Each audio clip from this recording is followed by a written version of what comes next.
Swann's Way, Remembrance of Things Past, the classic work of Marcel Proust. Combray. Combray, at a distance from a 20-mile radius, as we used to see it from the railway when we arrived there every year in Holy Week, was no more than a church epitomizing the town, representing it, speaking of it and for it to the horizon. And as one drew near, gathering close about its long, dark cloak, sheltering from the wind. On the open plain, as a shepherd gathers his sheep, the woolly grey backs of its flocking houses, which a fragment of its medieval ramparts enclosed here and there in an outline as scrupulously circular as that of a little town in a primitive painting. To live in, Combray was a trifle depressing, like its streets, whose houses, built of the blackened stone of the country, fronted with outside steps, capped with gables which projected long shadows downwards, were so dark that one had, as soon as the sun began to go down, to draw back the curtains in the sitting-room windows. Streets with the solemn names of saints, not a few of whom figured in the history of the early lords of Combray, such as the Rue Saint-Hilaire, the Rue Saint-Jacques, in which my aunt's house stood, the Rue Saint-Hildegarde, which ran past her railings, and the Rue du Saint-Esprit, onto which the little garden gate opened. And these Combray streets exist in so remote a quarter of my memory, painted in colours so different from those in which the world is decked for me today, that in fact one and all of them, and the church which towered above them in the square, seem to me now more unsubstantial than the projections of my magic lantern. While at times I feel that to be able to cross the Rue Saint-Hilaire again, to engage a room in the Rue de l'Oiseau, in the old hostelry of the Oiseau Fléché, from whose windows in the pavement used to rise a smell of cooking which rises still in my mind, now and then, in the same warm gusts of comfort, would be to secure a contact with the unseen world more marvellously supernatural than it would be to make Golo's acquaintance and to chat with Geneviève de Brabant. My grandfather's cousin, by courtesy my great-aunt, with whom we used to stay, was the mother of that Aunt Léonie who, since her husband's, my uncle Octave's, death, had gradually declined to leave, first Combray, then her house in Combray, then her bedroom, and finally her bed, and who now never came down, but lay perpetually in an indefinite condition of grief, physical exhaustion, illness, obsessions, and religious observances. Her own room looked out over the Rue Saint-Jacques, which ran a long way further to end in the Grand Pré, as distinct from the Petit Pré, a green space in the centre of the town where three streets met, and which, monotonous and grey, with the three high steps of stone before almost every one of its doors, seemed like a deep furrow cut by some sculptor of Gothic images in the very block of stone, out of which he had fashioned a Calvary or a crib. My aunt's life was now practically confined to two adjoining rooms, in one of which she would rest in the afternoon while they aired the other. They were rooms of that country order, which, just as in certain climes whole tracts of air or ocean are illuminated or scented by myriads of protozoa which we cannot see, fascinate our sense of smell with the countless odours springing from their own special virtues, wisdom, habits, a whole secret system of life, invisible, superabundant, and profoundly moral, which their atmosphere holds in solution. Smells natural enough indeed, and coloured by circumstances as are those of the neighbouring countryside, but already humanized, domesticated, confined, an exquisite, skilful, limpid jelly, blending all the fruits of the season which have left the orchard for the storeroom, smells changing with the year, but plenishing domestic smells, which compensate for the sharpness of hoarfrost with the sweet savour of warm bread, smells lazy and punctual as a village clock, roving smells, pious smells, rejoicing in a peace which brings only an increase of anxiety, and in a prosiness which serves as a deep source of poetry to the stranger who passes through their midst without having lived amongst them. The air of those rooms was saturated with the fine bouquet of a silence so nourishing, so succulent, that I could not enter them without a sort of greedy enjoyment, particularly on those first mornings, chilly still, of the Easter holidays, when I could taste it more fully, because I had just arrived then at Combray. Before I went in to wish my aunt good day, I would be kept waiting a little time in the outer room, where the sun, a wintry sun still, had crept in to warm itself before the fire, lighted already between its two brick sides, and plastering all the room and everything in it with a smell of soot, making the room like one of those great open hearths which one finds in the country,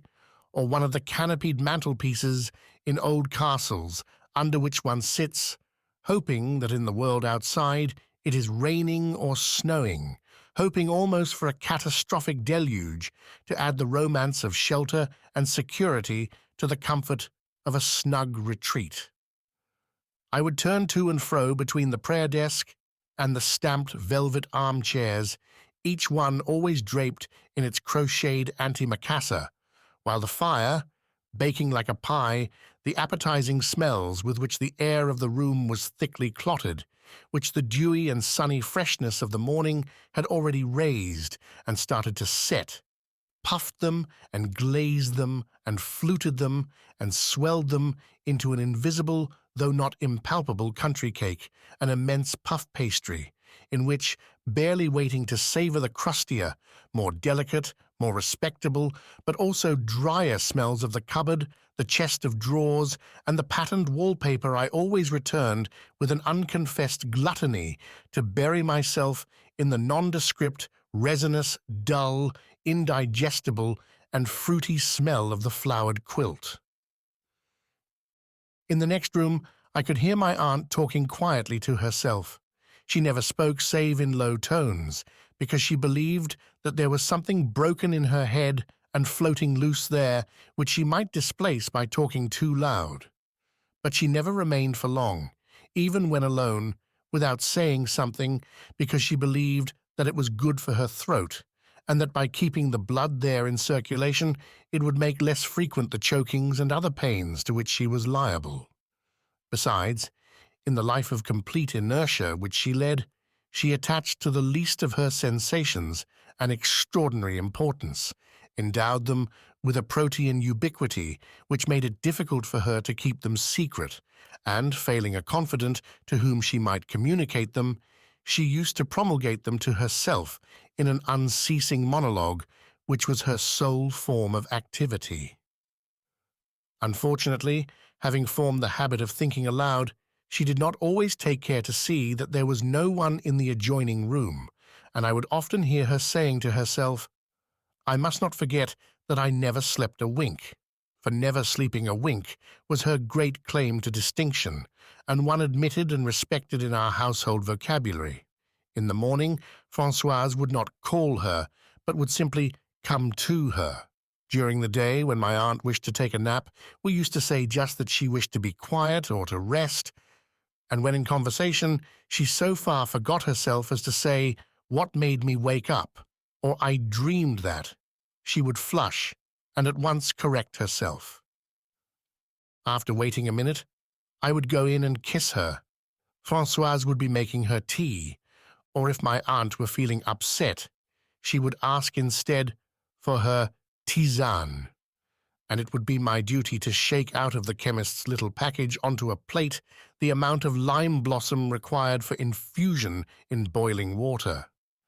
The drying of the stems had twisted them into a fantastic trellis, in whose intervals the pale flowers opened as though a painter had arranged them there, grouping them in the most decorative poses.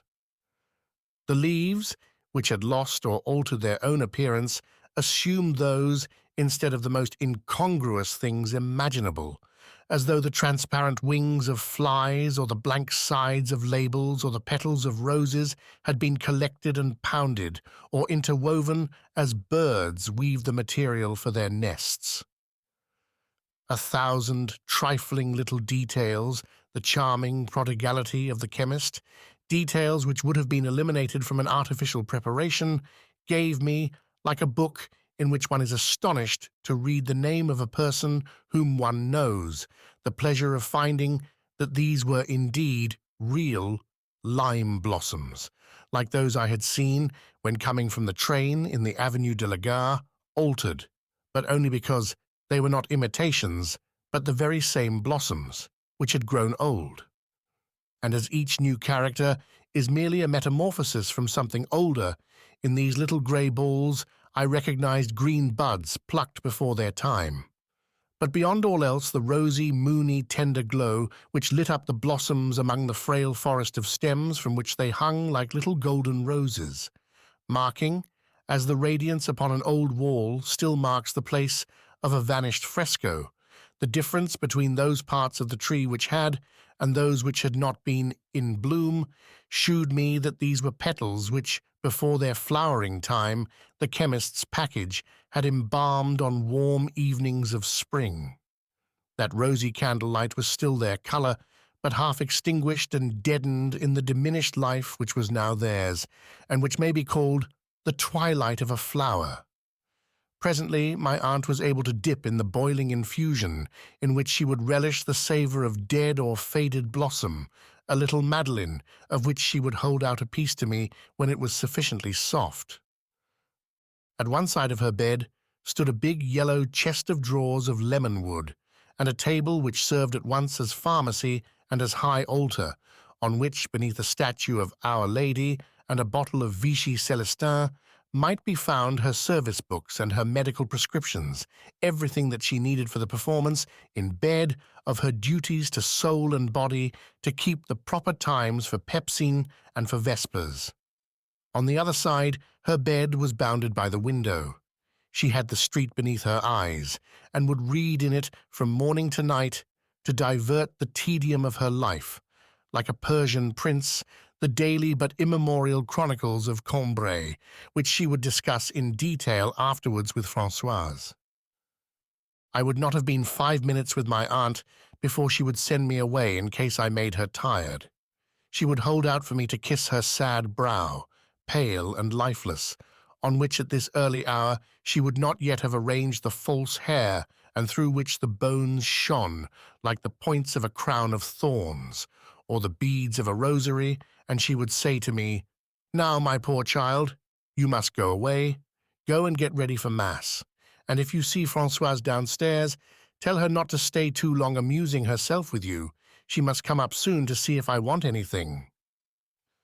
Francoise, who had been for many years in my aunt's service, and did not at that time suspect that she would one day be transferred entirely to ours, was a little inclined to desert my aunt during the months which we spent in her house. There had been in my infancy, before we first went to Combray, and when my Aunt Léonie used still to spend the winter in Paris with her mother, a time when I knew Francoise so little that on New Year's Day, before going into my great-aunt's house, my mother put a 5-franc piece in my hand and said, "Now be careful. Don't make any mistake. Wait until you hear me say, 'Good morning, Francoise,' and I touch your arm before you give it to her." No sooner had we arrived in my aunt's dark hall than we saw in the gloom, beneath the frills of a snowy cap as stiff and fragile as if it had been made of spun sugar, the concentric waves of a smile of anticipatory gratitude. It was Francoise, motionless and erect, framed in the small doorway of the corridor, like the statue of a saint in its niche. When we had grown more accustomed to this religious darkness, we could discern in her features a disinterested love of all humanity, blended with a tender respect for the upper classes, which raised to the most honourable quarter of her heart the hope of receiving her due reward. Mamma pinched my arm sharply and said in a loud voice, "Good morning, Francoise." At this signal, my fingers parted, and I let fall the coin, which found a receptacle in a confused but outstretched hand. But since we had begun to go to Combray, there was no one I knew better than Francoise. We were her favourites, and in the first years at least, while she shewed the same consideration for us as for my aunt, she enjoyed us with a keener relish, because we had, in addition to our dignity as part of the family, for she had for those invisible bonds by which community of blood unites the members of a family as much respect as any Greek tragedian, the fresh charm of not being her customary employers. And so, with what joy would she welcome us, with what sorrow complain that the weather was still so bad for us on the day of our arrival just before Easter, when there was often an icy wind, while Mamma inquired after her daughter and her nephews, and if her grandson was good-looking, and what they were going to make of him, and whether he took after his granny. Later, when no one else was in the room, Mamma, who knew that Francoise was still mourning for her parents, who had been dead for years, would speak of them kindly, asking her endless little questions about them and their lives. She had guessed that Francoise was not over-fond of her son-in-law, and that he spoiled the pleasure she found in visiting her daughter, as the two could not talk so freely when he was there. And so one day, when Francoise was going to their house, some miles from Combray, Mamma said to her with a smile, "Tell me, Francoise, if Julien has had to go away, and you have Marguerite to yourself all day, you will be very sorry, but will make the best of it, won't you?" And Francoise answered, laughing, "Madame knows everything. Madame is worse than the X-rays." She pronounced X with an affectation of difficulty and with a smile in deprecation of her, an unlettered woman's, daring to employ a scientific term. "They brought here for Madame Octave, which see what is in your heart." And she went off, disturbed that anyone should be caring about her, perhaps anxious that we should not see her in tears. Mamma was the first person who had given her the pleasure of feeling that her peasant existence, with its simple joys and sorrows, might offer some interest, might be a source of grief or pleasure to someone other than herself. My aunt resigned herself to doing without Francoise to some extent during our visits, knowing how much my mother appreciated the services of so active and intelligent a maid, one who looked as smart at 5 o'clock in the morning in her kitchen, under a cap whose stiff and dazzling frills seemed to be made of porcelain, as when dressed for church-going, who did everything in the right way, who toiled like a horse, whether she was well or ill, but without noise, without the appearance of doing anything. The only one of my aunt's maids who, when Mamma asked for hot water or black coffee, would bring them actually boiling. She was one of those servants who in a household seem least satisfactory at first to a stranger, doubtless because they take no pains to make a conquest of him, and show him no special attention, knowing very well that they have no real need of him, that he will cease to be invited to the house sooner than they will be dismissed from it. Who, on the other hand, cling with most fidelity to those masters and mistresses who have tested and proved their real capacity, and do not look for that superficial responsiveness, that slavish affability, which may impress a stranger favorably, but often conceals an utter barrenness of spirit in which no amount of training can produce the least trace of individuality. When Francoise, having seen that my parents had everything they required, first went upstairs again to give my aunt her pepsin and to find out from her what she would take for luncheon, very few mornings passed, but she was called upon to give an opinion or to furnish an explanation in regard to some important event. Just fancy, Francoise, Madame Goupil went by more than a quarter of an hour late to fetch her sister. If she loses any more time on the way, I should not be at all surprised if she got in after the elevation. "Well, there'd be nothing wonderful in that," would be the answer. Or, "Francoise, if you had come in 5 minutes ago, you would have seen Madame Imbert go past with some asparagus twice the size of what Mother Callot has. Do try to find out from her cook where she got them. You know you've been putting asparagus in all your sauces this spring. You might be able to get some like these for our visitors." "I shouldn't be surprised if they came from the curé's," Francoise would say, and "I'm sure you wouldn't, my poor Francoise," my aunt would reply, raising her shoulders. From the curé's, indeed. You know quite well that he can never grow anything but wretched little twigs of asparagus, not asparagus at all. I tell you these ones were as thick as my arm. Not your arm, of course, but my poor arm, which has grown so much thinner again this year. Or,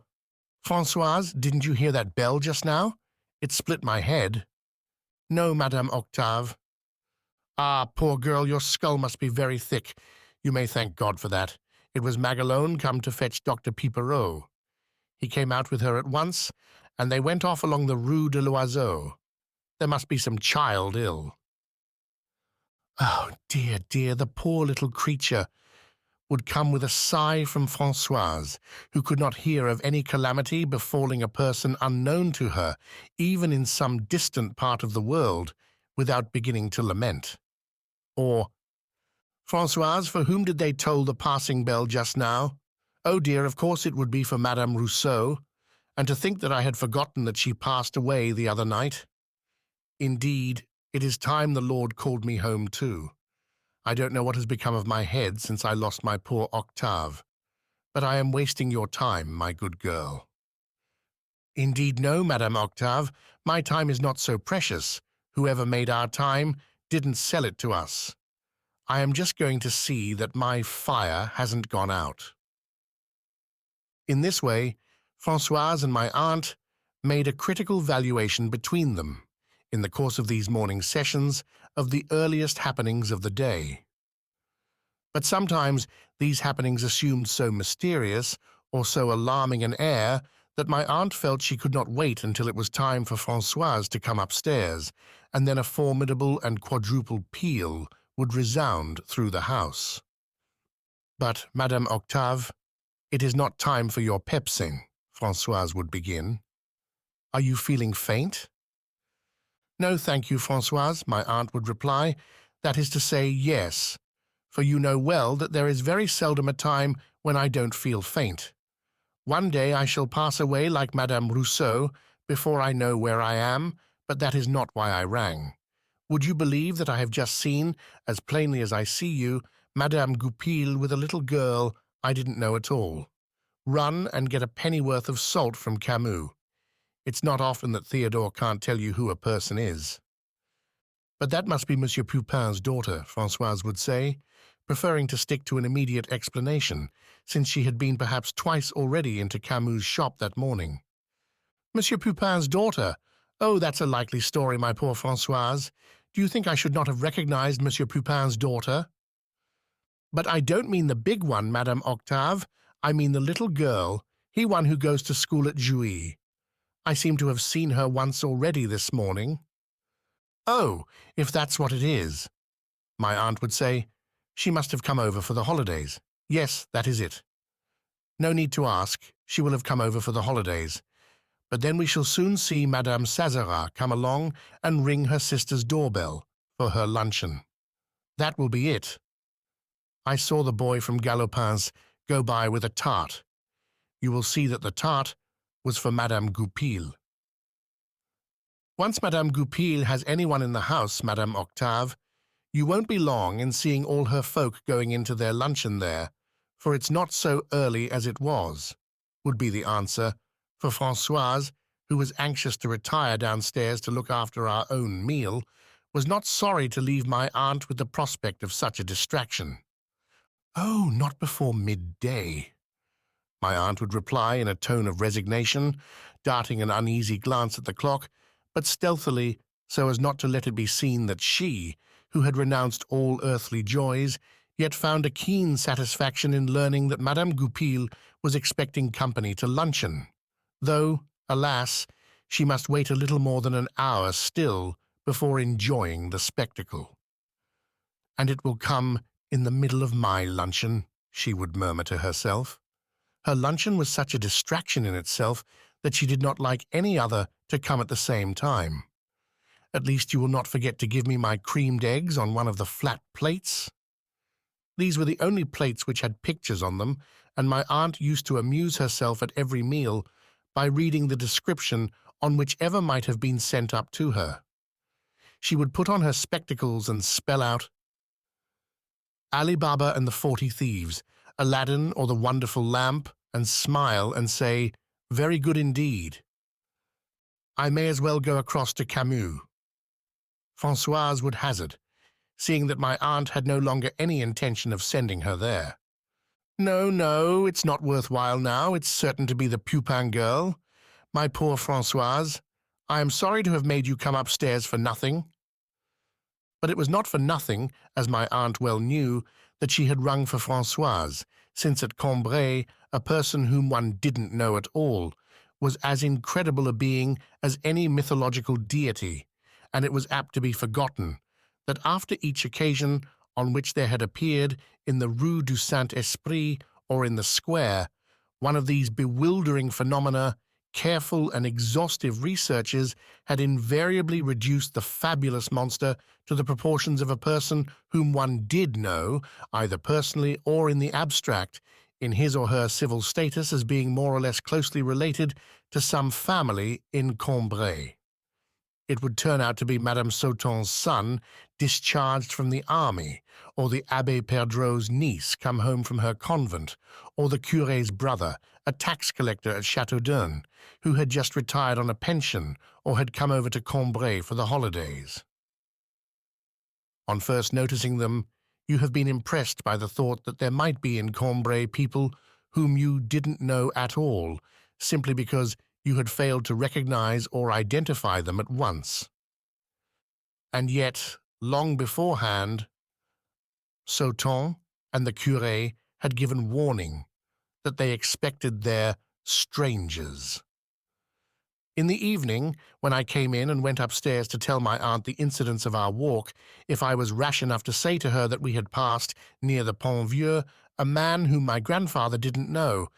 "A man grandfather didn't know at all," she would exclaim. "That's a likely story."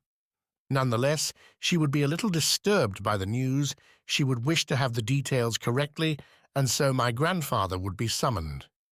"Who can it have been that you passed near the Pont Vieux, uncle? A man you didn't know at all?" "Why, of course I did," my grandfather would answer. "It was Prosper, Madame Bouillebeuf's gardener's brother." "Ah, well," my aunt would say, calm again, but slightly flushed still. "And the boy told me that you had passed a man you didn't know at all." After which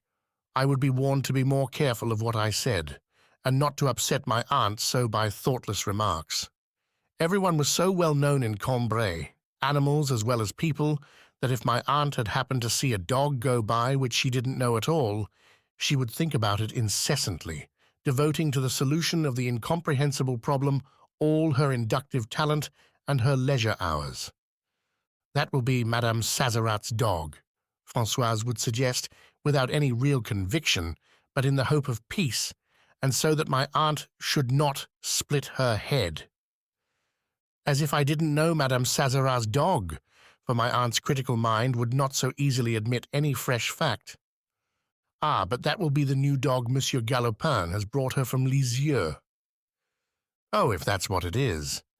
It seems it's a most engaging animal," Francoise would go on, having got the story from Theodore. "As clever as a Christian, always in a good temper, always friendly, always everything that's nice. It's not often you see an animal so well behaved at that age. Madame Octave, it's high time I left you. I can't afford to stay here amusing myself. Look, it's nearly 10 o'clock, and my fire not lighted yet, and I've still to dress the asparagus." "What, Francoise, more asparagus? It's a regular disease of asparagus you have got this year. You will make our Parisians sick of it." "No, no, Madame Octave, they like it well enough. They'll be coming back from church soon as hungry as hunters, and they won't eat it out of the back of their spoons, you'll see." "Church? Why, they must be there now. You'd better not lose any time. Go and look after your luncheon." While my aunt gossiped on in this way with Francoise, I would have accompanied my parents to Mass. How I loved it, how clearly I can see it still, our church at Combray. The old porch by which we went in, black and full of holes as a colander, was worn out of shape and deeply furrowed at the sides, as also was the holy water stoop to which it led us, just as if the gentle grazing touch of the cloaks of peasant women going into the church and of their fingers dipping into the water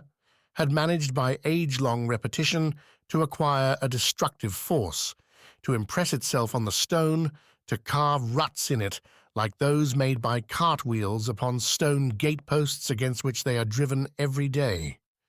Its memorial stones, beneath which the noble dust of the abbots of Combray who were buried there furnished the choir with a sort of spiritual pavement, were themselves no longer hard and lifeless matter, for time had softened and sweetened them, and had made them melt like honey and flow beyond their proper margins, either surging out in a milky, frothing wave, washing from its place a florid Gothic capital, drowning the white violets of the marble floor, or else reabsorbed into their limits, contracting still further a crabbed Latin inscription, bringing a fresh touch of fantasy into the arrangement of its curtailed characters, closing together two letters of some word of which the rest were disproportionately scattered. Its windows were never so brilliant as on days when the sun scarcely shone, so that if it was dull outside, you might be certain of fine weather in church. One of them was filled from top to bottom by a solitary figure, like the king on a playing card, who lived up there beneath his canopy of stone between earth and heaven.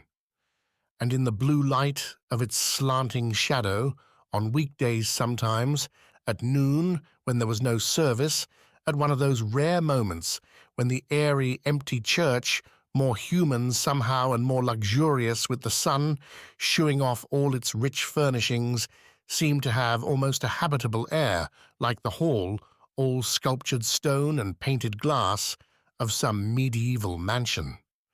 You might see Madame Sazerat kneel for an instant,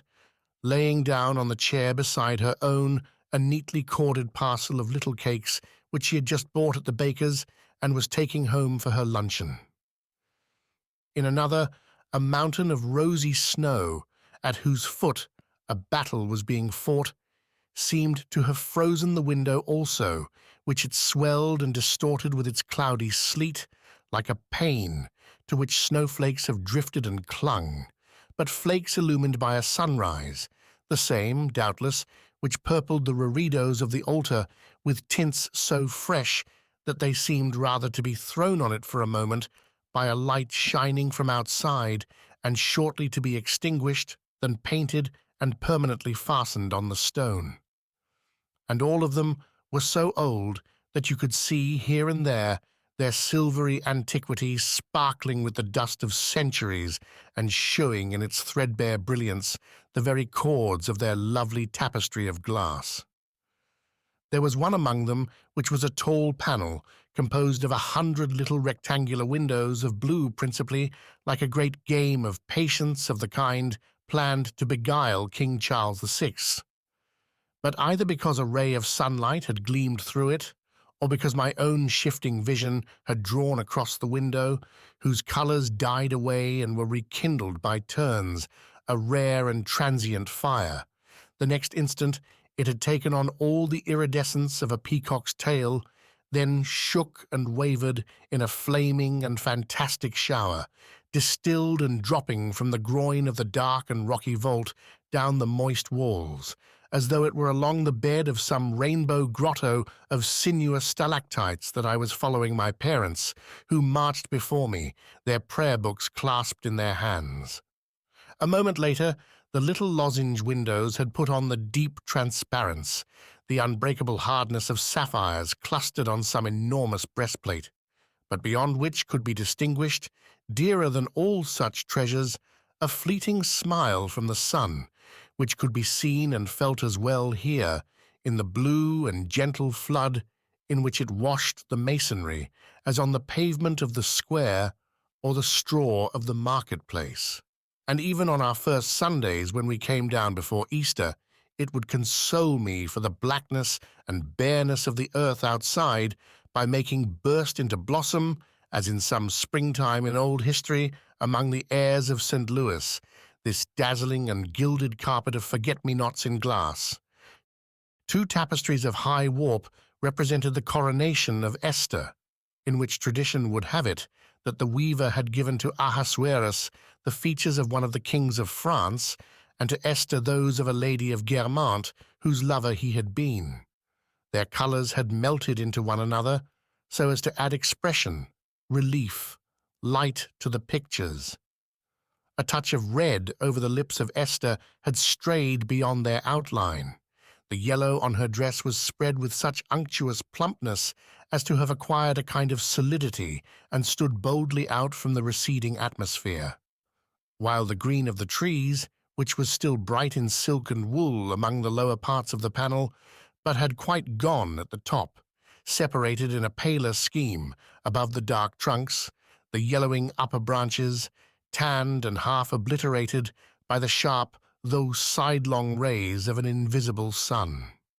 All these things, and still more than these, the treasures which had come to the church from personages who to me were almost legendary figures, such as the golden cross wrought, it was said, by St. Héloïse and presented by Dagobert, and the tomb of the sons of Louis the Germanic in porphyry and enamelled copper, because of which I used to go forward into the church when we were making our way to our chairs as into a fairy-haunted valley, where the rustic sees with amazement on a rock, a tree, a marsh, the tangible proofs of the little people's supernatural passage. All these things made of the church for me something entirely different from the rest of the town, a building which occupied, so to speak, 4 dimensions of space, the name of the fourth being time, which had sailed the centuries with that old nave, where bay after bay, chapel after chapel, seemed to stretch across and hold down and conquer not merely a few yards of soil, but each successive epoch from which the whole building had emerged triumphant, hiding the rugged barbarities of the 11th century in the thickness of its walls, through which nothing could be seen of the heavy arches, long stopped and blinded with coarse blocks of ashlar, except where, near the porch, a deep groove was furrowed into one wall by the tower stair, and even there the barbarity was veiled by the graceful Gothic arcade which pressed coquettishly upon it, like a row of grown-up sisters,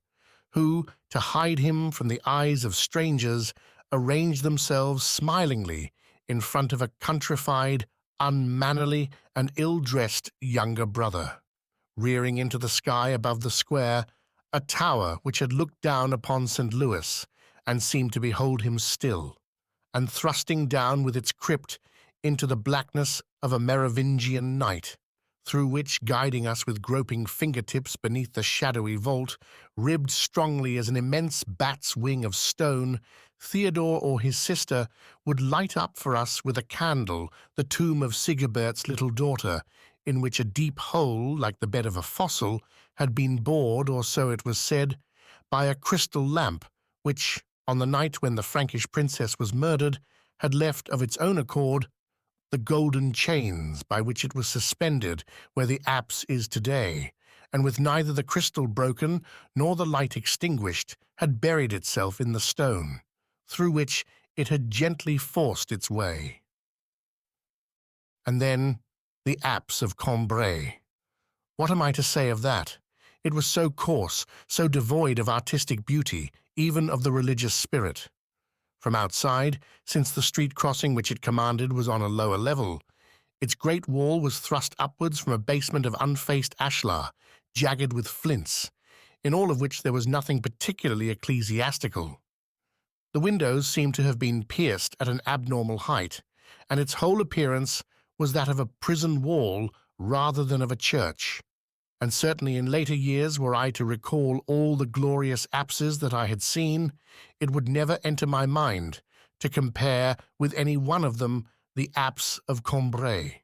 Only one day, turning out of a little street in some country town, I came upon 3 alleyways that converged, and facing them an old wall, rubbed, worn, crumbling, and unusually high, with windows pierced in it far overhead, and the same asymmetrical appearance as the apse of Combray. And at that moment I did not say to myself, as at Chartres I might have done, or at Rheims, with what strength the religious feeling had been expressed in its construction, but instinctively I exclaimed, "The church!" The church, a dear, familiar friend, close pressed in the Rue Saint-Hilaire, upon which its north door opened by its two neighbours, Madame Loiseau's house and the pharmacy of Monsieur Rapin, against which its walls rested without interspace. A simple citizen of Combray, who might have had her number in the street, had the streets of Combray borne numbers, and at whose door one felt that the postman ought to stop on his morning rounds, before going into Madame Loiseau's, and after leaving Monsieur Rapin's. There existed for all that, between the church and everything in Combray, that was not the church, a clear line of demarcation which I have never succeeded in eliminating from my mind. In vain might Madame Loiseau deck her window-sills with fuchsias, which developed the bad habit of letting their branches trail at all times and in all directions, head downwards, and whose flowers had no more important business, when they were big enough to taste the joys of life, than to go and cool their purple, congested cheeks against the dark front of the church. To me, such conduct sanctified the fuchsias not at all. Between the flowers and the blackened stones towards which they leaned, if my eyes could discern no interval, my mind preserved the impression of an abyss. From a long way off, one could distinguish and identify the steeple of Saint-Hilaire, inscribing its unforgettable form upon a horizon beneath which Combray had not yet appeared. When from the train, which brought us down from Paris at Easter time, my father caught sight of it as it slipped into every fold of the sky in turn, its little iron cock veering continually in all directions, he would say, "Come, get your wraps together, we are there." And on one of the longest walks we ever took from Combray, there was a spot where the narrow road emerged suddenly onto an immense plain, closed at the horizon by strips of forest, over which rose and stood alone the fine point of Saint-Hilaire's steeple, but so sharpened and so pink that it seemed to be no more than sketched on the sky by the fingernail of a painter, anxious to give to such a landscape, to so pure a piece of nature, this little sign of art, this single indication of human existence. As one drew near it, and could make out the remains of the square tower, half in ruins, which still stood by its side, though without rivaling it in height, one was struck first of all by the tone, reddish and sombre, of its stones, and on a misty morning in autumn one would have called it, to see it rising above the violet thundercloud of the vineyards, a ruin of purple, almost the colour of the wild vine. Often in the square, as we came home, my grandmother would make me stop to look up at it. From the tower windows, placed two and two, one pair above another, with that right and original proportion in their spacing to which not only human faces owe their beauty and dignity,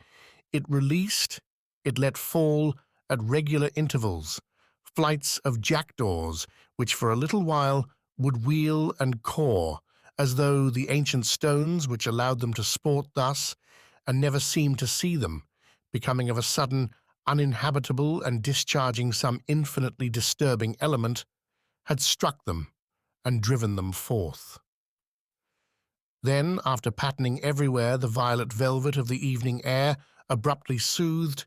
they would return and be absorbed in the tower, deadly no longer but benignant, some perching here and there, not seeming to move, but snapping, perhaps, and swallowing some passing insect on the points of turrets, as a seagull perches with an angler's immobility on the crest of a wave. Without quite knowing why, my grandmother found in the steeple of Saint-Hilaire that absence of vulgarity, pretension, and meanness which made her love, and deem rich in beneficent influences, nature itself, when the hand of man had not, as did my great-aunt's gardener, trimmed it, and the works of genius. And certainly every part one saw of the church served to distinguish the whole from any other building by a kind of general feeling which pervaded it. But it was in the steeple that the church seemed to display a consciousness of itself, to affirm its individual and responsible existence.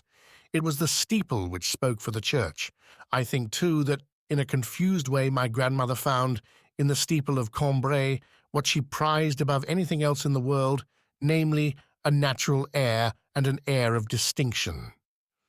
Ignorant of architecture, she would say, "My dears, laugh at me if you like. It is not conventionally beautiful, but there is something in its quaint old face which pleases me. If it could play the piano, I am sure it would really play." And when she gazed on it, when her eyes followed the gentle tension, the fervent inclination of its stony slopes, which drew together as they rose, like hands joined in prayer, she would absorb herself so utterly in the outpouring of the spire that her gaze seemed to leap upwards with it,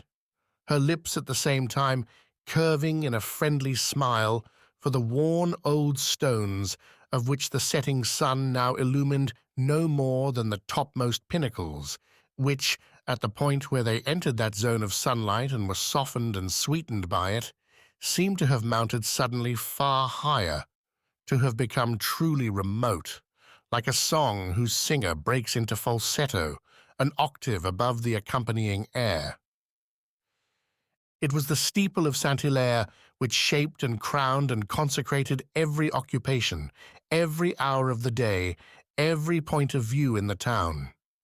From my bedroom window, I could discern no more than its base, which had been freshly covered with slates. But when on Sundays I saw these, in the hot light of a summer morning, blaze like a black sun, I would say to myself, "Good heavens! 9 o'clock! I must get ready for Mass at once if I am to have time to go in and kiss Aunt Léonie first." And I would know exactly what was the color of the sunlight upon the square. I could feel the heat and dust of the market, the shade behind the blinds of the shop into which Mamma would perhaps go on her way to Mass, penetrating its odor of unbleached calico to purchase a handkerchief or something, of which the draper himself would let her see what he had, bowing from the waist, who, having made everything ready for shutting up, had just gone into the back shop to put on his Sunday coat and to wash his hands, which it was his habit, every few minutes and even on the saddest occasions, to rub one against the other with an air of enterprise, cunning, and success. And again, after Mass, when we looked in to tell Theodore to bring a larger loaf than usual because our cousins had taken advantage of the fine weather to come over from Tybersee for luncheon, we had in front of us the steeple, which baked and browned itself like a larger loaf still of holy bread, with flakes and sticky drops on it of sunlight, pricked its sharp point into the blue sky. And in the evening, as I came in from my walk and thought of the approaching moment when I must say good night to my mother and see her no more, the steeple was by contrast so kindly there at the close of day that I would imagine it as being laid like a brown velvet cushion against, as being thrust into the pallid sky which had yielded beneath its pressure, had sunk slightly so as to make room for it, and had correspondingly risen on either side, while the cries of the birds wheeling to and fro about it seemed to intensify its silence, to elongate its spire still further, and to invest it with some quality beyond the power of words. Even when our errands lay in places behind the church from which it could not be seen, the view seemed always to have been composed with reference to the steeple, which would stand up, now here, now there, among the houses, and was perhaps even more affecting when it appeared thus without the church. And indeed there are many others which look best when seen in this way, and I can call to mind vignettes of housetops with surmounting steeples in quite another category of art than those formed by the dreary streets of Combray. I shall never forget, in a quaint Norman town not far from Balbec, 2 charming 18th-century houses, dear to me and venerable for many reasons, between which, when one looks up at them from a fine garden which descends in terraces to the river, the Gothic spire of a church, itself hidden by the houses, soars into the sky with the effect of crowning and completing their fronts, but in a material so different, so precious, so beringed, so rosy, so polished, that it is at once seen to be no more a part of them than would be a part of two pretty pebbles lying side by side, between which it had been washed on the beach, the purple, crinkled spire of some seashell spun out into a turret and gay with glossy colour.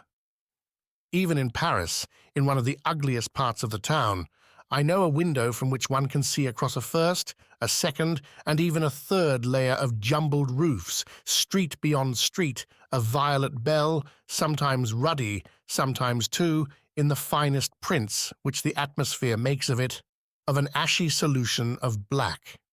which is, in fact, nothing else than the dome of Saint Augustin, and which imparts to this view of Paris the character of some of the Piranesi views of Rome. But since into none of these little etchings, whatever the taste my memory may have been able to bring to their execution, was it able to contribute an element I have long lost, the feeling which makes us not merely regard a thing as a spectacle, but believe in it as in a creature without parallel, so none of them keeps in dependence on it a whole section of my inmost life, as does the memory of those aspects of the steeple of Combray from the streets behind the church. Whether one saw it at 5 o'clock when going to call for letters at the post office, some doors away from one on the left, raising abruptly with its isolated peak the ridge of housetops, or again, when one had to go in and ask for news of Madame Sazerat, one's eyes followed the line where it ran low again beyond the farther, descending slope, and one knew that it would be the second turning after the steeple, or yet again, if pressing further afield, one went to the station, one saw it obliquely, shewing in profile fresh angles and surfaces like a solid body surprised at some unknown point in its revolution, or from the banks of the Vivonne, the apse, drawn muscularly together and heightened in perspective, seemed to spring upwards with the effort which the steeple made to hurl its spire point into the heart of heaven. It was always to the steeple that one must return, always it which dominated everything else, summing up the houses with an unexpected pinnacle, raised before me like the finger of God, whose body might have been concealed below among the crowd of human bodies without fear of my confounding it, for that reason, with them. And so even today, in any large provincial town, or in a quarter of Paris which I do not know well, if a passer-by who is putting me on the right road, shews me from afar as a point to aim at some belfry of a hospital, or a convent steeple lifting the peak of its ecclesiastical cap at the corner of the street which I am to take, my memory need only find in it some dim resemblance to that dear and vanished outline, and the passer-by, should he turn round to make sure that I have not gone astray, would see me, to his astonishment, oblivious of the walk that I had planned to take, or the place where I was obliged to call, standing still on the spot, before that steeple, for hours on end, motionless, trying to remember, feeling deep within myself a tract of soil reclaimed from the waters of Lethe, slowly drying until the buildings rise on it again. And then, no doubt, and then more uneasily than when, just now, I asked him for a direction, I will seek my way again. I will turn a corner. But the goal is in my heart. On our way home from Mass, we would often meet Monsieur Legrandin, who, detained in Paris by his professional duties as an engineer, could only, except in the regular holiday seasons, visit his home at Combray between Saturday evenings and Monday mornings. He was one of that class of men who, apart from a scientific career in which they may well have proved brilliantly successful, have acquired an entirely different kind of culture, literary or artistic, of which they make no use in the specialized work of their profession, but by which their conversation profits.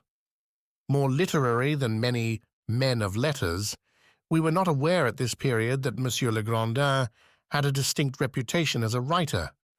and so were greatly astonished to find that a well-known composer had set some verses of his to music. endowed with a greater ease in execution than many painters. They imagine that the life they are obliged to lead is not that for which they are really fitted, and they bring to their regular occupations either a fantastic indifference or a sustained and lofty application, scornful, bitter, and conscientious. Tall, with a good figure, a fine, thoughtful face, drooping fair moustaches, a look of disillusionment in his blue eyes, an almost exaggerated refinement of courtesy, a talker such as we had never heard.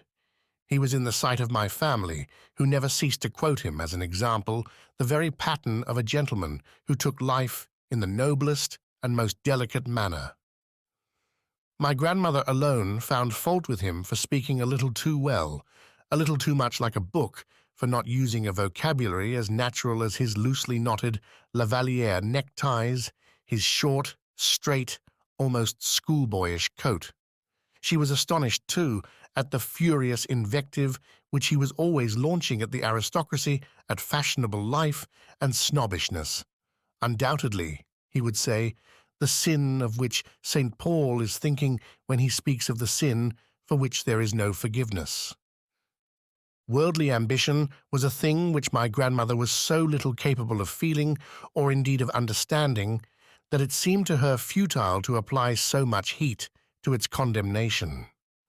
Besides, she thought it in not very good taste that Monsieur Legrandin, whose sister was married to a country gentleman of Lower Normandy near Balbec, should deliver himself of such violent attacks upon the nobles, going so far as to blame the Revolution for not having guillotined them all. "Well met, my friends," he would say as he came towards us.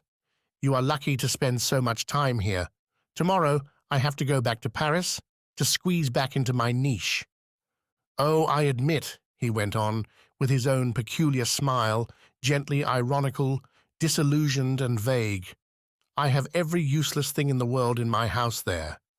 The only thing wanting is the necessary thing, a great patch of open sky like this.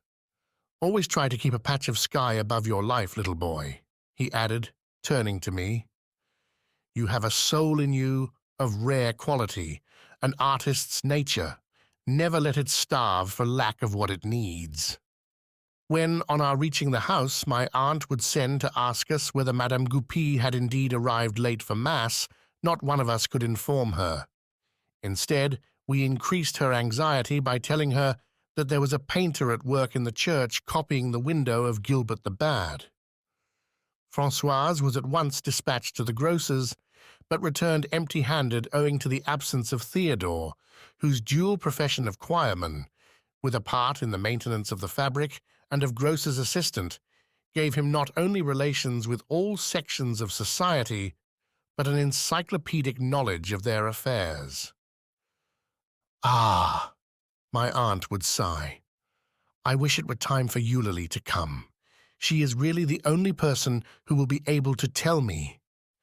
Eulalie was a limping, energetic, deaf spinster who had retired after the death of Madame de la Bretonnerie, with whom she had been in service from her childhood, and had then taken a room beside the church, from which she would incessantly emerge, either to attend some service, or, when there was no service, to say a prayer by herself, or to give Theodore a hand.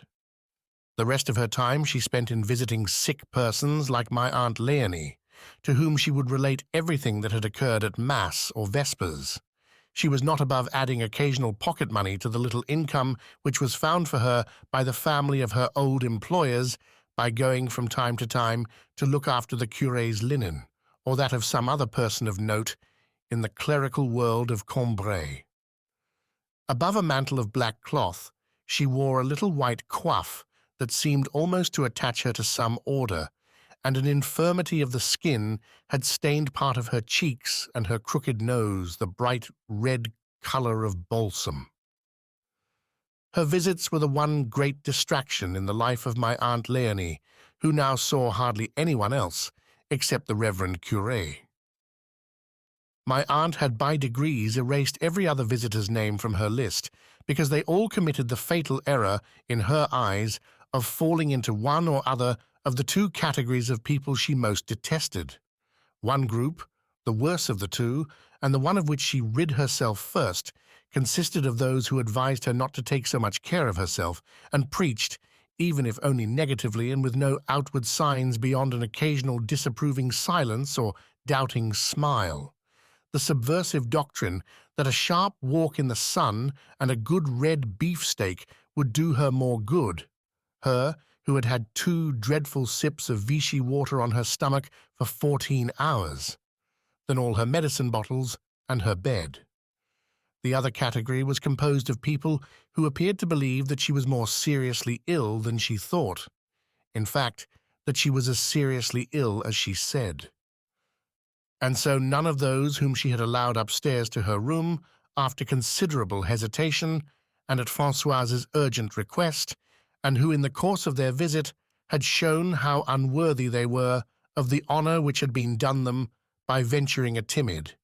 "Don't you think that if you were just to stir out a little on really fine days?" Or who, on the other hand, when she said to them, "I am very low, nearing the end, dear friends," had replied, "Ah, yes, when one has no strength left. Still,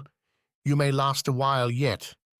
Each party alike might be certain that her doors would never open to them again.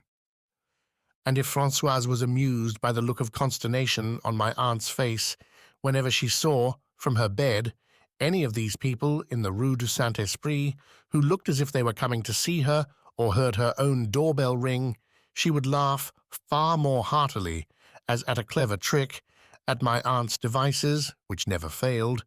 for having them sent away, and at their look of discomfiture when they had to turn back without having seen her,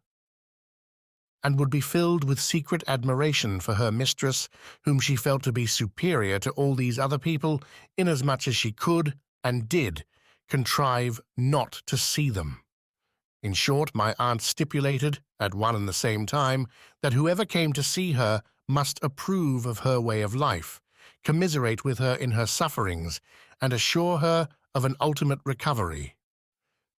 In all this, Eulalie excelled. My aunt might say to her 20 times in a minute, "The end is come at last, my poor Eulalie."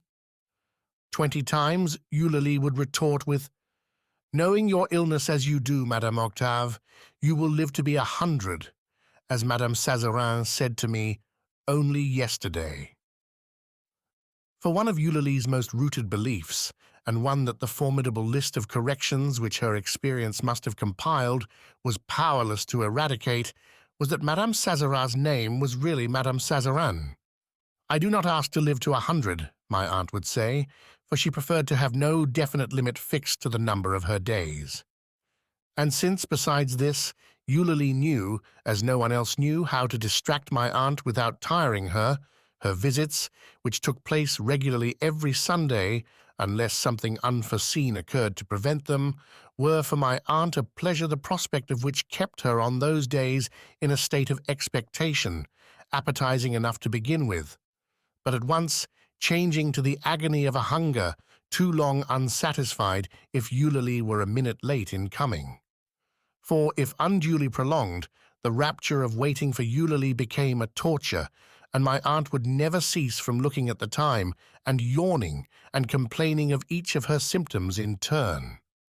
Eulalie's ring, if it sounded from the front door at the very end of the day, when she was no longer expecting it, would almost make her ill. For the fact was that on Sundays she thought of nothing else than this visit, and the moment that our luncheon was ended, Francoise would become impatient for us to leave the dining-room so that she might go upstairs to occupy my aunt. But, and this more than ever, from the day on which fine weather definitely set in at Combray, the proud hour of noon, descending from the steeple of Saint-Hilaire, which it blazoned for a moment with the 12 points of its sonorous crown, would long have echoed about our table beside the holy bread, which too had come in after church in its familiar way, and we would still be found seated in front of our Arabian Nights plates, weighed down by the heat of the day, and even more by our heavy meal. For upon the permanent foundation of eggs, cutlets, potatoes, preserves, and biscuits, whose appearance on the table she no longer announced to us, Francoise would add, as the labour of fields and orchards, the harvest of the tides, the luck of the markets, the kindness of neighbours, and her own genius might provide. And so effectively that our bill of fare, like the quatrefoils that were carved on the porches of cathedrals in the 13th century, reflected to some extent the march of the seasons and the incidents of human life, a brill because the fishwoman had guaranteed its freshness, a turkey because she had seen a beauty in the market at Roussainville-le-Pin, cardoons with marrow because she had never done them for us in that way before, a roast leg of mutton because the fresh air made one hungry and there would be plenty of time for it to settle down in the 7 hours before dinner, spinach by way of a change, apricots because they were still hard to get, gooseberries because in another fortnight there would be none left, raspberries which Monsieur Swann had brought specially, cherries the first to come from the cherry tree which had yielded none for the last 2 years, a cream cheese of which in those days I was extremely fond, an almond cake because she had ordered one the evening before, a fancy loaf because it was our turn to offer the holy bread.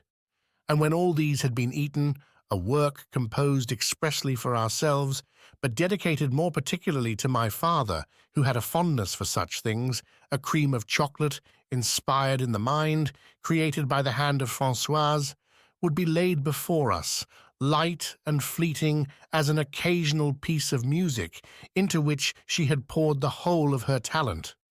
Anyone who refused to partake of it, saying, "No, thank you, I have finished, I'm not hungry," would at once have been lowered to the level of the Philistines, who, when an artist makes them a present of one of his works, examine its weight and material, whereas what is of value is the creator's intention and his signature. To have left even the tiniest morsel in the dish would have shown as much discourtesy as to rise and leave a concert hall while the piece was still being played and under the composer's very eyes. At length my mother would say to me, "Now don't stay here all day. You can go up to your room if you're too hot outside, but get a little fresh air first. Don't start reading immediately after your food." And I would go and sit down beside the pump and its trough, ornamented here and there like a Gothic font, with a salamander, which modelled upon a background of crumbling stone the quick relief of its slender, allegorical body. On the bench without a back, in the shade of a lilac tree, in that little corner of the garden which communicated by a service door with the Rue du Saint-Esprit, and from whose neglected soil rose in 2 stages an outcrop from the house itself and apparently a separate building, my aunt's back kitchen. One could see its red-tiled floor gleaming like porphyry. It seemed not so much the cave of Francoise as a little temple of Venus. It would be overflowing with the offerings of the milkman, the fruiter, the greengrocer, come sometimes from distant villages, to dedicate here the first fruits of their fields. And its roof was always surmounted by the cooing of a dove. In earlier days I would not have lingered in the sacred grove which surrounded this temple, for before going upstairs to read, I would steal into the little sitting-room which my uncle Adolphe, a brother of my grandfather and an old soldier who had retired from the service as a major, used to occupy on the ground floor, a room which, even when its opened windows let in the heat, if not actually the rays of the sun, which seldom penetrated so far, would never fail to emit that vague and yet fresh odour, suggesting at once an open air and an old-fashioned kind of existence, which sets and keeps the nostrils dreaming when one goes into a disused gun-room. But for some years now I had not gone into my Uncle Adolphe's room, since he no longer came to Combray on account of a quarrel which had arisen between him and my family by my fault, and in the following circumstances. Once or twice every month in Paris I used to be sent to pay him a visit, as he was finishing his luncheon, wearing a plain alpaca coat, and waited upon by his servant in a working jacket of striped linen, purple and white. He would complain that I had not been to see him for a long time, that he was being neglected. He would offer me a marchpane or a tangerine, and we would cross a room in which no one ever sat, whose fire was never lighted, whose walls were picked out with gilded mouldings, its ceiling painted blue in imitation of the sky, and its furniture upholstered in satin, as at my grandparents', only yellow. Then we would enter what he called his study, a room whose walls were hung with prints which shewed, against a dark background, a plump and rosy goddess driving a car, or standing upon a globe, or wearing a star on her brow. Pictures which were popular under the Second Empire because there was thought to be something about them that suggested Pompeii, which were then generally despised, and which now people are beginning to collect again for one single and consistent reason, despite any others which they may advance, namely that they suggest the Second Empire. And there I would stay with my uncle until his man came with a message from the coachman to ask him at what time he would like the carriage. My uncle would then be lost in meditation, while his astonished servant stood there, not daring to disturb him by the least movement, wondering and waiting for his answer, which never varied. For in the end, after a supreme crisis of hesitation, my uncle would utter infallibly the words, 2:15, which the servant would echo with amazement, but without disputing them, 2:15, very good, sir, I will go and tell him. At this date, I was a lover of the theatre, a platonic lover of necessity, since my parents had not yet allowed me to enter one, and so incorrect was the picture I drew for myself of the pleasures to be enjoyed there that I almost believed that each of the spectators looked, as into a stereoscope, upon a stage and scenery which existed for himself alone, though closely resembling the 1,000 other spectacles presented to the rest of the audience individually. Every morning I would hasten to the Morris column to see what new plays it announced. Nothing could be more disinterested or happier than the dreams with which these announcements filled my mind, dreams which took their form from the inevitable associations of the words forming the title of the play, and also from the color of the bills, still damp and wrinkled with paste, on which those words stood out. Nothing, unless it were such strange titles as the Testament de César Giraudot or Oedipe Roi,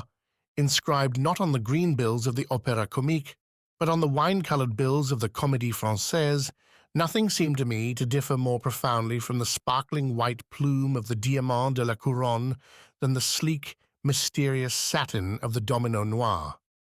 And since my parents had told me that, for my first visit to the theatre, I should have to choose between these two pieces, I would study exhaustively, and in turn the title of one and the title of the other, for those were all that I knew of either, attempting to snatch from each a foretaste of the pleasure which it offered me, and to compare this pleasure with that latent in the other title, until in the end I had shown myself such vivid, such compelling pictures of, on the one hand, a play of dazzling arrogance, and on the other, a gentle, velvety play, that I was as little capable of deciding which play I should prefer to see as if, at the dinner table, they had obliged me to choose between rice à l'impératrice and the famous cream of chocolate. All my conversations with my playfellows bore upon actors, whose art, although as yet I had no experience of it, was the first of all its numberless forms, in which art itself allowed me to anticipate its enjoyment. Between one actor's tricks of intonation and inflection and another's, the most trifling differences would strike me as being of an incalculable importance, and from what I had been told of them, I would arrange them, in the order of their talent, in lists which I used to murmur to myself all day long, lists which in the end became petrified in my brain and were a source of annoyance to it, being irremovable. And later, in my school days, whenever I ventured in class, when the master's head was turned, to communicate with some new friend, I would always begin by asking him whether he had begun yet to go to theatres, and if he agreed that our greatest actor was undoubtedly Gott, our second Delaunay, and so on. And if, in his judgment, Fèvre came below Tyran, or Delaunay below Coquelin. The sudden volatility which the name of Coquelin, forsaking its stony rigidity, would engender in my mind, in which it moved upwards to the second place, the rich vitality with which the name of Delaunay would suddenly be furnished, to enable it to slip down to fourth, would stimulate and fertilize my brain with a sense of budding and blossoming life. But if the thought of actors weighed so upon me, if the sight of Mauban, coming out one afternoon from the Théâtre Français, had plunged me in the throes and sufferings of hopeless love, how much more did the name of a star, blazing outside the doors of a theatre, how much more, seen through the window of a brougham which passed me in the street, the hair over her forehead, a bloom with roses, did the face of a woman who, I would think, was perhaps an actress, leave with me a lasting disturbance, a futile and painful effort to form a picture of her private life. I classified, in order of talent, the most distinguished: Sarah Bernhardt, Burma, Barthé, Madeleine Brohan, Jeanne Samary. But I was interested in them all. Now my uncle knew many of them personally, and also ladies of another class, not clearly distinguished from actresses in my mind. He used to entertain them at his house, and if we went to see him on certain days only, that was because on the other days ladies might come whom his family could not very well have met. So we at least thought. As for my uncle, his fatal readiness to pay pretty widows, who had perhaps never been married, and countesses, whose high-sounding titles were probably no more than noms de guerre, the compliment of presenting them to my grandmother, or even of presenting to them some of our family jewels, had already embroiled him more than once with my grandfather. Often, if the name of some actress were mentioned in conversation, I would hear my father say, with a smile to my mother, "One of your uncle's friends,"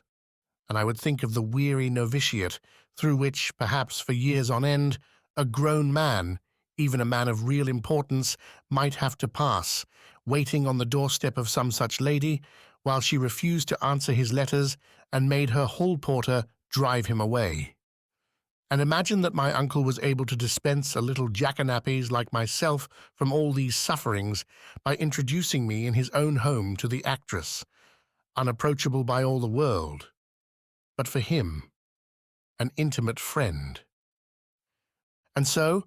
on the pretext that some lesson, the hour of which had been altered, now came at such an awkward time that it had already more than once prevented me, and would continue to prevent me, from seeing my uncle, one day, not one of the days which he set apart for our visits, I took advantage of the fact that my parents had had luncheon earlier than usual. I slipped out, and instead of going to read the playbills on their column, for which purpose I was allowed to go out unaccompanied, I ran all the way to his house. I noticed before his door a carriage and pair, with red carnations on the horse's blinkers and in the coachman's buttonhole. As I climbed the staircase, I could hear laughter and a woman's voice, and as soon as I had rung, silence and the sound of shutting doors. The manservant, who let me in, appeared embarrassed, and said that my uncle was extremely busy and probably could not see me. He went in, however, to announce my arrival, and the same voice I had heard before said, "Oh, yes, do let him come in, just for a moment. It will be so amusing. Is that his photograph there on your desk? And his mother, your niece, isn't she? Beside it? The image of her, isn't he? I should so like to see the little chap, just for a second." I could hear my uncle grumbling and growing angry. Finally, the manservant told me to come in. On the table was the same plate of marchpanes that was always there. My uncle wore the same alpaca coat as on other days, but opposite to him, in a pink silk dress with a great necklace of pearls about her throat, sat a young woman who was just finishing a tangerine. My uncertainty whether I ought to address her as Madame or Mademoiselle made me blush, and not daring to look too much in her direction, in case I should be obliged to speak to her, I hurried across to kiss my uncle. She looked at me and smiled. My uncle said, "My nephew, without telling her my name or telling me hers, doubtless because, since his difficulties with my grandfather, he had endeavored as far as possible to avoid any association of his family with this other class of acquaintance. "How like his mother he is," said the lady. "But you have never seen my niece, except in photographs," my uncle broke in quickly with a note of anger. "I beg your pardon, dear friend. I passed her on the staircase last year when you were so ill. It is true I only saw her for a moment, and your staircase is rather dark, but I saw well enough to see how lovely she was. This young gentleman has her beautiful eyes, and also this," she went on, tracing a line with one finger across the lower part of her forehead. "Tell me," she asked my uncle, "is your niece, madame, is her name the same as yours?" "He takes most after his father," muttered my uncle, who was no more anxious to effect an introduction by proxy in repeating Mamma's name aloud than to bring the two together in the flesh. "He's his father all over, and also like my poor mother." "I have not met his father, dear," said the lady in pink, bowing her head slightly. "And I never saw your poor mother. You will remember it was just after your great sorrow that we got to know one another." I felt somewhat disillusioned, for this young lady was in no way different from other pretty women whom I had seen from time to time at home, especially the daughter of one of our cousins, to whose house I went every New Year's Day, only better dressed. Otherwise, my uncle's friend had the same quick and kindly glance, the same frank and friendly manner. I could find no trace in her of the theatrical appearance which I admired in photographs of actresses, nothing of the diabolical expression which would have been in keeping with the life she must lead. I had difficulty in believing that this was one of those women, and certainly I should never have believed her one of the smart ones had I not seen the carriage and pair, the pink dress, the pearly necklace, had I not been aware, too, that my uncle knew only the very best of them. But I asked myself how the millionaire who gave her her carriage and her flat and her jewels could find any pleasure in flinging his money away upon a woman who had so simple and respectable an appearance. And yet, when I thought of what her life must be like, its immorality disturbed me more, perhaps, than if it had stood before me in some concrete and recognizable form, by its secrecy and invisibility, like the plot of a novel, the hidden truth of a scandal,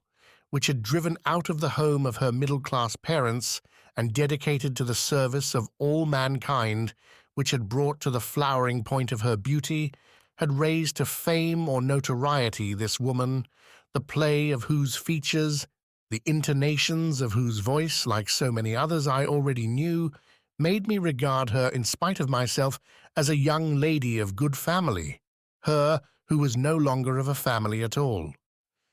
We had gone by this time into the study, and my uncle, who seemed a trifle embarrassed by my presence, offered her a cigarette.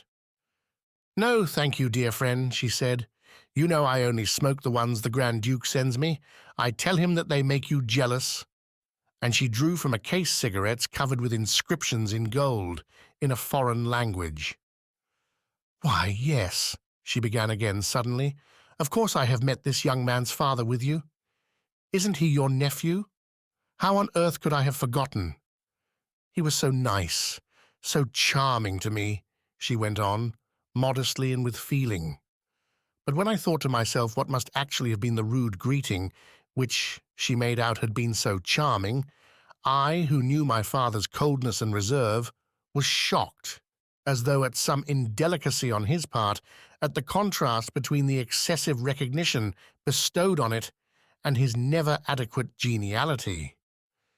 It has since struck me as one of the most touching aspects of the part played in life by these idle, painstaking women, that they devote all their generosity, all their talent, their transferable dreams of sentimental beauty, for, like all artists, they never seek to realize the value of those dreams or to enclose them in the foursquare frame of everyday life, and their gold, which counts for little, to the fashioning of a fine and precious setting for the rubbed and scratched and ill-polished lives of men. and just as this one filled the smoking room where my uncle was entertaining her in his alpaca coat, with her charming person, her dress of pink silk, her pearls, and the refinement suggested by intimacy with a Grand Duke, so in the same way she had taken some casual remark by my father, had worked it up delicately, given it a turn, a precious title, set in it the gem of a glance from her own eyes, a gem of the first water, blended of humility and gratitude,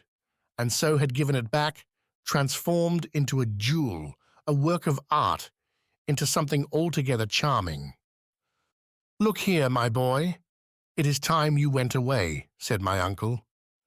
I rose. I could scarcely resist a desire to kiss the hand of the lady in pink, but I felt that to do so would require as much audacity as a forcible abduction of her. My heart beat loud, while I counted out to myself, "Shall I do it? Shall I not?" And then I ceased to ask myself what I ought to do so, as at least to do something. Blindly, hotly, madly, flinging aside all the reasons I had just found to support such action, I seized and raised to my lips the hand she held out to me.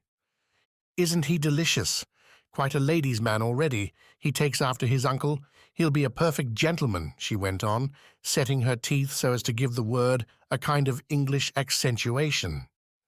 "Couldn't he come to me some day for a cup of tea, as our friends across the channel say? He need only send me a blue in the morning."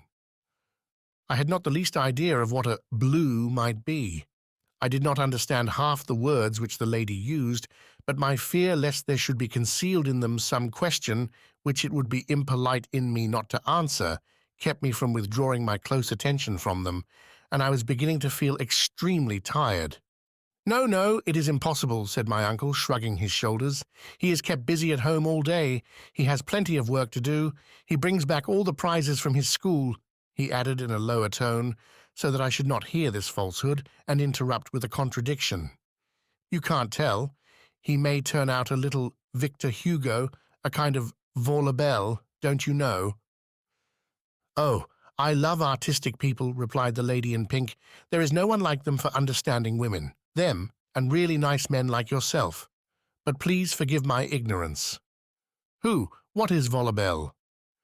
"Is it those gilt books in the little glass case in your drawing-room? You know you promised to lend them to me. I will take great care of them." My uncle, who hated lending people books, said nothing, and ushered me out into the hall. Madly in love with the lady in pink, I covered my old uncle's tobacco-stained cheeks with passionate kisses, and while he, awkwardly enough, gave me to understand, without actually saying, that he would rather I did not tell my parents about this visit, I assured him, with tears in my eyes, that his kindness had made so strong an impression upon me that some day I would most certainly find a way of expressing my gratitude. So strong an impression had it made upon me that 2 hours later, after a string of mysterious utterances, which did not strike me as giving my parents a sufficiently clear idea of the new importance with which I had been invested, I found it simpler to let them have a full account, omitting no detail, of the visit I had paid that afternoon. In doing this, I had no thought of causing my uncle any unpleasantness.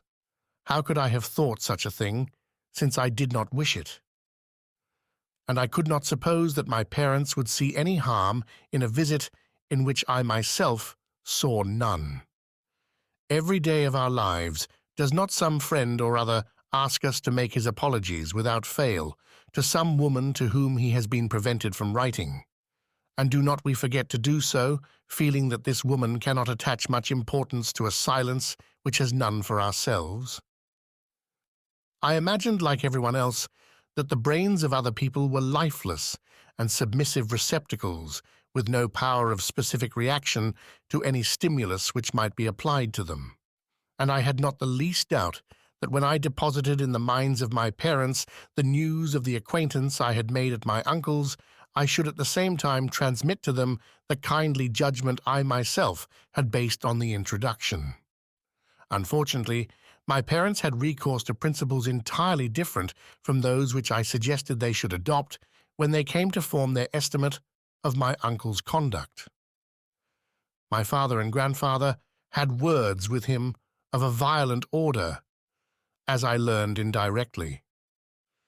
A few days later, passing my uncle in the street as he drove by in an open carriage, I felt at once all the grief, the gratitude, the remorse which I should have liked to convey to him. Beside the immensity of these emotions, I considered that merely to raise my hat to him would be incongruous and petty, and might make him think that I regarded myself as bound to show him no more than the commonest form of courtesy. I decided to abstain from so inadequate a gesture and turned my head away. My uncle thought that in doing so I was obeying my parents' orders. He never forgave them, and though he did not die until many years later, not one of us ever set eyes on him again. And so I no longer used to go into the little sitting room, now kept shut, of my uncle Adolphe. Instead, after hanging about on the outskirts of the back kitchen until Francoise appeared on its threshold and announced, "I am going to let the kitchen maid serve the coffee and take up the hot water. It is time I went off to Madame Octave." I would then decide to go indoors and would go straight upstairs to my room to read. The kitchen maid was an abstract personality, a permanent institution to which an invariable set of attributes assured a sort of fixity and continuity and identity throughout the long series of transitory human shapes in which that personality was incarnate, for we never found the same girl there 2 years running. In the year in which we ate such quantities of asparagus, the kitchen maid whose duty it was to dress them was a poor, sickly creature, some way gone in pregnancy when we arrived at Combray for Easter, and it was indeed surprising that Francoise allowed her to run so many errands in the town and to do so much work in the house, for she was beginning to find a difficulty in bearing before her the mysterious casket, fuller and larger every day, whose splendid outline could be detected through the folds of her ample smocks. These last recalled the cloaks in which Giotto shrouds some of the allegorical figures in his paintings, of which Monsieur Swann had given me photographs. He it was who pointed out the resemblance, and when he inquired after the kitchen maid, he would say, "Well, how goes it with Giotto's charity?" And indeed the poor girl, whose pregnancy had swelled and stoutened every part of her, even to her face, and the vertical, squared outlines of her cheeks,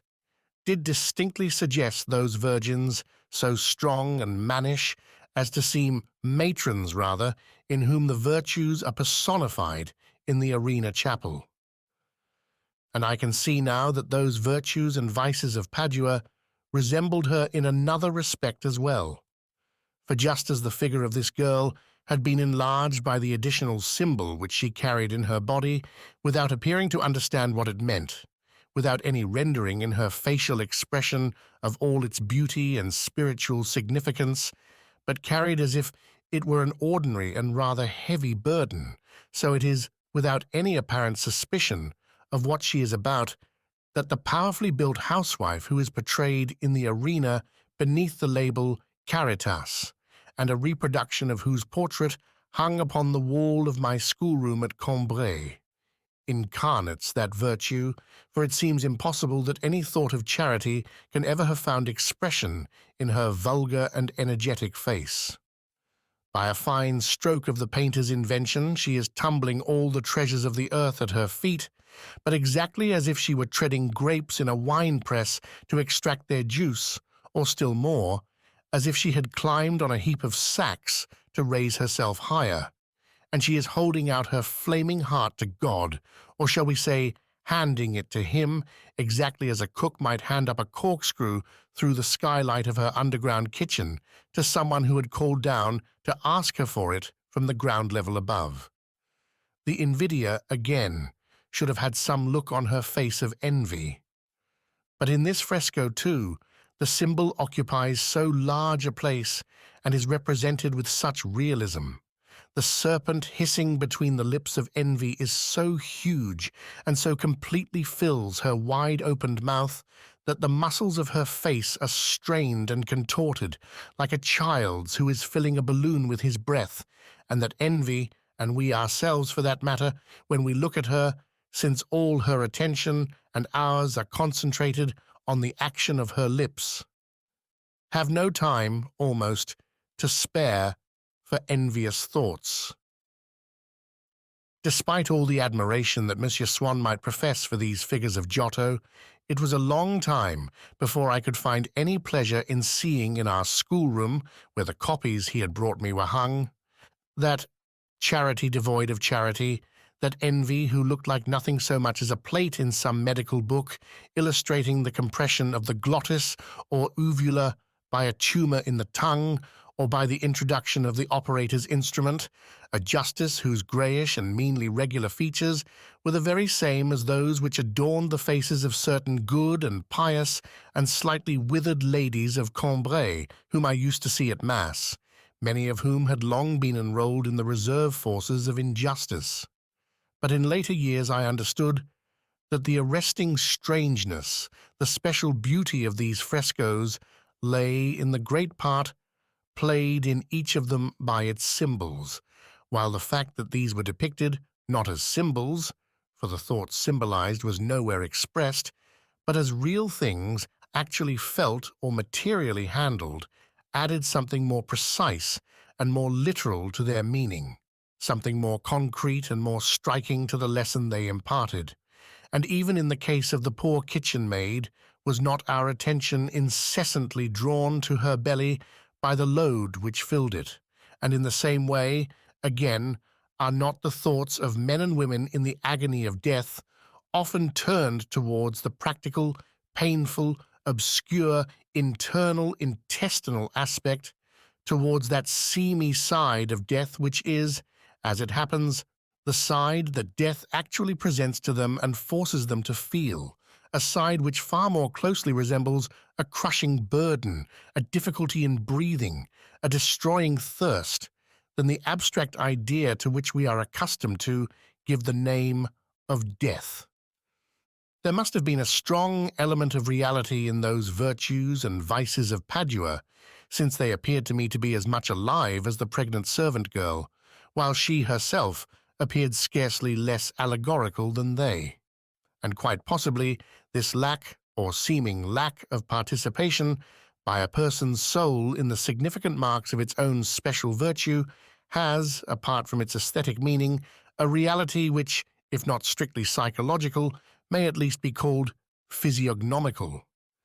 Later on, when in the course of my life I have had occasion to meet with, in convents for instance, literally saintly examples of practical charity, they have generally had the brisk, decided, undisturbed, and slightly brutal air of a busy surgeon, the face in which one can discern no commiseration, no tenderness at the sight of suffering humanity, and no fear of hurting it. The face devoid of gentleness or sympathy, the sublime face of true goodness. Then while the kitchen maid, who all unawares made the superior qualities of Francoise shine with added lustre, just as error, by force of contrast, enhances the triumph of truth, took in coffee which, according to Mamma, was nothing more than hot water, and then carried up to our rooms hot water which was barely tepid,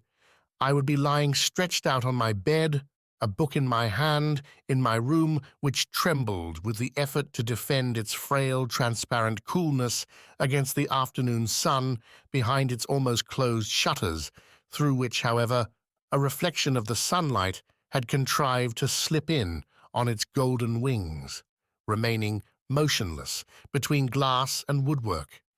In a corner, like a butterfly poised upon a flower, it was hardly light enough for me to read, and my feeling of the day's brightness and splendor was derived solely from the blows struck down below, in the Rue de la Cure, by Camus, whom Francoise had assured that my aunt was not resting, and that he might therefore make a noise, upon some old packing cases from which nothing would really be sent flying but the dust, though the din of them, in the resonant atmosphere that accompanies hot weather, seemed to scatter broadcast a rain of blood-red stars. and from the flies who performed for my benefit in their small concert, as it might be the chamber music of summer, evoking heat and light quite differently from an air of human music, which, if you happen to have heard it during a fine summer, will always bring that summer back to your mind. The fly's music is bound to the season by a closer, a more vital tie, born of sunny days, and not to be reborn, but with them, containing something of their essential nature. It not merely calls up their image in our memory, but gives us a guarantee that they do really exist, that they are close around us, immediately accessible. This dim freshness of my room was to the broad daylight of the street what the shadow is to the sunbeam, that is to say, equally luminous, and presented to my imagination the entire panorama of summer, which my senses, if I had been out walking, could have tasted and enjoyed in fragments only, and so was quite in harmony with my state of repose, which, thanks to the adventures related in my books which had just excited it, bore, like a hand reposing motionless in a stream of running water, the shock and animation of a torrent of activity and life. But my grandmother, even if the weather after growing too hot had broken, and a storm or just a shower had burst over us, would come up and beg me to go outside. And as I did not wish to leave off my book, I would go on with it in the garden, under the chestnut tree, in a little sentry box of canvas and matting, in the farthest recesses of which I used to sit and feel that I was hidden from the eyes of anyone who might be coming to call upon the family. And then my thoughts, did not they form a similar sort of hiding hole, in the depths of which I felt that I could bury myself and remain invisible even when I was looking at what went on outside? When I saw any external object, my consciousness that I was seeing it would remain between me and it, enclosing it in a slender, incorporeal outline which prevented me from ever coming directly in contact with the material form, for it would volatilize itself in some way before I could touch it, just as an incandescent body which is moved towards something wet never actually touches moisture, since it is always preceded itself by a zone of evaporation. Upon the sort of screen, patterned with different states and impressions, which my consciousness would quietly unfold while I was reading, and which ranged from the most deeply hidden aspirations of my heart to the wholly external view of the horizon spread out before my eyes at the foot of the garden. What was from the first the most permanent and the most intimate part of me, the lever whose incessant movements controlled all the rest, was my belief in the philosophic richness and beauty of the book I was reading, and my desire to appropriate these to myself, whatever the book might be. For even if I had purchased it at Combray, having seen it outside Borange's, whose grocery lay too far from our house for Francoise to be able to deal there, as she did with Camus, but who enjoyed better custom as a stationer and bookseller. Even if I had seen it, tied with string to keep it in its place in the mosaic of monthly parts and pamphlets which adorned either side of his doorway, a doorway more mysterious, more teeming with suggestion than that of a cathedral, I should have noticed and bought it there simply because I had recognized it as a book which had been well spoken of in my hearing by the schoolmaster or the school friend who at that particular time seemed to me to be entrusted with the secret of truth and beauty, things half felt by me, half incomprehensible, the full understanding of which was the vague but permanent object of my thoughts. Next to this central belief, which, while I was reading, would be constantly a motion from my inner self to the outer world towards the discovery of truth, came the emotions aroused in me by the action in which I would be taking part, for these afternoons were crammed with more dramatic and sensational events than occur often in a whole lifetime. These were the events which took place in the book I was reading.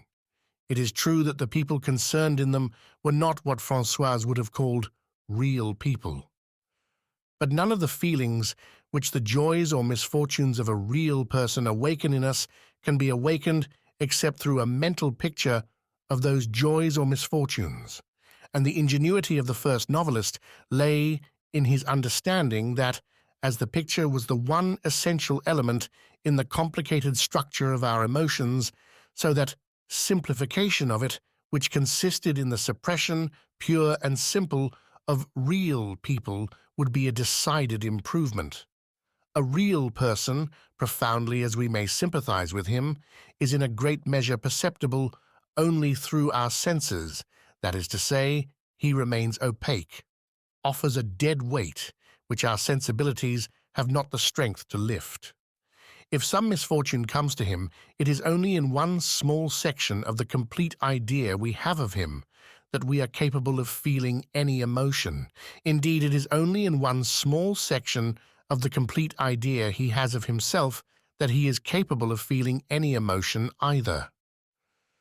The novelist's happy discovery was to think of substituting for those opaque sections, impenetrable by the human spirit, their equivalent in immaterial sections, things, that is, which the spirit can assimilate to itself, after which it matters not that the actions, the feelings of this new order of creatures appear to us in the guise of truth, since we have made them our own, since it is in ourselves that they are happening, that they are holding in thrall, while we turn over feverishly the pages of the book, our quickened breath and staring eyes. And once the novelist has brought us to that state in which, as in all purely mental states, every emotion is multiplied tenfold, into which his book comes to disturb us as might a dream, but a dream more lucid and of a more lasting impression than those which come to us in sleep. Why then, for the space of an hour he sets free within us all the joys and sorrows in the world, a few of which only we should have to spend years of our actual life in getting to know, and the keenest, the most intense of which would never have been revealed to us because the slow course of their development stops our perception of them. It is the same in life. The heart changes, and that is our worst misfortune. But we learn of it only from reading or by imagination, for in reality its alteration, like that of certain natural phenomena, is so gradual that, even if we are able to distinguish successively each of its different states, we are still spared the actual sensation of change. Next to, but distinctly less intimate a part of myself than this human element, would come the view, more or less projected before my eyes, of the country in which the action of the story was taking place, which made a far stronger impression on my mind than the other, the actual landscape which would meet my eyes when I raised them from my book.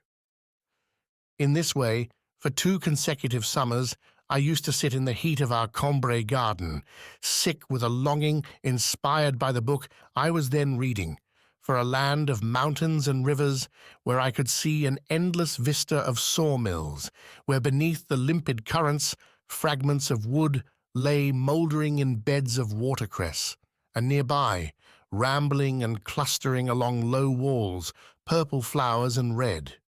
And since there was always lurking in my mind the dream of a woman who would enrich me with her love, that dream in those 2 summers used to be quickened with the freshness and coolness of running water. And whoever she might be, the woman whose image I called to mind, purple flowers and red would at once spring up on either side of her like complementary colors. This was not only because an image of which we dream remains forever distinguished, is adorned and enriched by the association of colors, not its own, which may happen to surround it in our mental picture.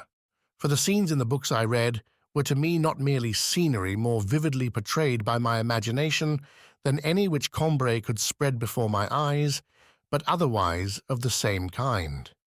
because of the selection that the author had made of them, because of the spirit of faith in which my mind would exceed and anticipate his printed word, as it might be interpreting a revelation. These scenes used to give me the impression, one which I hardly ever derived from any place in which I might happen to be, and never from our garden, that undistinguished product of the strictly conventional fantasy of the gardener whom my grandmother so despised, of their being actually part of nature herself, and worthy to be studied and explored. Had my parents allowed me, when I read a book, to pay a visit to the country it described, I should have felt that I was making an enormous advance towards the ultimate conquest of truth. For even if we have the sensation of being always enveloped in, surrounded by our own soul, still it does not seem a fixed and immovable prison. Rather, do we seem to be borne away with it and perpetually struggling to pass beyond it, to break out into the world, with a perpetual discouragement as we hear endlessly all around us that unvarying sound which is no echo from without, but the resonance of a vibration from within. We try to discover in things, endeared to us on that account, the spiritual glamour which we ourselves have cast upon them. We are disillusioned and learn that they are in themselves barren and devoid of the charm which they owed, in our minds, to the association of certain ideas. Sometimes we mobilize all our spiritual forces in a glittering array so as to influence and subjugate other human beings who, as we very well know, are situated outside ourselves, where we can never reach them. And so, if I always imagined the woman I loved as in a setting of whatever places I most longed at the time to visit, if in my secret longings it was she who attracted me to them, who opened to me the gate of an unknown world, that was not by the mere hazard of a simple association of thoughts. No, it was because my dreams of travel and of love were only moments, which I isolate artificially today as though I were cutting sections at different heights in a jet of water, rainbow flashing but seemingly without flow or motion, were only drops in a single, undeviating, irresistible outrush of all the forces of my life. And then, as I continue to trace the outward course of these impressions from their close-packed, intimate source in my consciousness, and before I come to the horizon of reality which envelops them, I discover pleasures of another kind, those of being comfortably seated, of tasting the good scent on the air, of not being disturbed by any visitor. And, when an hour chimed from the steeple of Saint-Hilaire, of watching what was already spent of the afternoon fall drop by drop until I heard the last stroke which enabled me to add up the total sum, after which the silence that followed seemed to herald the beginning, in the blue sky above me, of that long part of the day still allowed me for reading, until the good dinner which Francoise was even now preparing should come to strengthen and refresh me after the strenuous pursuit of its hero through the pages of my book. And, as each hour struck, it would seem to me that a few seconds only had passed since the hour before. The latest would inscribe itself close to its predecessor on the sky's surface, and I would be unable to believe that 60 minutes could be squeezed into the tiny arc of blue which was comprised between their two golden figures. Sometimes it would even happen that this precocious hour would sound 2 strokes more than the last. There must then have been an hour which I had not heard strike. Something which had taken place had not taken place for me. The fascination of my book, a magic as potent as the deepest slumber, had stopped my enchanted ears and had obliterated the sound of that golden bell from the azure surface of the enveloping silence. Sweet Sunday afternoons beneath the chestnut tree in our Combray garden, from which I was careful to eliminate every commonplace incident of my actual life, replacing them by a career of strange adventures and ambitions in a land watered by living streams. You still recall those adventures and ambitions to my mind when I think of you, and you embody and preserve them by virtue of having little by little drawn round and enclosed them while I went on with my book and the heat of the day declined, in the gradual crystallization, slowly altering in form and dappled with a pattern of chestnut leaves, of your silent, sonorous, fragrant, limpid hours. Sometimes I would be torn from my book in the middle of the afternoon by the gardener's daughter, who came running like a mad thing, overturning an orange tree in its tub, cutting a finger, breaking a tooth and screaming out, "They're coming! They're coming!" so that Francoise and I should run too and not miss anything of the show. That was on days when the cavalry stationed in Combray went out for some military exercise, going as a rule by the Rue Saint-Hildegarde, while our servants, sitting in a row on their chairs outside the garden railings, stared at the people of Combray taking their Sunday walks and were stared at in return. The gardener's daughter, through the gap which there was between two houses far away in the Avenue de la Gare, would have spied the glitter of helmets. The servants then hurried in with their chairs, for when the troopers filed through the Rue Saint-Hildegarde, they filled it from side to side, and their jostling horses scraped against the walls of the houses, covering and drowning the pavements like banks, which present too narrow a channel to a river in flood. "Poor children," Francoise would exclaim, in tears almost before she had reached the railings.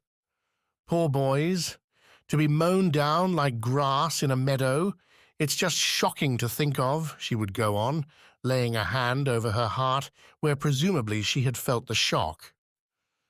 "A fine sight, isn't it, Madame Francoise? All these young fellows not caring 2 straws for their lives?" the gardener would ask, just to draw her, and he would not have spoken in vain. "Not caring for their lives, is it? Why, what in the world is there that we should care for if it's not our lives, the only gift the Lord never offers us a second time? Oh dear, you're right all the same. It's quite true they don't care. I can remember them in '70. In those wretched wars, they've no fear of death left in them. They're nothing more nor less than madmen. And then they aren't worth the price of a rope to hang them with. They're not men any more, they're lions." For by her way of thinking, to compare a man with a lion, which she used to pronounce lion, was not at all complimentary to the man. The Rue Saint-Hildegarde turned too sharply for us to be able to see people approaching at any distance, and it was only through the gap between those 2 houses in the Avenue de la Gare that we could still make out fresh helmets racing along towards us and flashing in the sunlight. The gardener wanted to know whether there were still many to come, and he was thirsty besides, with the sun beating down upon his head. So then, suddenly, his daughter would leap out, as though from a beleaguered city, would make a sortie, turn the street corner, and having risked her life 100 times over, reappear and bring us, with a jug of licorice water, the news that there were still at least 1,000 of them, pouring along without a break from the direction of Thiberzy and Méséglise. Francoise and the gardener, having made up their difference, would discuss the line to be followed in case of war. "Don't you see, Francoise," he would say, "revolution would be better, because then no one would need to join in unless he liked." "Oh yes, I can see that, certainly. It's more straightforward." The gardener believed that as soon as war was declared, they would stop all the railways. "Yes, to be sure, so that we shan't get away," said Francoise. And the gardener would assent with, "Aye, they're the cunning ones," for he would not allow that war was anything but a kind of trick which the state attempted to play on the people, or that there was a man in the world who would not run away from it if he had the chance to do so. But Francoise would hasten back to my aunt, and I would return to my book, and the servants would take their places again outside the gate to watch the dust settle on the pavement, and the excitement caused by the passage of the soldiers subside. Long after order had been restored, an abnormal tide of humanity would continue to darken the streets of Combray. And in front of every house, even of those where it was not, as a rule, done, the servants and sometimes even the masters would sit and stare, festooning their doorsteps with a dark, irregular fringe, like the border of shells and seaweed which a stronger tide than usual leaves on the beach, as though trimming it with embroidered crepe when the sea itself has retreated. Except on such days as these, however, I would as a rule be left to read in peace. but the interruption which a visit from Swann once made, and the commentary which he then supplied to the course of my reading, which had brought me to the work of an author quite new to me called Bergotte, had this definite result that for a long time afterwards it was not against a wall gay with spikes of purple blossom, but on a wholly different background, the porch of a Gothic cathedral, that I would see outlined the figure of one of the women of whom I dreamed. I had heard Bergotte spoken of for the first time by a friend older than myself, for whom I had a strong admiration, a precious youth of the name of Bloch. Hearing me confess my love of the Nuit d'Octobre, he had burst out in a bray of laughter like a bugle call, and told me, by way of warning, "You must conquer your vile taste for eau de Musset Esquire. He is a bad egg, one of the very worst, a pretty detestable specimen. I am bound to admit, Nathalie," he added graciously, "that he, and even the man Racine, did, each of them, once in his life, compose a line which is not only fairly rhythmical, but has also what is in my eyes the supreme merit of meaning absolutely nothing. One is La Blanche Alusson et la Blanche Camire, and the other, La Fille de Minos et de Pasiphae. They were submitted to my judgment as evidence for the defense of the two runagates in an article by my very dear master, Father Leconte, who is found pleasing in the sight of the immortal gods, by which token here is a book which I have not the time just now to read, a book recommended, it would seem, by that colossal fellow. He regards, or so they tell me, its author, one Bergotte Esquire, as a subtle scribe, more subtle, indeed, than any beast of the field. And albeit he exhibits on occasion a critical pacifism, a tenderness in suffering fools, for which it is impossible to account and hard to make allowance, still his word has weight with me as it were the Delphic oracle. Read you then this lyrical prose, and, if the titanic master-builder of rhythm, who composed Bhagavat and the Lévrier de Magnus, speaks not falsely, then, by Apollo, you may taste, even you, my master, the ambrosial joys of Olympus. It was in an ostensible vein of sarcasm that he had asked me to call him, and that he himself called me my master. But, as a matter of fact, we each derived a certain amount of satisfaction from the mannerism, being still at the age in which one believes that one gives a thing real existence by giving it a name. Unfortunately, I was not able to set at rest by further talks with Bloch, in which I might have insisted upon an explanation, the doubts he had engendered in me when he told me that fine lines of poetry, from which I, if you please, expected nothing less than the revelation of truth itself, were all the finer if they meant absolutely nothing. For as it happened, Bloch was not invited to the house again. At first, he had been well received there. It is true that my grandfather made out that whenever I formed a strong attachment to any one of my friends and brought him home with me, that friend was invariably a Jew, to which he would not have objected on principle. Indeed, his own friend Swann was of Jewish extraction, had he not found that the Jews whom I chose as friends were not usually of the best type. And so I was hardly ever able to bring a new friend home without my grandfather's humming the O God of our fathers from La Juive, or else Israel, break thy chain, singing the tune alone, of course, to an ti-tum tra-la. But I used to be afraid of my friends recognizing the sound, and so being able to reconstruct the words.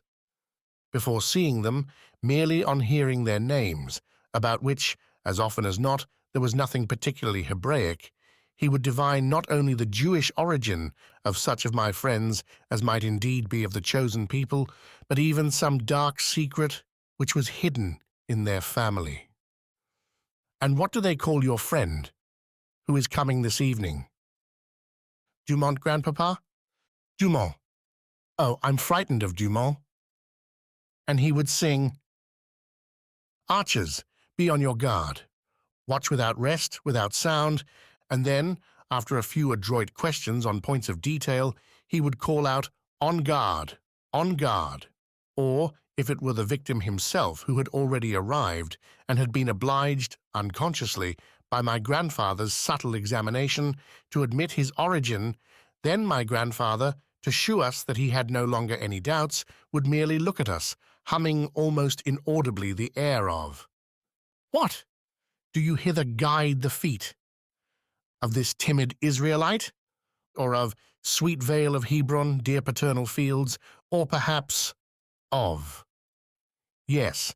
I am of the chosen race." These little eccentricities on my grandfather's part implied no ill will whatsoever towards my friends. But Bloch had displeased my family for other reasons. He had begun by annoying my father, who, seeing him come in with wet clothes, had asked him with keen interest, "Why, Monsieur Bloch, is there a change in the weather? Has it been raining? I can't understand it. The barometer has been set fair." Which drew from Bloch nothing more instructive than, "Sir, I am absolutely incapable of telling you whether it has rained. I live so resolutely apart from physical contingencies that my senses no longer trouble to inform me of them." "My poor boy," said my father after Bloch had gone, "your friend is out of his mind. Why, he couldn't even tell me what the weather was like, as if there could be anything more interesting. He is an imbecile." Next, Bloch had displeased my grandmother because after luncheon, when she complained of not feeling very well, he had stifled a sob and wiped the tears from his eyes. "You cannot imagine that he is sincere," she observed to me. "Why, he doesn't know me. Unless he's mad, of course." And finally, he had upset the whole household when he arrived an hour and a half late for luncheon, and covered with mud from head to foot, and made not the least apology, saying merely, "I never allow myself to be influenced in the smallest degree either by atmospheric disturbances or by the arbitrary divisions of what is known as time. I would willingly reintroduce to society the opium pipe of China or the Malayan kris, but I am wholly and entirely without instruction in those infinitely more pernicious, besides being quite bleakly bourgeois, implements, the umbrella and the watch." In spite of all this, he would still have been received at Combray. He was, of course, hardly the friend my parents would have chosen for me. They had, in the end, decided that the tears which he had shed on hearing of my grandmother's illness were genuine enough. But they knew, either instinctively or from their own experience, that our early impulsive emotions have but little influence over our later actions and the conduct of our lives, and that regard for moral obligations, loyalty to our friends, patience in finishing our work, obedience to a rule of life, have a surer foundation in habits solidly formed and blindly followed than in these momentary transports, ardent but sterile. They would have preferred to Bloch, as companions for myself, boys who would have given me no more than it is proper by all the laws of middle-class morality for boys to give one another, who would not unexpectedly send me a basket of fruit, because they happened, that morning, to have thought of me with affection, but who, since they were incapable of inclining in my favor by any single impulse of their imagination and emotions, the exact balance of the duties and claims of friendship, were as incapable of loading the scales to my prejudice. Even the injuries we do them will not easily divert from the path of their duty towards us those conventional natures of which my great-aunt furnished a type, who, after quarrelling for years with a niece, to whom she never spoke again, yet made no change in the will in which she had left that niece the whole of her fortune, because she was her next of kin, and it was the proper thing to do. But I was fond of Bloch. My parents wished me to be happy, and the insoluble problems which I set myself on such texts as the absolutely meaningless beauty of La Fille de Minos et de Pasiphae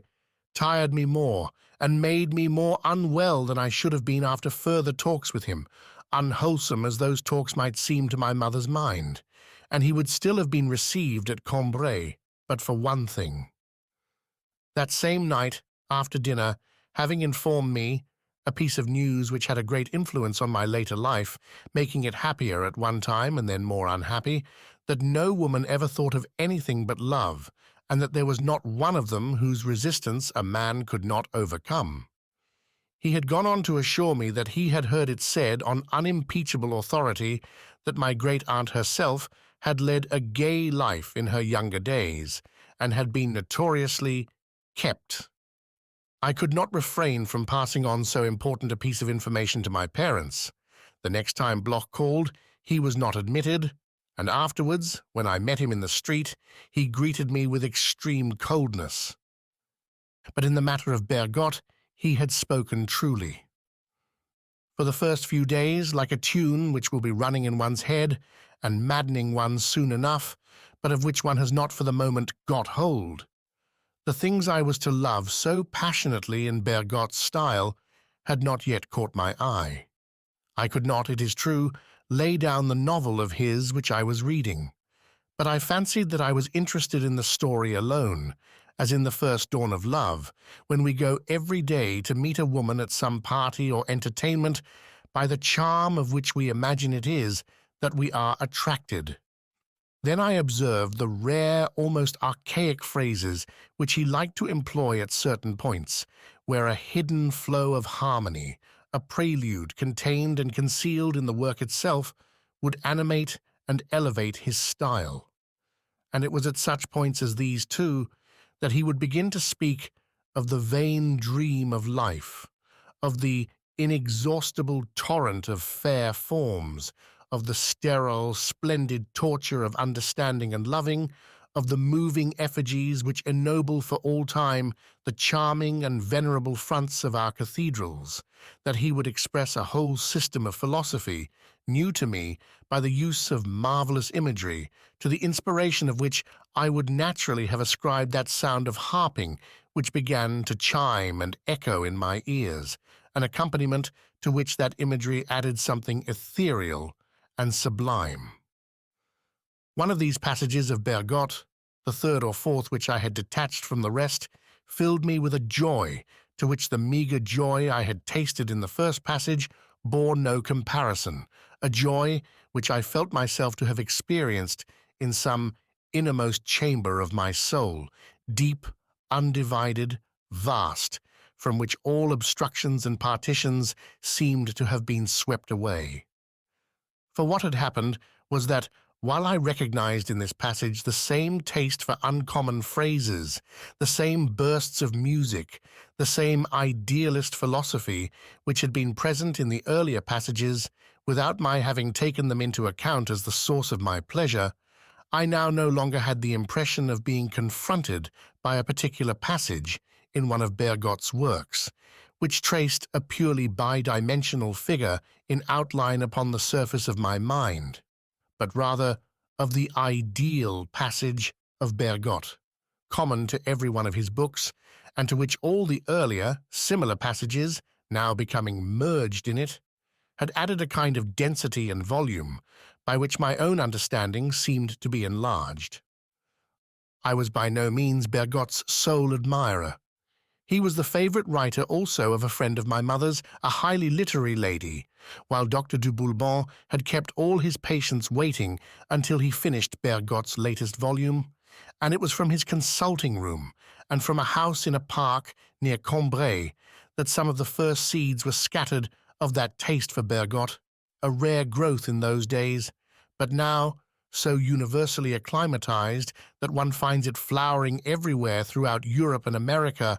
and even in the tiniest villages, rare still in its refinement, but in that alone.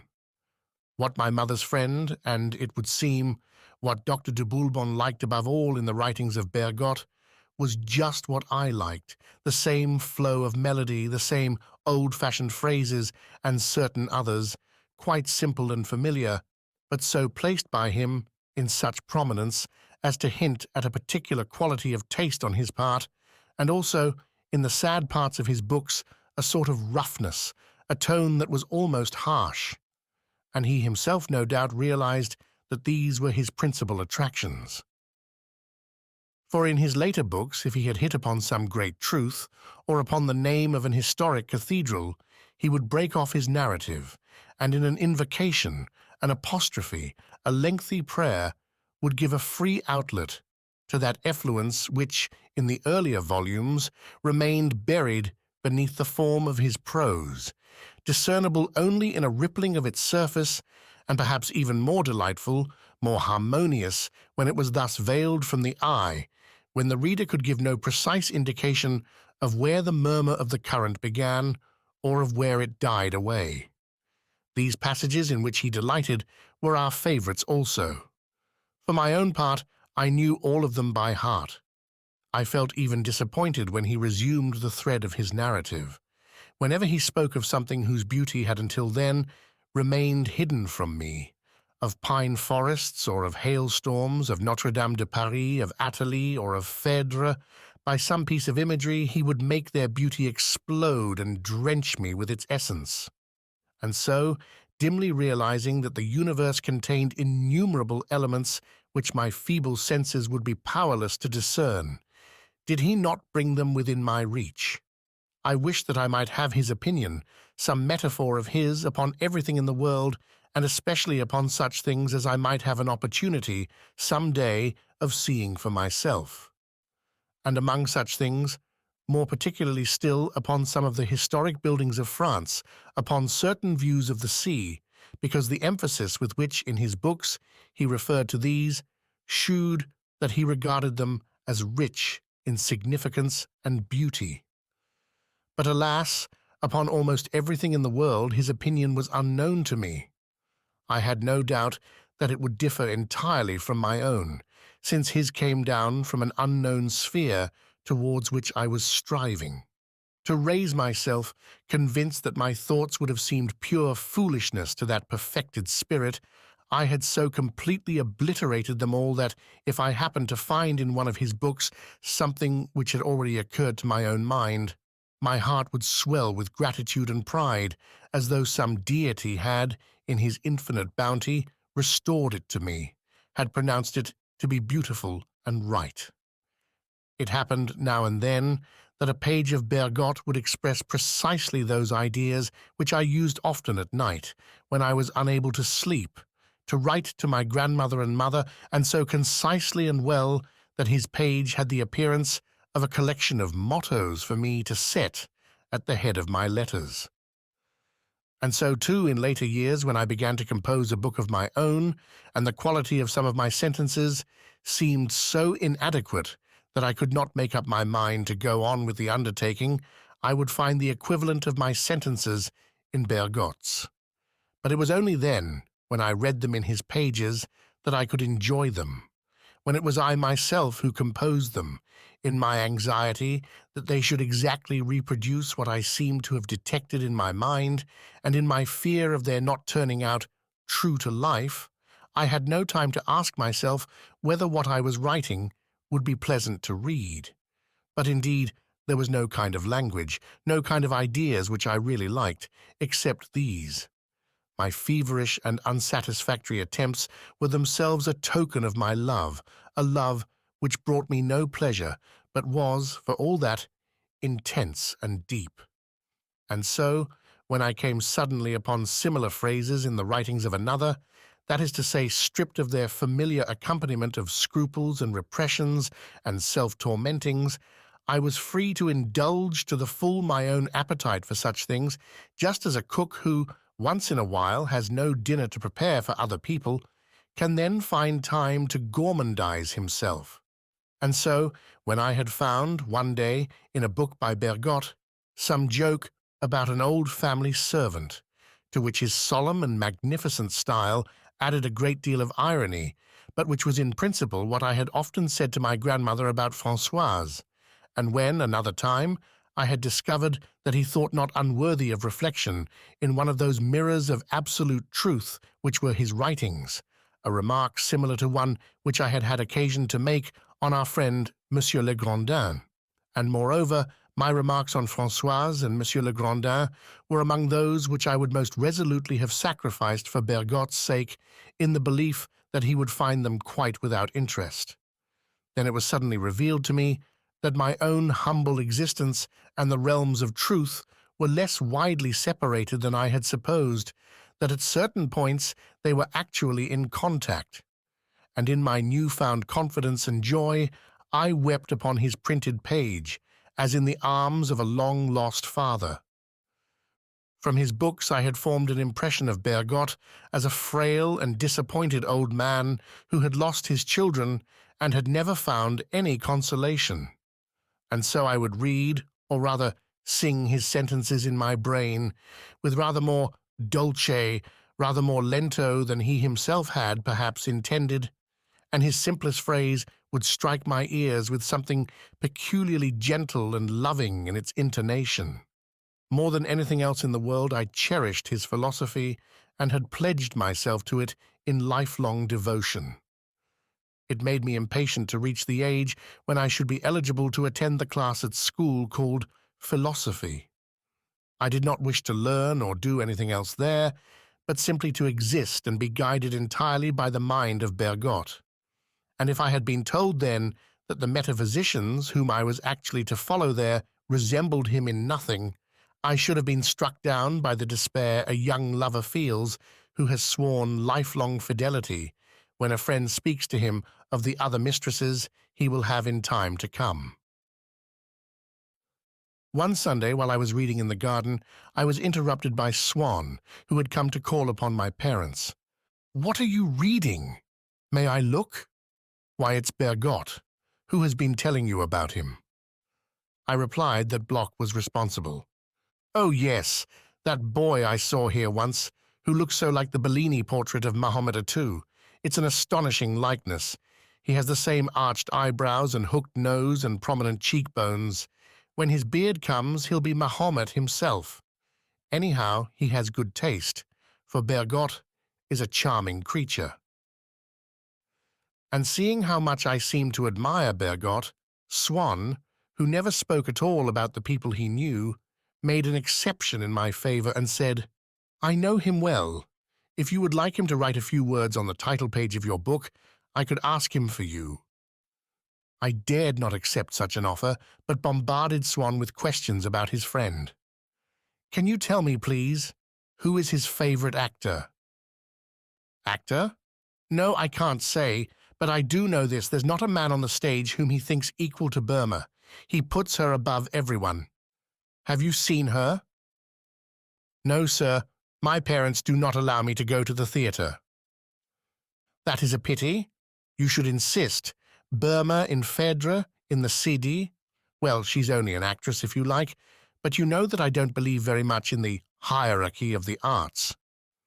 As he spoke, I noticed, what had often struck me before in his conversations with my grandmother's sisters, that whenever he spoke of serious matters, whenever he used an expression which seemed to imply a definite opinion upon some important subject, he would take care to isolate, to sterilize it by using a special intonation, mechanical and ironic, as though he had put the phrase or word between inverted commas, and was anxious to disclaim any personal responsibility for it. As who should say, the hierarchy, don't you know, as silly people call it. But then, if it was so absurd, why did he say the hierarchy? A moment later he went on, "Her acting will give you as noble an inspiration as any masterpiece of art in the world, as, oh, I don't know," and he began to laugh. "Shall we say the Queens of Chartres?" Until then, I had supposed that his horror of having to give a serious opinion was something Parisian and refined, in contrast to the provincial dogmatism of my grandmother's sisters. And I had imagined also that it was characteristic of the mental attitude towards life of the circle in which Swann moved, where, by a natural reaction from the lyrical enthusiasms of earlier generations, an excessive importance was given to small and precise facts, formerly regarded as vulgar, and anything in the nature of phrase-making was banned. But now I found myself slightly shocked by this attitude, which Swann invariably adopted when face to face with generalities. He appeared unwilling to risk even having an opinion, and to be at his ease only when he could furnish, with meticulous accuracy, some precise but unimportant detail. But in so doing, he did not take into account that even here he was giving an opinion, holding a brief, as they say, for something, that the accuracy of his details had an importance of its own. I thought again of the dinner that night, when I had been so unhappy because Mamma would not be coming up to my room, and when he had dismissed the balls given by the Princesse de Léon as being of no importance. And yet it was to just that sort of amusement that he was devoting his life. For what other kind of existence did he reserve the duties of saying in all seriousness what he thought about things, of formulating judgments which he would not put between inverted commas? And when would he cease to give himself up to occupations of which, at the same time, he made out that they were absurd? I noticed, too, in the manner in which Swann spoke to me of Bergotte, something which, to do him justice, was not peculiar to himself, but was shared by all that writer's admirers at that time, at least by my mother's friend, and by Dr. de Boulbon. Like Swann, they would say of Bergotte, "He has a charming mind, so individual, he has a way of his own of saying things, which is a little far-fetched, but so pleasant. You never need to look for his name on the title page, you can tell his work at once." But none of them had yet gone so far as to say, "He is a great writer, he has great talent." They did not even credit him with talent at all. They did not speak because they were not aware of it. We are very slow in recognizing in the peculiar physiognomy of a new writer the type which is labeled great talent in our museum of general ideas. Simply because that physiognomy is new and strange, we can find in it no resemblance to what we are accustomed to call talent. We say rather originality, charm, delicacy, strength, and then one day we add up the sum of these and find that it amounts simply to talent. "Are there any books in which Bergotte has written about Burma?" I asked Monsieur Swann. "I think he has, in that little essay on Racine, but it must be out of print. Still, there has perhaps been a second impression. I will find out. Anyhow, I can ask Bergotte himself all that you want to know next time he comes to dine with us. He never misses a week, from one year's end to another. He is my daughter's greatest friend. They go about together and look at old towns and cathedrals and castles." As I was still completely ignorant of the different grades in the social hierarchy, the fact that my father found it impossible for us to see anything of Swann's wife and daughter had for a long time had the contrary effect of making me imagine them as separated from us by an enormous gulf, which greatly enhanced their dignity and importance in my eyes. I was sorry that my mother did not dye her hair and redden her lips, as I had heard our neighbor, Madame Sazerat, say that Madame Swann did, to gratify not her husband, but Monsieur de Charlus, and I felt that to her we must be an object of scorn, which distressed me particularly on account of the daughter, such a pretty little girl as I had heard, and one of whom I used often to dream, always imagining her with the same features and appearance, which I bestowed upon her quite arbitrarily, but with a charming effect. But from this afternoon, when I had learned that M. Swann was a creature living in such rare and fortunate circumstances, bathed, as in her natural element, in such a sea of privilege that if she should ask her parents whether anyone were coming to dinner, she would be answered in those two syllables, radiant with celestial light, would hear the name of that golden guest, who was to her no more than an old friend of her family, Bergotte. That for her, the intimate conversation at table, corresponding to what my great-aunt's conversation was for me, would be the words of Bergotte upon all those subjects which he had not been able to take up in his writings, and on which I would fain have heard him utter oracles, and that above all, when she went to visit other towns, he would be walking by her side, unrecognized and glorious, like the gods who came down, of old, from heaven, to dwell among mortal men. Then I realized both the rare worth of a creature such as MLL, Swann, and at the same time how coarse and ignorant I should appear to her, and I felt so keenly how pleasant and yet how impossible it would be for me to become her friend that I was filled at once with longing and with despair. And usually, from this time forth, when I thought of her, I would see her standing before the porch of a cathedral, explaining to me what each of the statues meant, and, with a smile which was my highest commendation, presenting me, as her friend, to Bergotte. And invariably the charm of all the fancies which the thought of cathedrals used to inspire in me, the charm of the hills and valleys of the Ile-de-France and of the plains of Normandy, would radiate brightness and beauty over the picture I had formed in my mind of MLL.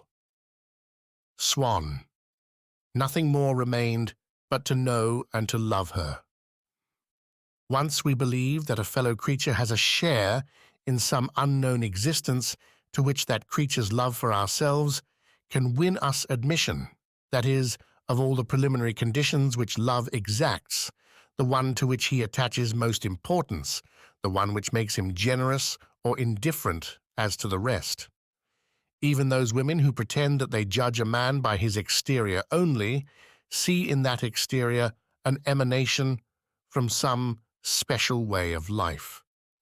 And that is why they fall in love with a soldier or a fireman whose uniform makes them less particular about his face.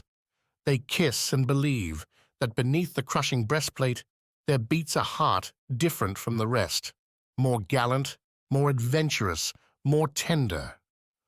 And so it is that a young king or a crown prince may travel in foreign countries and make the most gratifying conquests, and yet lack entirely that regular and classic profile which would be indispensable, I dare say, in an outside broker. While I was reading in the garden, a thing my great-aunt would never have understood my doing save on a Sunday, that being the day on which it was unlawful to indulge in any serious occupation, and on which she herself would lay aside her sewing, on a weekday she would have said, "How you can go on amusing yourself with a book. It isn't Sunday, you know." Putting into the word amusing an implication of childishness and waste of time, my Aunt Léonie would be gossiping with Francoise until it was time for Eulalie to arrive. She would tell her that she had just seen Madame Goupil go by without an umbrella, in the silk dress she had made for her the other day at Châteaudun.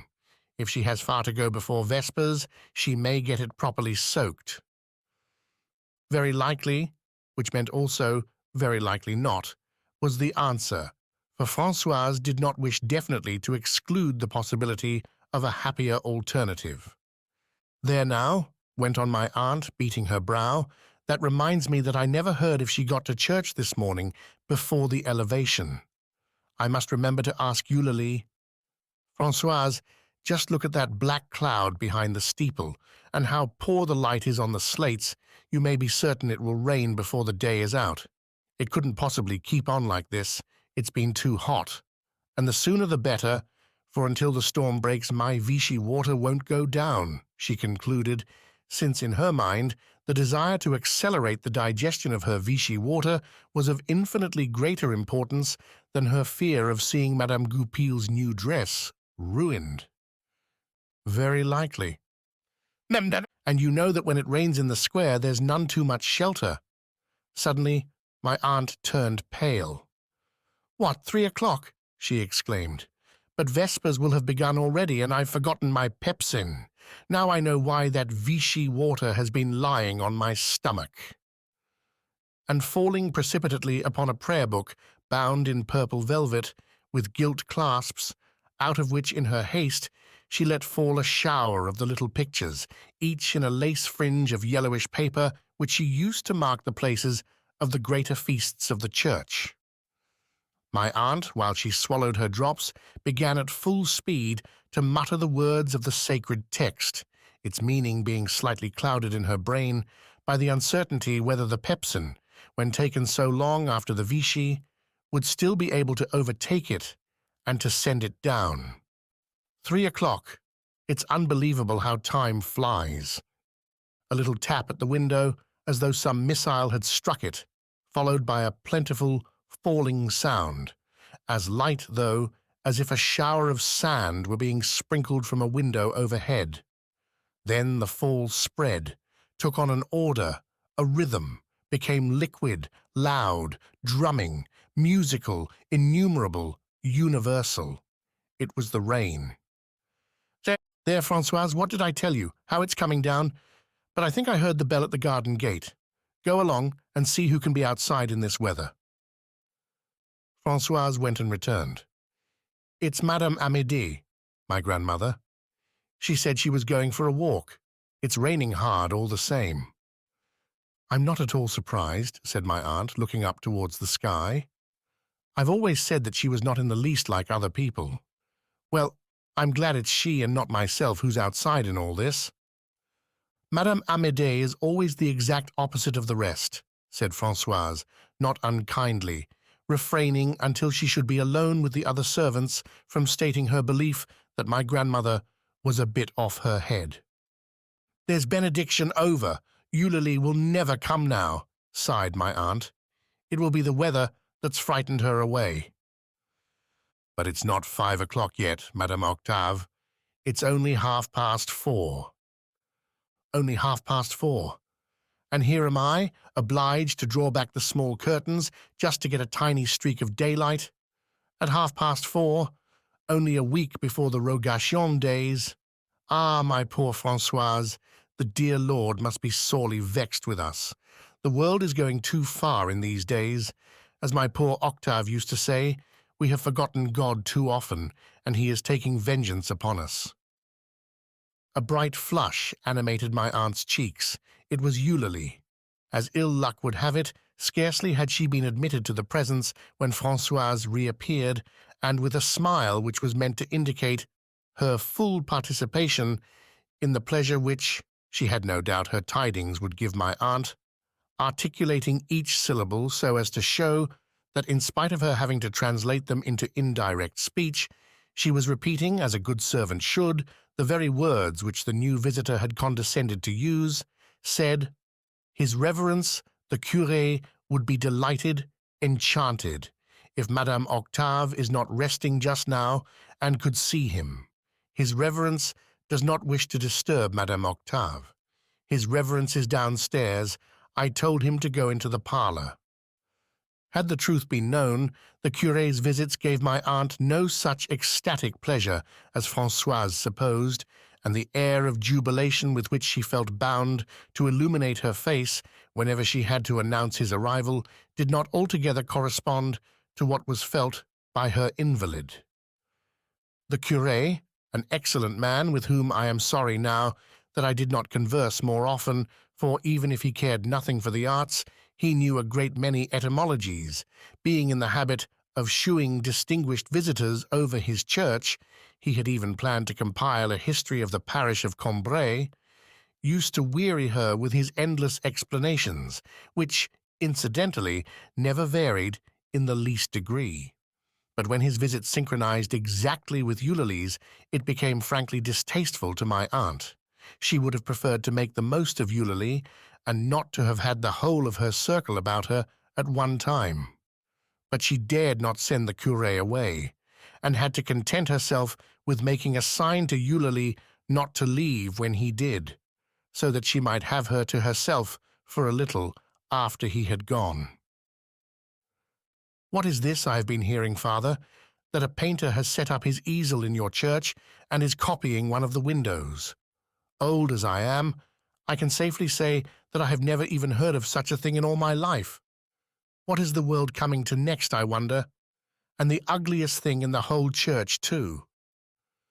I will not go so far as to say that it is quite the ugliest, for although there are certain things in Saint-Hilaire which are well worth a visit, there are others that are very old now, in my poor basilica, the only one in all the diocese that has never even been restored. The Lord knows our porch is dirty and out of date. Still, it is of a majestic character. Take, for instance, the Esther tapestries, though personally I would not give a brass farthing for the pair of them, but experts put them next after the ones at Sens. I can quite see, too, that apart from certain details which are, well, a trifle realistic, they show features which testify to a genuine power of observation. But don't talk to me about the windows. Is it common sense, I ask you, to leave up windows which shut out all the daylight and even confuse the eyes by throwing patches of colour, to which I should be hard put to it to give a name, on a floor in which there are not two slabs on the same level? And yet they refuse to renew the floor for me because, if you please, those are the tombstones of the abbots of Combray and the lords of Guermantes,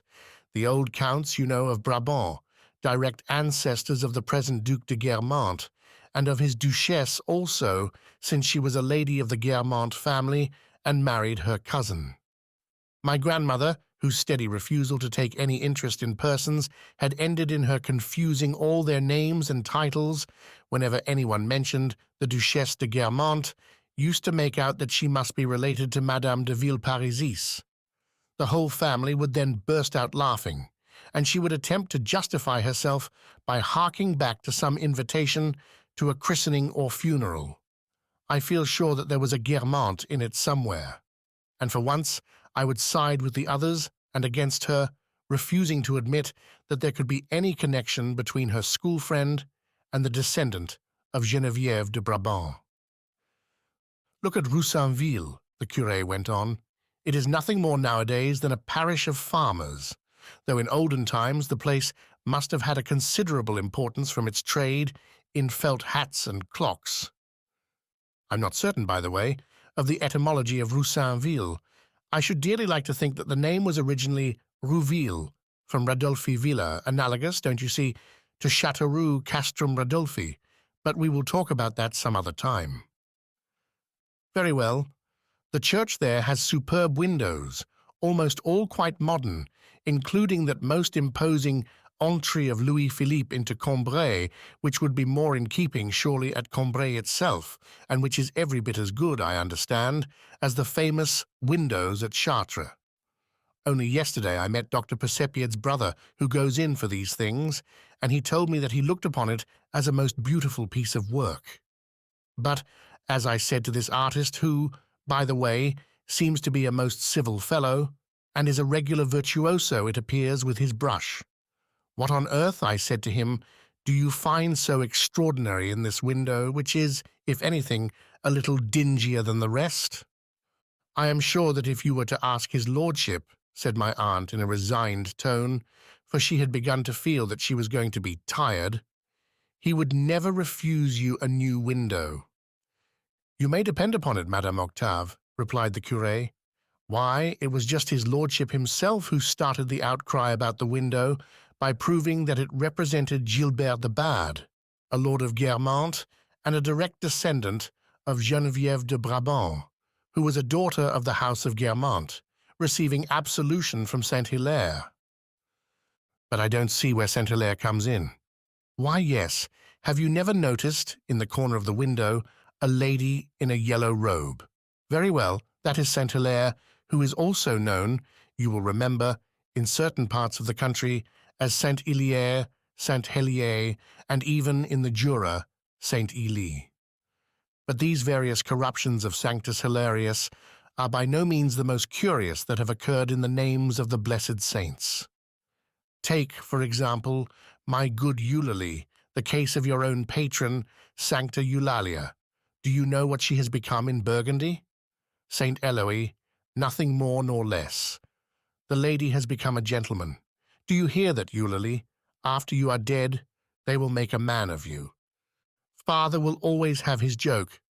Gilberte's brother, Charles the Stammerer, was a pious prince, but having early in life lost his father, Pepin the Mad, who died as a result of his mental infirmity, he wielded the supreme power with all the arrogance of a man who has not been subjected to discipline in his youth,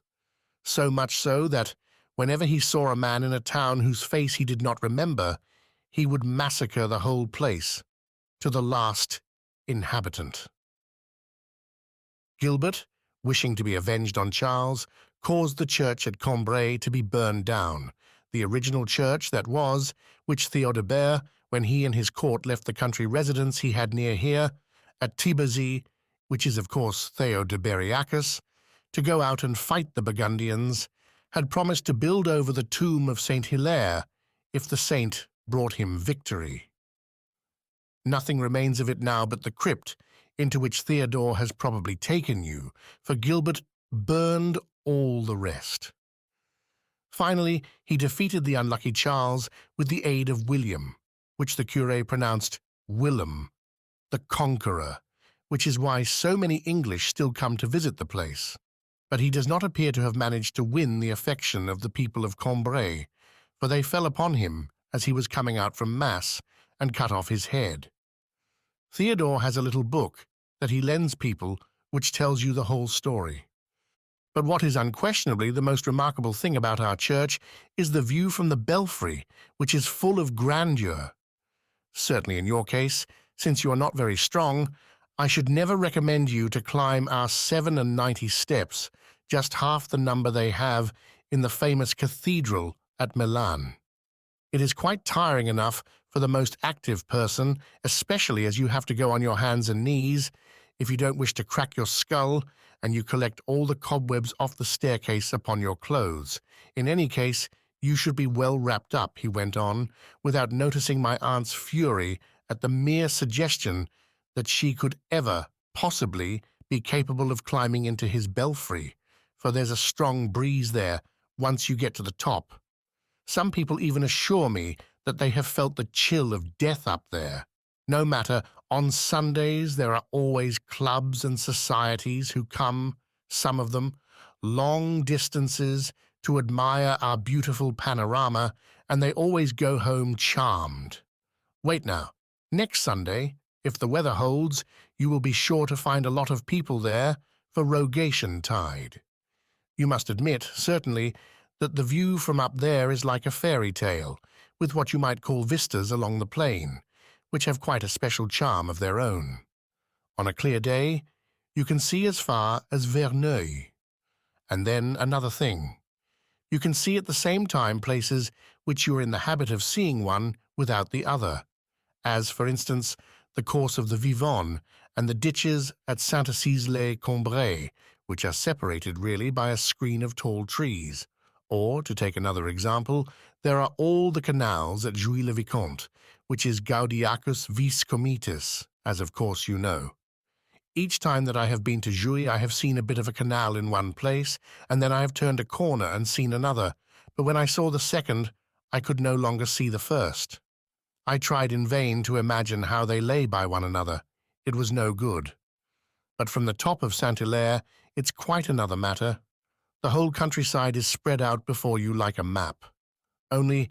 you cannot make out the water. You would say that there were great rifts in the town, slicing it up so neatly that it looks like a loaf of bread, which still holds together after it has been cut up. To get it all quite perfect, you would have to be in both places at once, up here on the top of Saint-Hilaire and down there at Jouy-le-Vicomte. The curé had so much exhausted my aunt that no sooner had he gone than she was obliged to send away Eulalie also. "Here, my poor Eulalie," she said in a feeble voice, drawing a coin from a small purse which lay ready to her hand. "This is just something so that you shall not forget me in your prayers." "Oh, but Madame Octave, I don't think I ought to. You know very well that I don't come here for that." So Eulalie would answer, with the same hesitation and the same embarrassment every Sunday, as though each temptation were the first, and with a look of displeasure which enlivened my aunt and never offended her, for if it so happened that Eulalie, when she took the money, looked a little less sulky than usual, my aunt would remark afterwards, "I cannot think what has come over Eulalie. I gave her just the trifle I always give, and she did not look at all pleased." "I don't think she has very much to complain of, all the same," Francoise would sigh grimly, for she had a tendency to regard as petty cash all that my aunt might give her for herself or her children, and as treasure riotously squandered on a pampered and ungrateful darling, the little coins slipped Sunday by Sunday into Eulalie's hand, but so discreetly passed that Francoise never managed to see them. It was not that she wanted to have for herself the money my aunt bestowed on Eulalie. She already enjoyed a sufficiency of all that my aunt possessed, in the knowledge that the wealth of the mistress automatically ennobled and glorified the maid in the eyes of the world, and that she herself was conspicuous and worthy to be praised throughout Combray, Jouy-le-Vicomte, and other cities of men on account of my aunt's many farms, her frequent and prolonged visits from the curé, and the astonishing number of bottles of Vichy water which she consumed. Francoise was avaricious only for my aunt. Had she had control over my aunt's fortune, which would have more than satisfied her highest ambition, she would have guarded it from the assaults of strangers with a maternal ferocity. She would, however, have seen no great harm in what my aunt, whom she knew to be incurably generous, allowed herself to give away, had she given only to those who were already rich. Perhaps she felt that such persons, not being actually in need of my aunt's presence, could not be suspected of simulating affection for her on that account. Besides, presents offered to persons of great wealth and position, such as Madame Sazerat, Monsieur Swann, Monsieur Legrandin, and Madame Goupil, to persons of the same class as my aunt, and who would naturally mix with her, seemed to Francoise to be included among the ornamental customs of that strange and brilliant life led by rich people who hunted and shot, gave balls and paid visits, a life which she would contemplate with an admiring smile. But it was by no means the same thing if, for this princely exchange of courtesies, my aunt substituted mere charity, if her beneficiaries were of the class which Francoise would label people like myself, or people no better than myself, people whom she despised even more if they did not address her always as Madame Francoise, just to show that they considered themselves to be not as good. And when she saw that, despite all her warnings, my aunt continued to do exactly as she pleased, and to fling money away with both hands, or so at least Francoise believed, on undeserving objects, she began to find that the presents she herself received from my aunt were very tiny compared to the imaginary riches squandered upon Eulalie. There was not in the neighborhood of Combray a farm of such prosperity and importance that Francoise doubted Eulalie's ability to buy it, without thinking twice, out of the capital which her visits to my aunt had brought in. It must be added that Eulalie had formed an exactly similar estimate of the vast and secret hoards of Francoise. So every Sunday, after Eulalie had gone, Francoise would mercilessly prophesy her coming downfall. She hated Eulalie, but was at the same time afraid of her, and so felt bound, when Eulalie was there, to look pleasant. But she would make up for that after the other's departure, never, it is true, alluding to her by name, but hinting at her in Sibylline oracles, or in utterances of a comprehensive character, like those of Ecclesiastes, the preacher, but so worded that their special application could not escape my aunt. After peering out at the side of the curtain to see whether Eulalie had shut the front door behind her, flatterers know how to make themselves welcome and to gather up the crumbs, but have patience, have patience. Our God is a jealous God, and one fine day he will be avenged upon them, she would declaim, with the sidelong, insinuating glance of Josh thinking of Athaliah alone, when he says that the prosperity of wicked men runs like a torrent past and soon is spent. But on this memorable afternoon, when the curé had come as well, and by his interminable visit had drained my aunt's strength, Francoise followed Eulalie from the room, saying, "Madame Octave, I will leave you to rest. You look utterly tired out." And my aunt answered her not a word, breathing a sigh so faint that it seemed it must prove her last, and lying there with closed eyes, as though already dead. But hardly had Francoise arrived downstairs when 4 peals of a bell, pulled with the utmost violence, reverberated through the house, and my aunt, sitting erect upon her bed, called out, "Has Eulalie gone yet?" Would you believe it? I forgot to ask her whether Madame Goupil arrived in church before the elevation. Run after her, quick. But Francoise returned alone, having failed to overtake Eulalie. "It is most provoking," said my aunt, shaking her head, "the one important thing that I had to ask her." In this way, life went by for my Aunt Léonie, always the same, in the gentle uniformity of what she called, with a pretense of deprecation, but with a deep tenderness, her little jog-trot.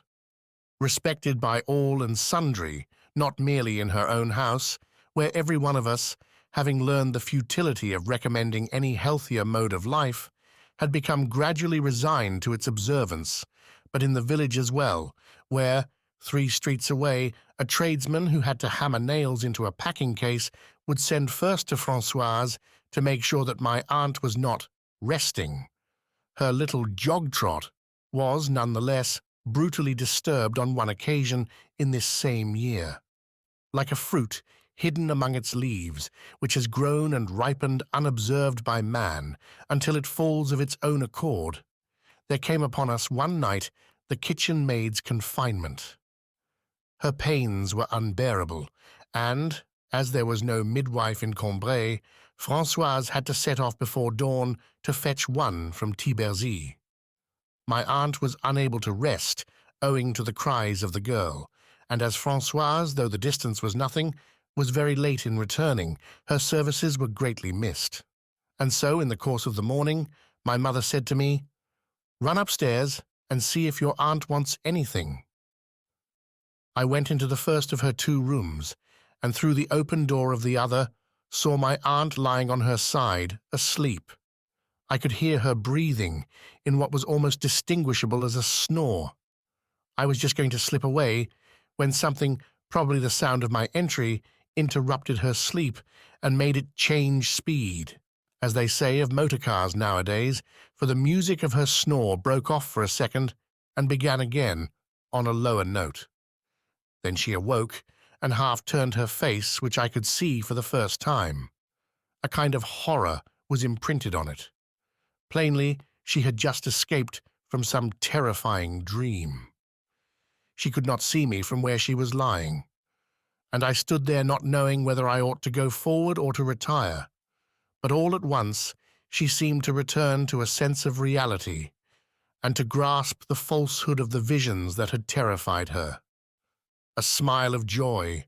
a pious act of thanksgiving to God, who is pleased to grant that life shall be less cruel than our dreams,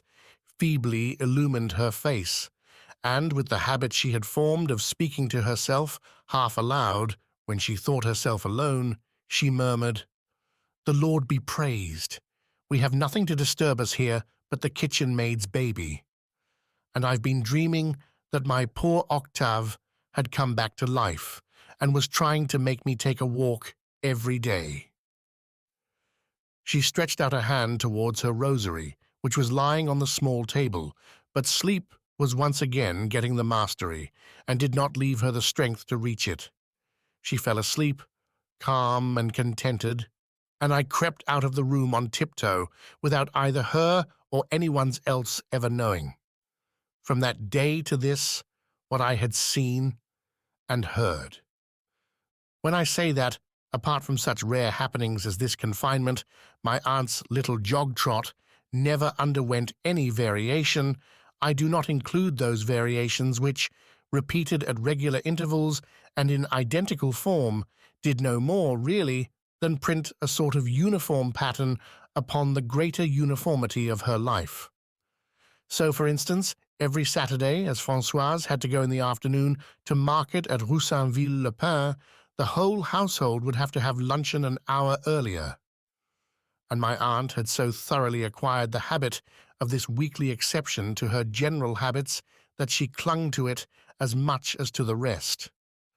She was so well routined to it, as Francoise would say, that if, on a Saturday, she had had to wait for her luncheon until the regular hour, it would have upset her as much as if she had had, on an ordinary day, to put her luncheon forward to its Saturday time. Incidentally, this acceleration of luncheon gave Saturday for all of us an individual character, kindly and rather attractive. At the moment when, ordinarily, there was still an hour to be lived through before mealtime sounded, we would all know that in a few seconds we should see the endives make their precocious appearance, followed by the special favor of an omelette, an unmerited steak. The return of this asymmetrical Saturday was one of those petty occurrences, intramural, localized, almost civic, which, in uneventful lives and stable orders of society, create a kind of national unity and become the favorite theme for conversation, for pleasantries, for anecdotes which can be embroidered as the narrator pleases. It would have provided a nucleus, ready-made, for a legendary cycle if any of us had had the epic mind. At daybreak, before we were dressed, without rhyme or reason, save for the pleasure of proving the strength of our solidarity, we would call to one another, good-humouredly, cordially, patriotically, "Hurry up, there's no time to be lost. Don't forget, it's Saturday." While my aunt, gossiping with Francoise and reflecting that the day would be even longer than usual, would say, "You might cook them a nice bit of veal, seeing that it's Saturday." If at 10:30, someone absent-mindedly pulled out a watch and said, "I say, an hour and a half still before luncheon," everyone else would be in ecstasies over being able to retort at once, "Why, what are you thinking about? Have you forgotten that it's Saturday?" And a quarter of an hour later, we would still be laughing and reminding ourselves to go up and tell Aunt Léonie about this absurd mistake, to amuse her. The very face of the sky appeared to undergo a change. After luncheon, the sun, conscious that it was Saturday, would blaze an hour longer in the zenith, and when someone, thinking that we were late in starting for our walk, said, "What, only 2 o'clock?" feeling the heavy throb go by him of the twin strokes from the steeple of Saint-Hilaire, which as a rule passed no one at that hour upon the highways, deserted for the midday meal or for the nap which follows it, or on the banks of the bright and ever-flowing stream, which even the angler had abandoned, and so slipped unaccompanied into the vacant sky where only a few loitering clouds remained to greet them, the whole family would respond in chorus, "Why, you're forgetting. We had luncheon an hour earlier. You know very well it's Saturday." The surprise of a barbarian, for so we termed everyone who was not acquainted with Saturday's special customs, who had called at 11 o'clock to speak to my father and had found us at table, was an event which used to cause Francoise as much merriment as, perhaps, anything that had ever happened in her life. And if she found it amusing that the nonplussed visitor should not have known beforehand that we had our luncheon an hour earlier on Saturday, it was still more irresistibly funny that my father himself, fully as she sympathized from the bottom of her heart with the rigid chauvinism which prompted him, should never have dreamed that the barbarian could fail to be aware of so simple a matter, and so had replied, with no further enlightenment of the other's surprise at seeing us already in the dining-room, "You see, it's Saturday." On reaching this point in the story, Francoise would pause to wipe the tears of merriment from her eyes, and then, to add to her own enjoyment, would prolong the dialogue, inventing a further reply for the visitor to whom the word Saturday had conveyed nothing. And so far from our objecting to these interpolations, we would feel that the story was not yet long enough, and would rally her with, "Oh, but surely he said something else as well.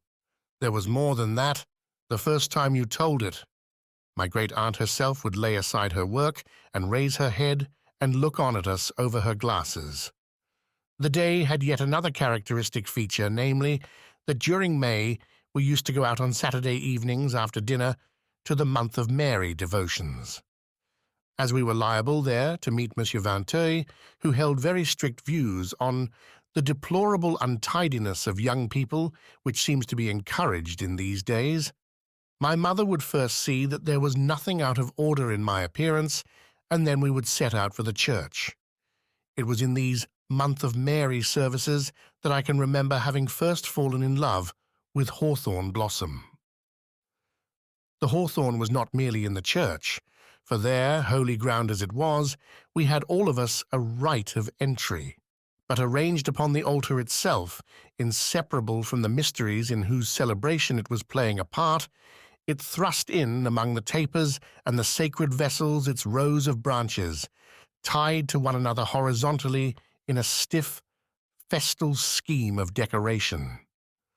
And they were made more lovely still by the scalloped outline of the dark leaves, over which were scattered in profusion, as over a bridal train, little clusters of buds of a dazzling whiteness. Though I dared not look at them save through my fingers, I could feel that the formal scheme was composed of living things, and that it was nature herself who, by trimming the shape of the foliage and by adding the crowning ornament of those snowy buds, had made the decorations worthy of what was at once a public rejoicing and a solemn mystery.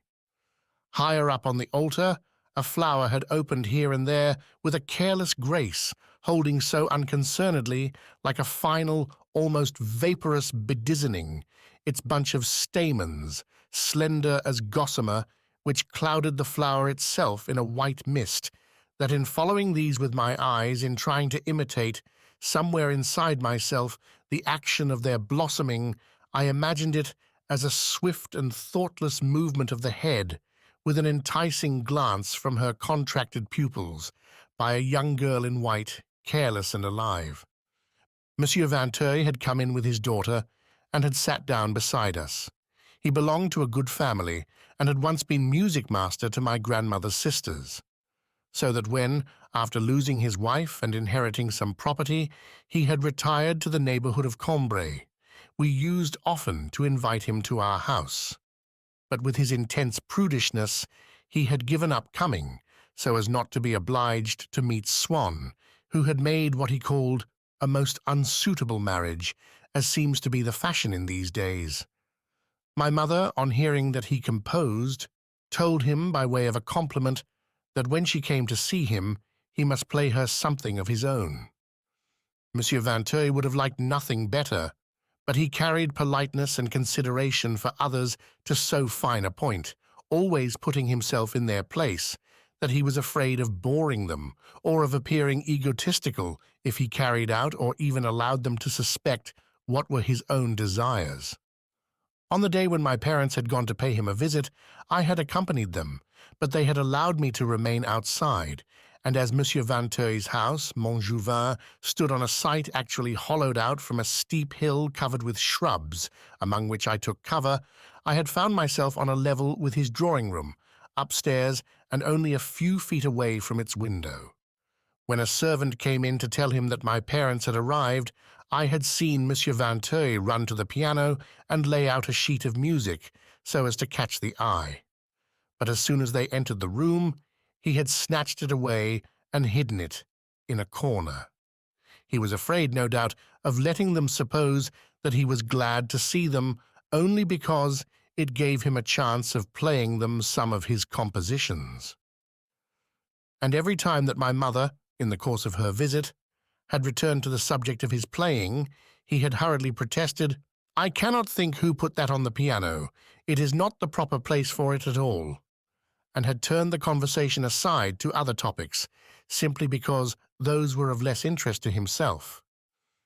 His one and only passion was for his daughter, and she, with her somewhat boyish appearance, looked so robust that it was hard to restrain a smile when one saw the precautions her father used to take for her health, with spare shawls always in readiness to wrap around her shoulders.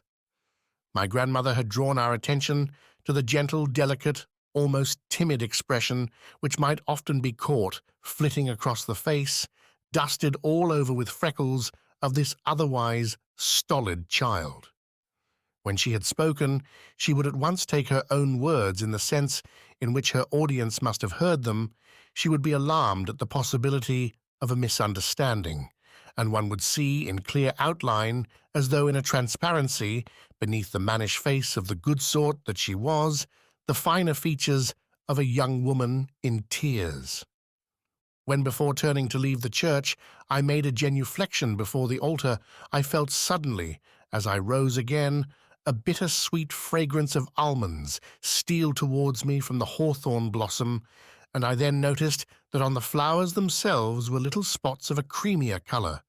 in which I imagined that this fragrance must lie concealed, as the taste of an almond cake lay in the burned parts, or the sweetness of Emmanuel Vinteuil's cheeks beneath their freckles.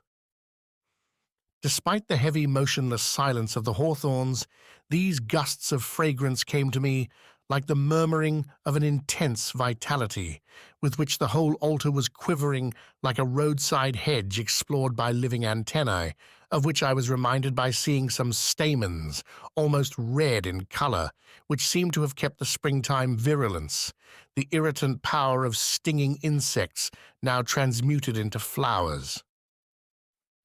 Outside the church we would stand talking for a moment with Monsieur Vinteuil in the porch. Boys would be chevying one another in the square, and he would interfere, taking the side of the little ones and lecturing the big. If his daughter said, in her thick, comfortable voice, how glad she had been to see us, immediately it would seem as though some elder and more sensitive sister, latent in her, had blushed at this thoughtless, schoolboyish utterance, which had perhaps made us think that she was angling for an invitation to the house. Her father would then arrange a cloak over her shoulders, they would clamber into a little dog-cart which she herself drove, and home they would both go to Montjouvin. As for ourselves, the next day being Sunday, with no need to be up and stirring before high mass, if it was a moonlight night and warm, then instead of taking us home at once, my father, in his thirst for personal distinction, would lead us on a long walk round by the Calvary, which my mother's utter incapacity for taking her bearings, or even for knowing which road she might be on, made her regard as a triumph of his strategic genius. Sometimes we would go as far as the viaduct, which began to stride on its long legs of stone at the railway station, and to me typified all the wretchedness of exile beyond the last outposts of civilization, because every year, as we came down from Paris, we would be warned to take special care, when we got to Combray, not to miss the station, to be ready before the train stopped, since it would start again in 2 minutes and proceed across the viaduct, out of the lands of Christendom, of which Combray, to me, represented the farthest limit. We would return by the Boulevard de la Gare, which contained the most attractive villas in the town. In each of their gardens, the moonlight, copying the art of Hubert Robert, had scattered its broken staircases of white marble, its fountains of water and gates temptingly ajar. Its beams had swept away the telegraph office. All that was left of it was a column, half shattered, but preserving the beauty of a ruin which endures for all time. I would by now be dragging my weary limbs and ready to drop with sleep. The balmy scent of the lime trees seemed a consolation which I could obtain only at the price of great suffering and exhaustion, and not worthy of the effort. From gates far apart, the watchdogs, awakened by our steps in the silence, would set up an antiphonal barking, as I still hear them bark at times in the evenings, and it is in their custody, when the public gardens of Combray were constructed on its site, that the Boulevard de la Gare must have taken refuge, for wherever I may be, as soon as they begin their alternate challenge and acceptance, I can see it again with all its lime trees and its pavement glistening beneath the moon. Suddenly, my father would bring us to a standstill and ask my mother, "Where are we?" Utterly worn out by the walk, but still proud of her husband, she would lovingly confess that she had not the least idea. He would shrug his shoulders and laugh, and then, as though it had slipped, with his latchkey, from his waistcoat pocket, he would point out to us, when it stood before our eyes, the back gate of our own garden, which had come hand in hand with the familiar corner of the Rue du Saint-Esprit, to await us, to greet us at the end of our wanderings over paths unknown. My mother would murmur admiringly, "You really are wonderful." And from that instant, I had not to take another step. The ground moved forward under my feet, in that garden where for so long my actions had ceased to require any control or even attention from my will. Custom came to take me in her arms, carried me all the way up to my bed, and laid me down there like a little child.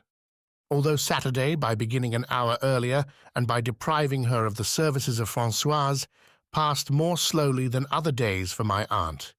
yet the moment it was past and a new week begun, she would look forward with impatience to its return, as something that embodied all the novelty and distraction which her frail and disordered body was still able to endure.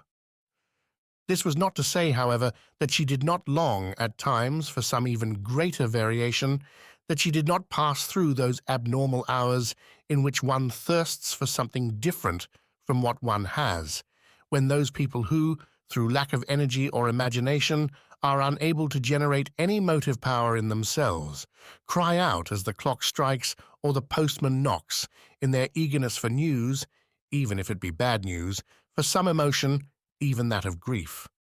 When the heartstrings, which prosperity has silenced like a harp laid by, yearn to be plucked and sounded again by some hand, even a brutal hand, even if it shall break them.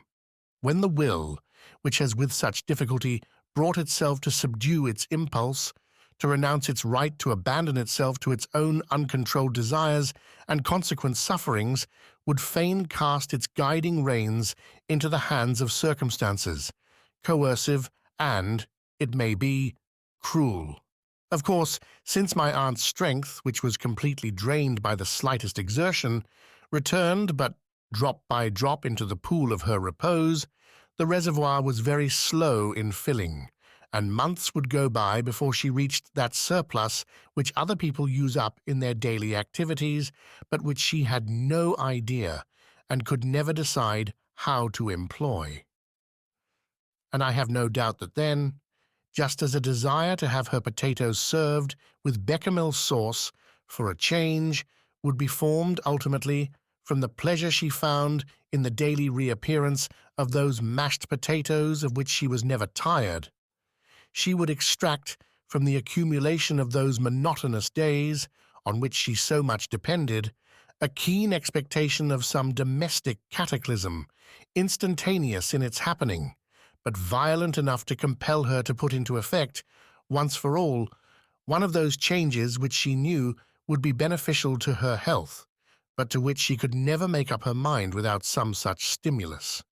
She was genuinely fond of us. She would have enjoyed the long luxury of weeping for our untimely decease, coming at a moment when she felt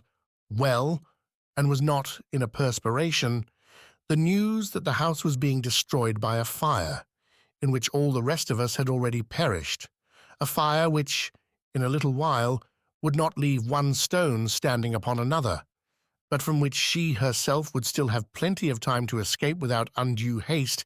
provided that she rose at once from her bed, must often have haunted her dreams as a prospect which combined with the two minor advantages of letting her taste the full savour of her affection for us in long years of mourning, and of causing universal stupefaction in the village when she should sally forth to conduct our obsequies, crushed but courageous, moribund but erect, the paramount and priceless boon of forcing her at the right moment, with no time to be lost, no room for weakening hesitations, to go off and spend the summer at her charming farm of Legrandin, where there was a waterfall, inasmuch as nothing of this sort had ever occurred, though indeed she must often have pondered the success of such a manoeuvre as she lay alone absorbed in her interminable games of patience, and though it must have plunged her in despair from the first moment of its realization, from the first of those little unforeseen facts, the first word of calamitous news, whose accents can never afterwards be expunged from the memory, everything that bears upon it the imprint of actual physical death, so terribly different from the logical abstraction of its possibility. She would fall back from time to time, to add an interest to her life upon imagining other minor catastrophes which she would follow up with passion. She would beguile herself with a sudden suspicion that Francoise had been robbing her, that she had set a trap to make certain, and had caught her betrayer red-handed, and being in the habit, when she made up a game of cards by herself, of playing her own and her adversary's hands at once, she would first stammer out Francoise's awkward apologies, and then reply to them with such a fiery indignation that any of us who happened to intrude upon her at one of these moments would find her bathed in perspiration, her eyes blazing, her false hair pushed awry and exposing the baldness of her brows. Francoise must often, from the next room, have heard these mordant sarcasms levelled at herself, the mere framing of which in words would not have relieved my aunt's feelings sufficiently, had they been allowed to remain in a purely immaterial form, without the degree of substance and reality which she added to them by murmuring them half aloud. Sometimes, however, even these counterpane dramas would not satisfy my aunt. She must see her work staged. And so, on a Sunday with all the doors mysteriously closed, she would confide in Eulalie her doubts of Francoise's integrity and her determination to be rid of her, and on another day she would confide in Francoise her suspicions of the disloyalty of Eulalie, to whom the front door would very soon be closed for good. A few days more, and disgusted with her latest confidant, she would again be as thick as thieves with the traitor, while before the next performance the two would once more have changed their parts. But the suspicions which Eulalie might occasionally breed in her were no more than a fire of straw, which must soon subside for lack of fuel, since Eulalie was not living with her in the house. It was a very different matter when the suspect was Francoise, of whose presence under the same roof as herself my aunt was perpetually conscious, while, for fear of catching cold, were she to leave her bed, she would never dare go downstairs to the kitchen to see for herself whether there was indeed any foundation for her suspicions. And so on by degrees, until her mind had no other occupation than to attempt, at every hour of the day, to discover what was being done,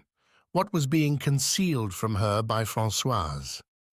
She would detect the most furtive movement of Francoise's features,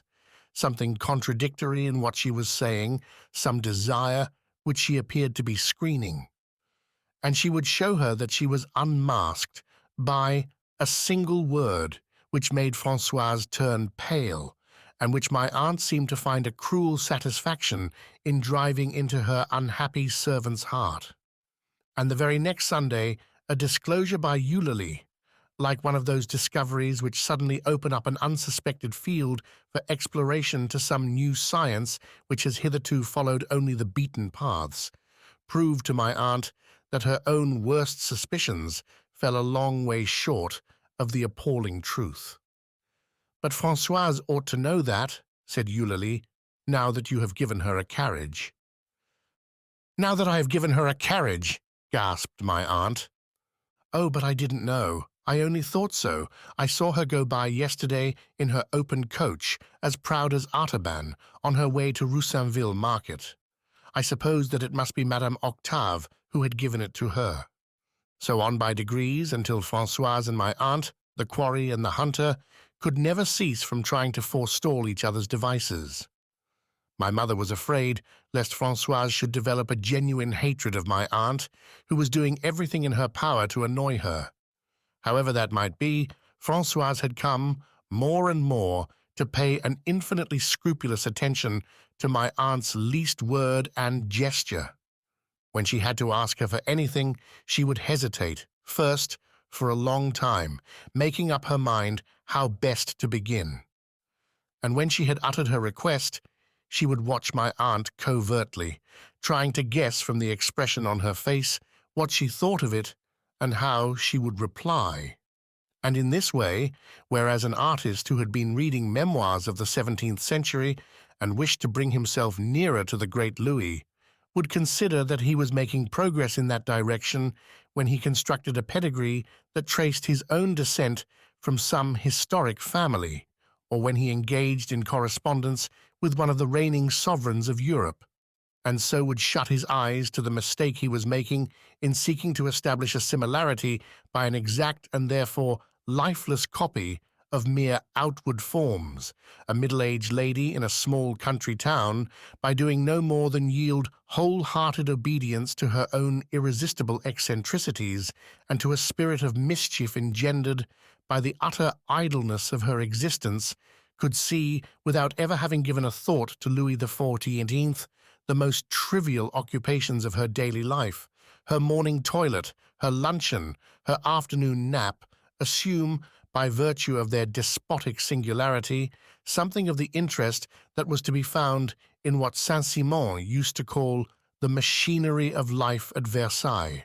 and was able too to persuade herself that her silence, a shade of good humour or of arrogance on her features, would provide Francoise with matter for a mental commentary as tense with passion and terror,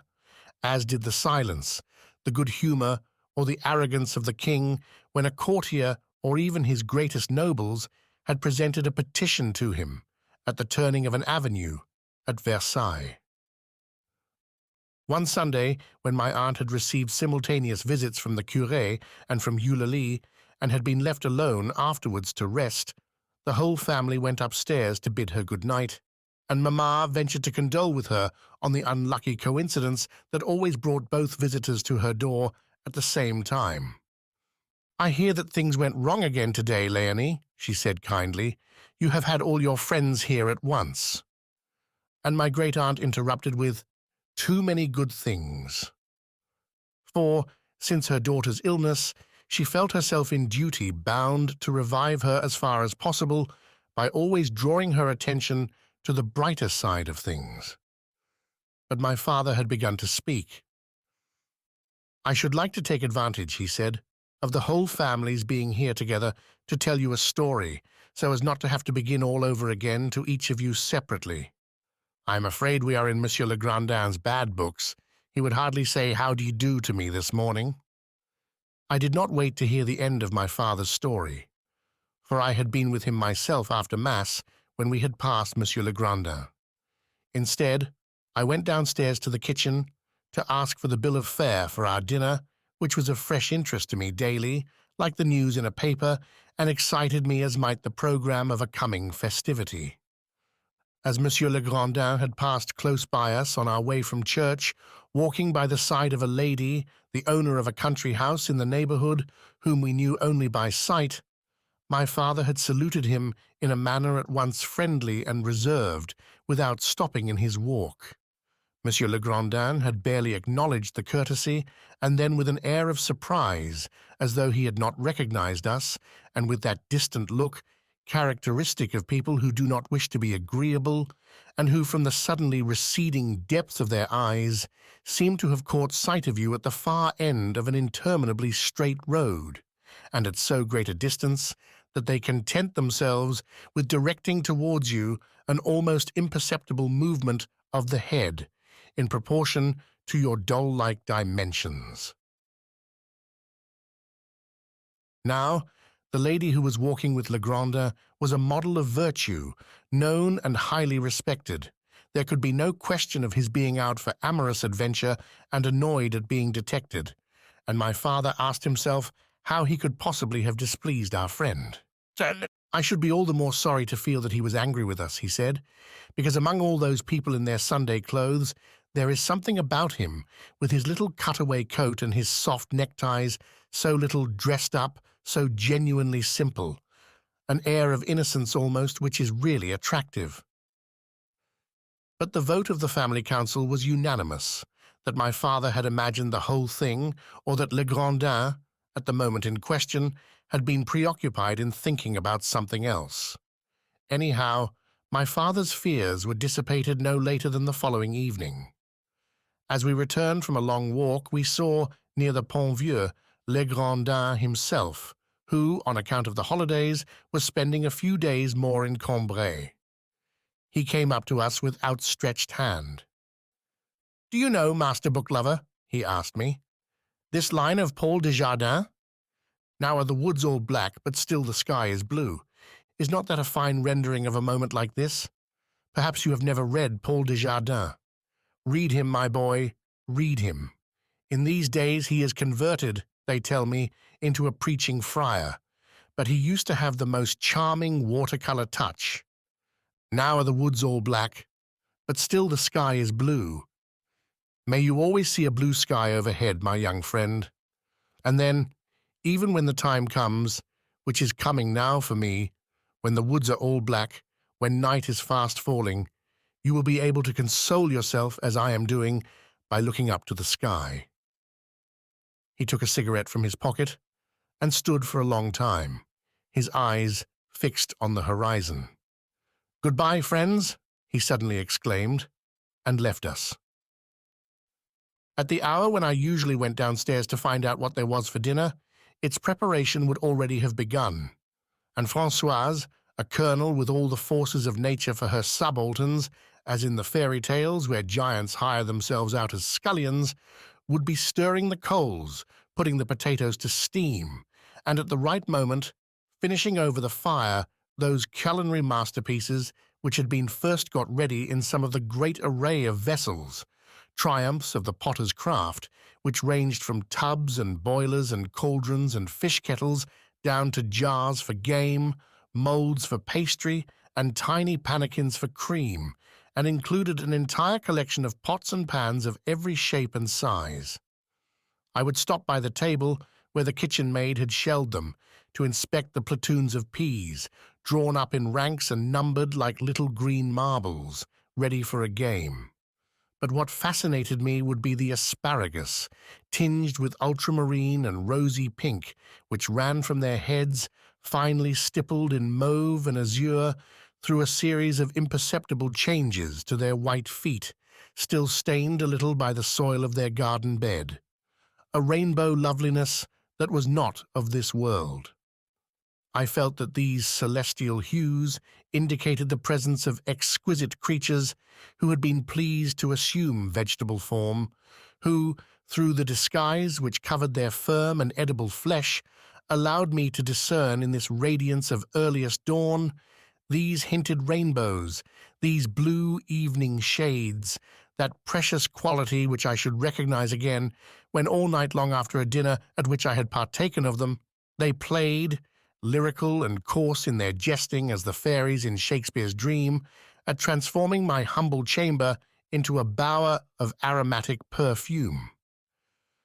Poor Giotto's charity, as Swann had named her, charged by Francoise with the task of preparing them for the table, would have them lying beside her in a basket, sitting with a mournful air, as though all the sorrows of the world were heaped upon her,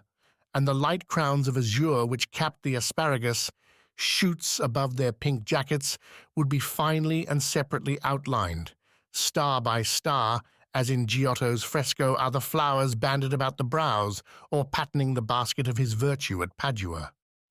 And meanwhile, Francoise would be turning on the spit one of those chickens, such as she alone knew how to roast, chickens which had wafted far abroad from Combray the sweet savour of her merits, and which, while she was serving them to us at table, would make the quality of kindness predominate for the moment in my private conception of her character, the aroma of that cooked flesh, which she knew how to make so unctuous and so tender, seeming to me no more than the proper perfume of one of her many virtues. But the day on which, while my father took counsel with his family upon our strange meeting with Legrandin, I went down to the kitchen, was one of those days when Giotto's charity, still very weak and ill after her recent confinement, had been unable to rise from her bed. Francoise, being without assistance, had fallen into arrears. When I went in, I saw her in the back kitchen, which opened onto the courtyard, in process of killing a chicken, by its desperate and quite natural resistance, which Francoise, beside herself with rage, as she attempted to slit its throat beneath the ear, accompanied with shrill cries of "Filthy creature! Filthy creature!" It made the saintly kindness and unction of our servant rather less prominent than it would do next day at dinner, when it made its appearance in a skin gold-embroidered like a chasuble, and its precious juice was poured out drop by drop as from a pyx. When it was dead, Francoise mopped up its streaming blood, in which, however, she did not let her rancour drown, for she gave vent to another burst of rage, and gazing down at the carcass of her enemy, uttered a final, filthy creature. I crept out of the kitchen and upstairs, trembling all over. I could have prayed then for the instant dismissal of Francoise. But who would have baked me such hot rolls, boiled me such fragrant coffee, and even roasted me such chickens? And as it happened, everyone else had already had to make the same cowardly reckoning. For my Aunt Léonie knew, though I was still in ignorance of this, that Francoise, who, for her own daughter or for her nephews, would have given her life without a murmur, shewed a singular implacability in her dealings with the rest of the world, in spite of which my aunt still retained her, for, while conscious of her cruelty, she could appreciate her services. I began gradually to realize that Francoise's kindness, her compunction, the sum total of her virtues, concealed many of these back-kitchen tragedies, just as history reveals to us that the reigns of the kings and queens who are portrayed as kneeling with clasped hands in the windows of churches were stained by oppression and bloodshed. I had taken note of the fact that, apart from her own kinsfolk, the sufferings of humanity inspired in her a pity which increased in direct ratio to the distance separating the sufferers from herself. The tears which flowed from her in torrents when she read of the misfortunes of persons unknown to her in a newspaper were quickly stemmed once she had been able to form a more accurate mental picture of the victims. One night, shortly after her confinement, the kitchen maid was seized with the most appalling pains. Mamma heard her groans and rose and awakened Francoise, who, quite unmoved, declared that all the outcry was mere malingering, that the girl wanted to play the mistress in the house. The doctor, who had been afraid of some such attack, had left a marker in a medical dictionary which we had at the page on which the symptoms were described, and had told us to turn up this passage where we would find the measures of first aid to be adopted. My mother sent Francoise to fetch the book, warning her not to let the marker drop out. An hour elapsed, and Francoise had not returned. My mother, supposing that she had gone back to bed, grew vexed, and told me to go myself to the bookcase and fetch the volume. I did so, and there found Francoise, who, in her curiosity to know what the marker indicated, had begun to read the clinical account of these after-pains, and was violently sobbing, now that it was a question of a type of illness with which she was not familiar. At each painful symptom mentioned by the writer, she would exclaim, "Oh, Holy Virgin, is it possible that God wishes any wretched human creature to suffer so? Oh, the poor girl!" But when I had called her, and she had returned to the bedside of Giotto's charity, her tears at once ceased to flow. She could find no stimulus for that pleasant sensation of tenderness and pity which she very well knew, having been moved to it often enough by the perusal of newspapers, nor any other pleasure of the same kind in her sense of weariness and irritation at being pulled out of bed in the middle of the night for the kitchen maid. So that at the sight of those very sufferings, the printed account of which had moved her to tears, she had nothing to offer but ill-tempered mutterings, mingled with bitter sarcasm, saying, when she thought that we had gone out of earshot,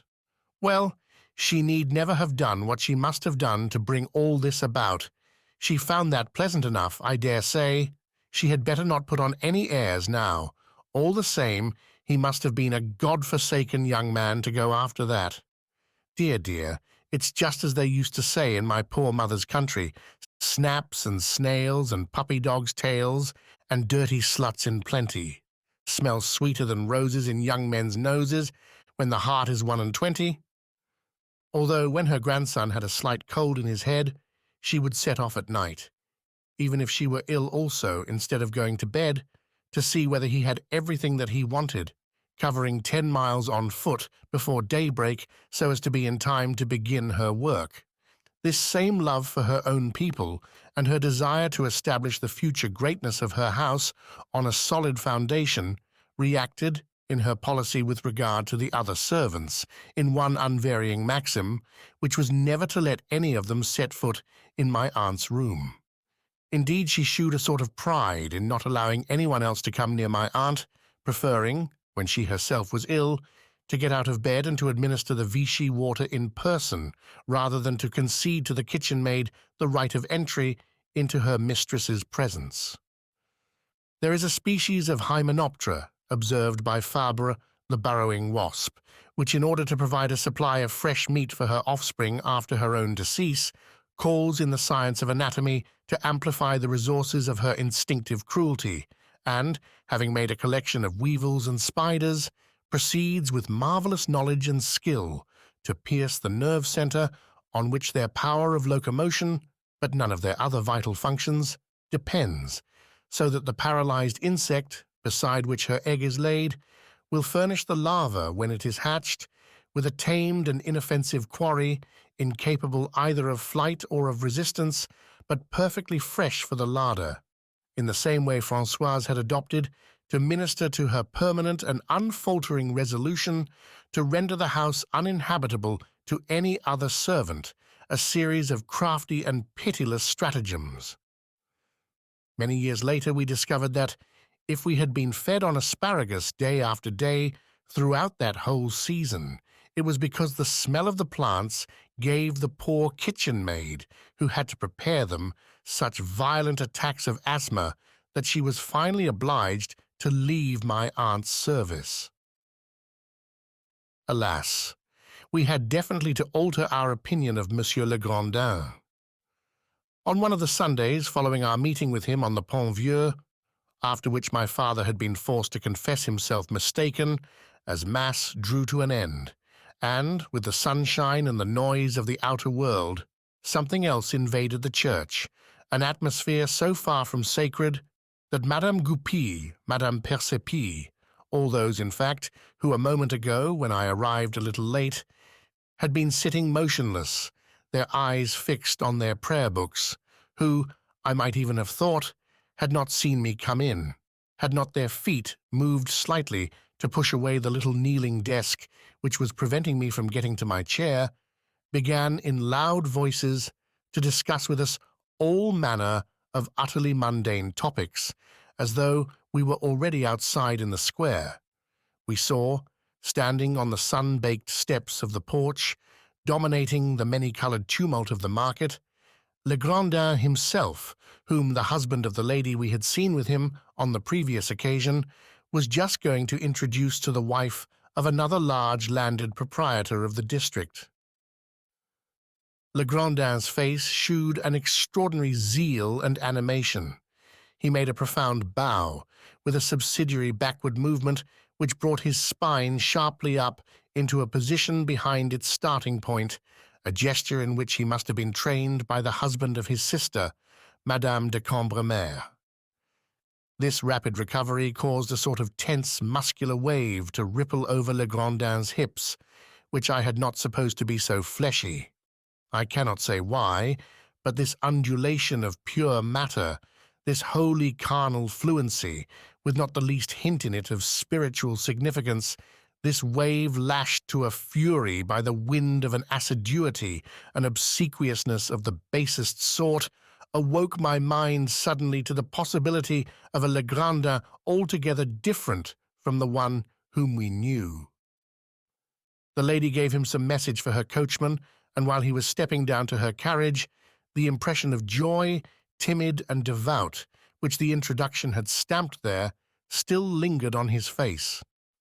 Carried away in a sort of dream, he smiled. Then he began to hurry back towards the lady. He was walking faster than usual, and his shoulders swayed backwards and forwards, right and left, in the most absurd fashion. Altogether he looked, so utterly had he abandoned himself to it, ignoring all other considerations, as though he were the lifeless and wire-pulled puppet of his own happiness. Meanwhile, we were coming out through the porch, we were passing close beside him. He was too well bred to turn his head away, but he fixed his eyes, which had suddenly changed to those of a seer, lost in the profundity of his vision on so distant a point of the horizon that he could not see us, and so had not to acknowledge our presence. His face emerged, still with an air of innocence, from his straight and pliant coat, which looked as though conscious of having been led astray in spite of itself, and plunged into surroundings of a detested splendor. And a spotted necktie, stirred by the breezes of the square, continued to float in front of Legrandin, like the standard of his proud isolation, of his noble independence. Just as we reached the house, my mother discovered that we had forgotten the Saint-Honoré and asked my father to go back with me and tell them to send it up at once. Near the church we met Legrandin, coming towards us with the same lady, whom he was escorting to her carriage. He brushed past us and did not interrupt what he was saying to her, but gave us, out of the corner of his blue eye, a little sign which began and ended, so to speak, inside his eyelids, and as it did not involve the least movement of his facial muscles, managed to pass quite unperceived by the lady. But, striving to compensate by the intensity of his feelings for the somewhat restricted field in which they had to find expression, he made that blue chink, which was set apart for us, sparkle with all the animation of cordiality, which went far beyond mere playfulness and almost touched the borderline of roguery. He subtilized the refinements of good fellowship into a wink of connivance, a hint, a hidden meaning, a secret understanding, all the mysteries of complicity in a plot, and finally exalted his assurances of friendship to the level of protestations of affection, even of a declaration of love, lighting up for us, and for us alone, with a secret and languid flame invisible by the great lady upon his other side, an enamored pupil in a countenance of ice. Only the day before, he had asked my parents to send me to dine with him on this same Sunday evening. "Come and bear your aged friend company," he had said to me, "like the nosegay which a traveller sends us from some land to which we shall never go again. Come and let me breathe from the far country of your adolescence the scent of those flowers of spring, among which I also used to wander many years ago. Come with the primrose, with the canon's beard, with the gold cup. Come with the stone crop, whereof a posy's made, pledges of love in the Balsacian flora. Come with that flower of the resurrection morning, the Easter daisy. Come with the snowballs of the Guelder rose, which begin to embalm with their fragrance the alleys of your great-aunt's garden ere the last snows of Lent are melted from its soil. Come with the glorious silken raiment of the lily, apparel fit for Solomon, and with the many-coloured enamel of the pansies, but come, above all, with the spring breeze, still cooled by the last frosts of winter, wafting apart, for the two butterflies' sake, that have waited outside all morning, the closed portals of the first Jerusalem rose." The question was raised at home whether, all things considered, I ought still to be sent to dine with Monsieur Legrandin. But my grandmother refused to believe that he could have been impolite. "You admit yourself that he appears at church there, quite simply dressed and all that. He hardly looks like a man of fashion." She added that, in any event,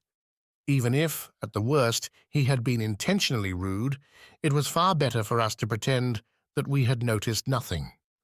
And indeed my father himself, though more annoyed than any of us by the attitude which Legrandin had adopted, may still have held in reserve a final uncertainty as to its true meaning.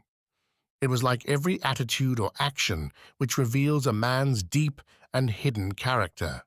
They bear no relation to what he has previously said, and we cannot confirm our suspicions by the culprit's evidence, for he will admit nothing.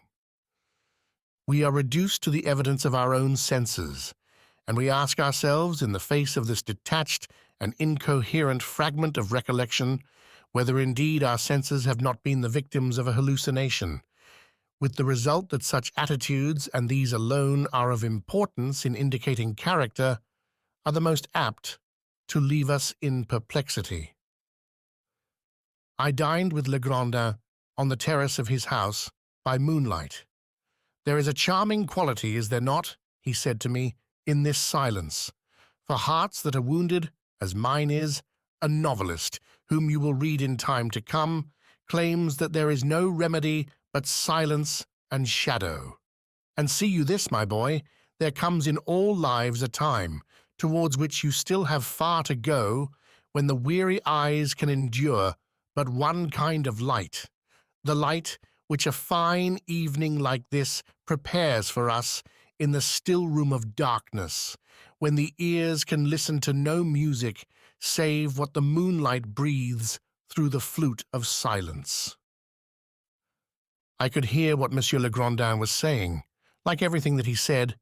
it sounded attractive. But I was disturbed by the memory of a lady whom I had seen recently for the first time, and thinking, now that I knew that Legrandin was on friendly terms with several of the local aristocracy, that perhaps she also was among his acquaintance, I summoned up all my courage and said to him, "Tell me, sir, do you by any chance know the ladies of Guermantes?" And I felt glad, because in pronouncing the name, I had secured a sort of power over it by the mere act of drawing it up out of my dreams and giving it an objective existence in the world of spoken things. But at the sound of the word Guermantes, I saw in the middle of each of our friend's blue eyes a little brown dimple appear, as though they had been stabbed by some invisible pinpoint, while the rest of his pupils, reacting from the shock, received and secreted the azure overflow. His fringed eyelids darkened and drooped. His mouth, which had been stiffened and seared with bitter lines, was the first to recover, and smiled, while his eyes still seemed full of pain, like the eyes of a good-looking martyr whose body bristles with arrows. "No, I do not know them," he said, but instead of uttering so simple a piece of information, a reply in which there was so little that could astonish me in the natural and conversational tone which would have befitted it, he recited it with a separate stress upon each word, leaning forward, bowing his head, with at once the vehemence which a man gives, so as to be believed, to a highly improbable statement, as though the fact that he did not know the Guermantes could be due only to some strange accident of fortune, and with the emphasis of a man who, finding himself unable to keep silence about what is to him a painful situation, chooses to proclaim it aloud, so as to convince his hearers that the confession he is making is one that causes him no embarrassment, but is easy, agreeable, spontaneous, that the situation in question, in this case the absence of relations with the Guermantes family, might very well have been not forced upon, but actually designed by Legrandin himself, might arise from some family tradition, some moral principle, or mystical vow, which expressly forbade his seeking their society. "No," he resumed, explaining by his words the tone in which they were uttered. "No, I do not know them. I have never wished to know them. I have always made a point of preserving complete independence. At heart, as you know, I am a bit of a radical. People are always coming to me about it, telling me I am mistaken in not going to Guermantes, that I make myself seem ill-bred, uncivilized, an old bear. But that's not the sort of reputation that can frighten me. It's too true. In my heart of hearts, I care for nothing in the world now but a few churches, books, 2 or 3 pictures, rather more, perhaps, and the light of the moon, when the fresh breeze of youth, such as yours, wafts to my nostrils the scent of gardens whose flowers my old eyes are not sharp enough now to distinguish." I did not understand very clearly why, in order to refrain from going to the houses of people whom one did not know, it should be necessary to cling to one's independence, nor how that could give one the appearance of a savage or a bear. But what I did understand was this, that Legrandin was not altogether truthful when he said that he cared only for churches, moonlight, and youth. He cared a very great deal for people who lived in country houses and would be so much afraid, when in their company, of incurring their displeasure that he would never dare to let them see that he numbered, As well, among his friends, middle-class people, the families of solicitors and stockbrokers, preferring, if the truth must be known, that it should be revealed in his absence, when he was out of earshot, that judgment should go against him, if so it must, by default. In a word, he was a snob. Of course, he would never have admitted all or any of this in the poetical language which my family and I so much admired. And if I asked him, "Do you know the Guermantes family?" Legrandin, the talker, would reply, "No, I have never cared to know them." But unfortunately, the talker was now subordinated to another Legrandin, whom he kept carefully hidden in his breast, whom he would never consciously exhibit, because this other could tell stories about our own Legrandin and about his snobbishness which would have ruined his reputation forever. And this other Legrandin had replied to me already in that wounded look, that stiffened smile, the undue gravity of his tone in uttering those few words, in the 1,000 arrows by which our own Legrandin had instantaneously been stabbed and sickened, like a Saint Sebastian of snobbery. "Oh, how you hurt me! No, I do not know the Guermantes family. Do not remind me of the great sorrow of my life." And since this other, this irrepressible, dominant, despotic Legrandin, if he lacked our Legrandin's charming vocabulary, shewed an infinitely greater promptness in expressing himself by means of what are called reflexes, it followed that, when Legrandin the talker attempted to silence him, he would already have spoken, and it would be useless for our friend to deplore the bad impression which the revelations of his alter ego must have caused, since he could do no more now than endeavour to mitigate them. This was not to say that Monsieur Legrandin was anything but sincere when he inveighed against snobs. He could not, from his own knowledge at least, be aware that he was one also, since it is only with the passions of others that we are ever really familiar, and what we come to find out about our own can be no more than what other people have shown us. Upon ourselves they react, but indirectly, through our imagination, which substitutes for our actual primary motives other, secondary motives, less stark and therefore more decent.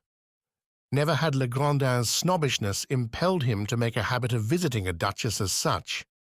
Instead, it would set his imagination to make that duchess appear in Legrandin's eyes endowed with all the graces. He would be drawn towards the duchess, assuring himself the while that he was yielding to the attractions of her mind and her other virtues, which the vile race of snobs could never understand.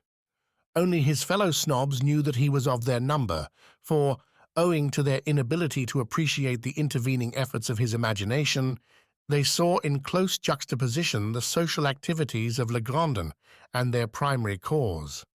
At home, meanwhile, we had no longer any illusions as to Monsieur Legrandin, and our relations with him had become much more distant. Mamma would be greatly delighted whenever she caught him red-handed in the sin, which he continued to call the unpardonable sin of snobbery. As for my father, he found it difficult to take Legrandin's airs in so light, in so detached a spirit, and when there was some talk one year of sending me to spend the long summer holidays at Balbec with my grandmother, he said, "I must most certainly tell Legrandin that you are going to Balbec to see whether he will offer you an introduction to his sister. He probably doesn't remember telling us that she lived within a mile of the place." My grandmother, who held that, when one went to the seaside, one ought to be on the beach from morning to night to taste the salt breezes, and that one should not know anyone in the place, because calls and parties and excursions were so much time stolen from what belonged, by rights, to the sea air, begged him on no account to speak to Legrandin of our plans, for already, in her mind's eye, she could see his sister, Madame de Combray, alighting from her carriage at the door of our hotel just as we were on the point of going out fishing, and obliging us to remain indoors all afternoon to entertain her. But Mamma laughed her fears to scorn, for she herself felt that the danger was not so threatening, and that Legrandin would show no undue anxiety to make us acquainted with his sister.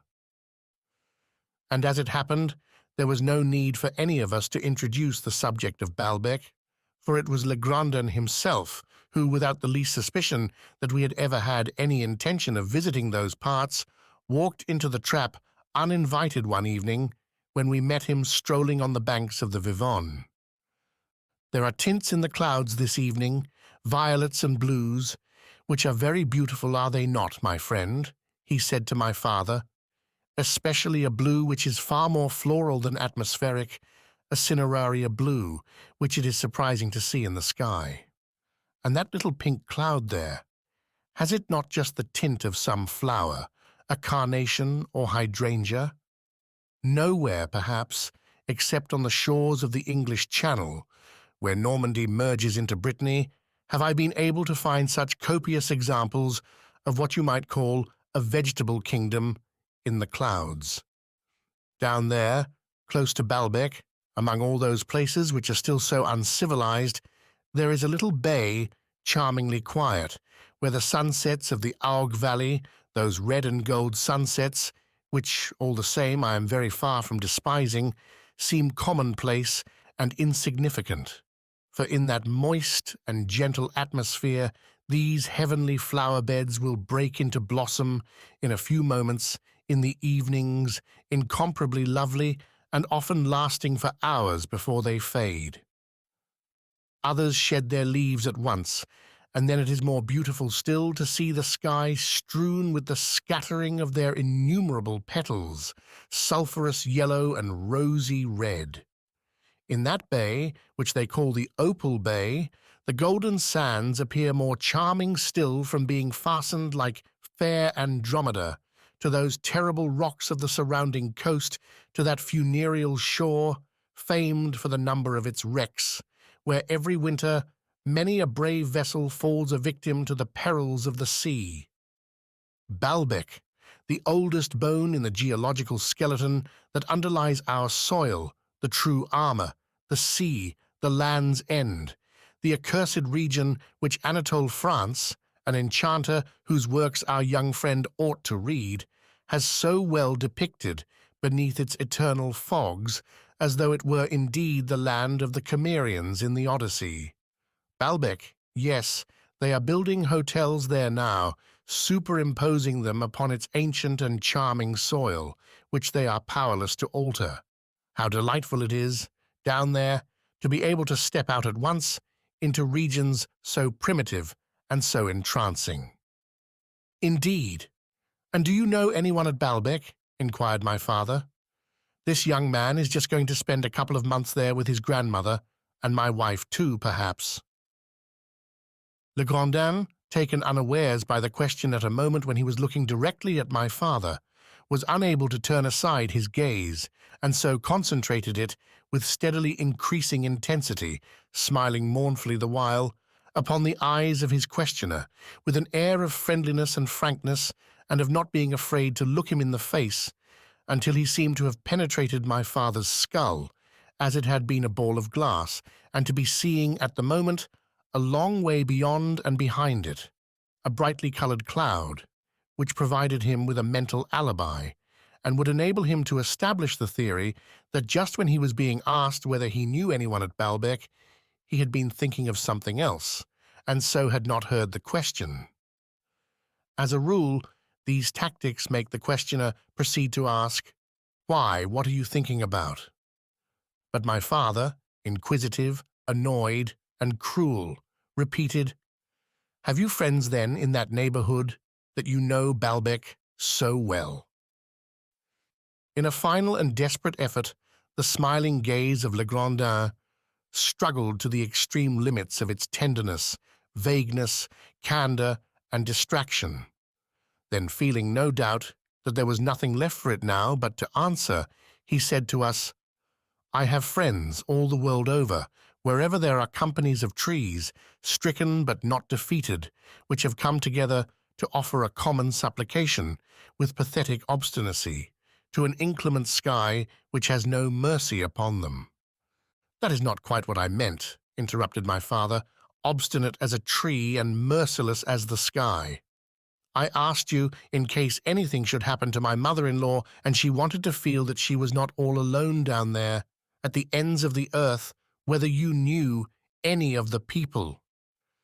There, as elsewhere, I know everyone and I know no one, replied Legrandin, who was by no means ready yet to surrender. Places I know well, people very slightly, but down there, the places themselves seem to me just like people, rare and wonderful people of a delicate quality which would have been corrupted and ruined by the gift of life. Perhaps it is a castle which you encounter upon the cliff's edge. Standing there by the roadside, where it has halted to contemplate its sorrows before an evening sky, still rosy, through which a golden moon is climbing, while the fishing boats, homeward bound, creasing the watered silk of the channel, hoist its pennant at their mastheads and carry its colours. Or perhaps it is a simple dwelling-house that stands alone, ugly if anything, timid-seeming but full of romance, hiding from every eye some imperishable secret of happiness and disenchantment. That land which knows not truth, he continued with Machiavellian subtlety, that land of infinite fiction makes bad reading for any boy, and is certainly not what I should choose or recommend for my young friend here, who is already so much inclined to melancholy for a heart already predisposed to receive its impressions. Climates that breathe amorous secrets and futile regrets may agree with an old and disillusioned man like myself, but they must always prove fatal to a temperament which is still unformed. Believe me, he went on with emphasis, the waters of that bay, more Breton than Norman, may exert a sedative influence, though even that is of questionable value, upon a heart which, like mine, is no longer unbroken, a heart for whose wounds there is no longer anything to compensate. But at your age, my boy, those waters are contraindicated. Good night to you, neighbours, he added, moving away from us with that evasive abruptness to which we were accustomed, and then, turning towards us, with a physicianly finger raised in warning, he resumed the consultation. No Balbec before you are 50, he called out to me, and even then it must depend on the state of the heart. My father spoke to him of it again as often as we met him, and tortured him with questions. But it was labour in vain. Like that scholarly swindler who devoted to the fabrication of forged palimpsests a wealth of skill and knowledge and industry, the 100th part of which would have sufficed to establish him in a more lucrative but an honourable occupation, Monsieur Legrandin, had we insisted further, would in the end have constructed a whole system of ethics and a celestial geography of Lower Normandy, sooner than admit to us that, within a mile of Balbec, his own sister was living in her own house, sooner than find himself obliged to offer us a letter of introduction, the prospect of which would never have inspired him with such terror had he been absolutely certain, as from his knowledge of my grandmother's character, he really ought to have been certain, that in no circumstances whatsoever would we have dreamed of making use of it. Asterisk, asterisk, asterisk. We used always to return from our walks in good time, to pay Aunt Léonie a visit before dinner. In the first weeks of our Combray holidays, when the days ended early, we would still be able to see, as we turned into the Rue de Saint-Esprit, a reflection of the western sky from the windows of the house, and a band of purple at the foot of the Calvary, which was mirrored further on in the pond. A fiery glow, which, accompanied often by a cold that burned and stung,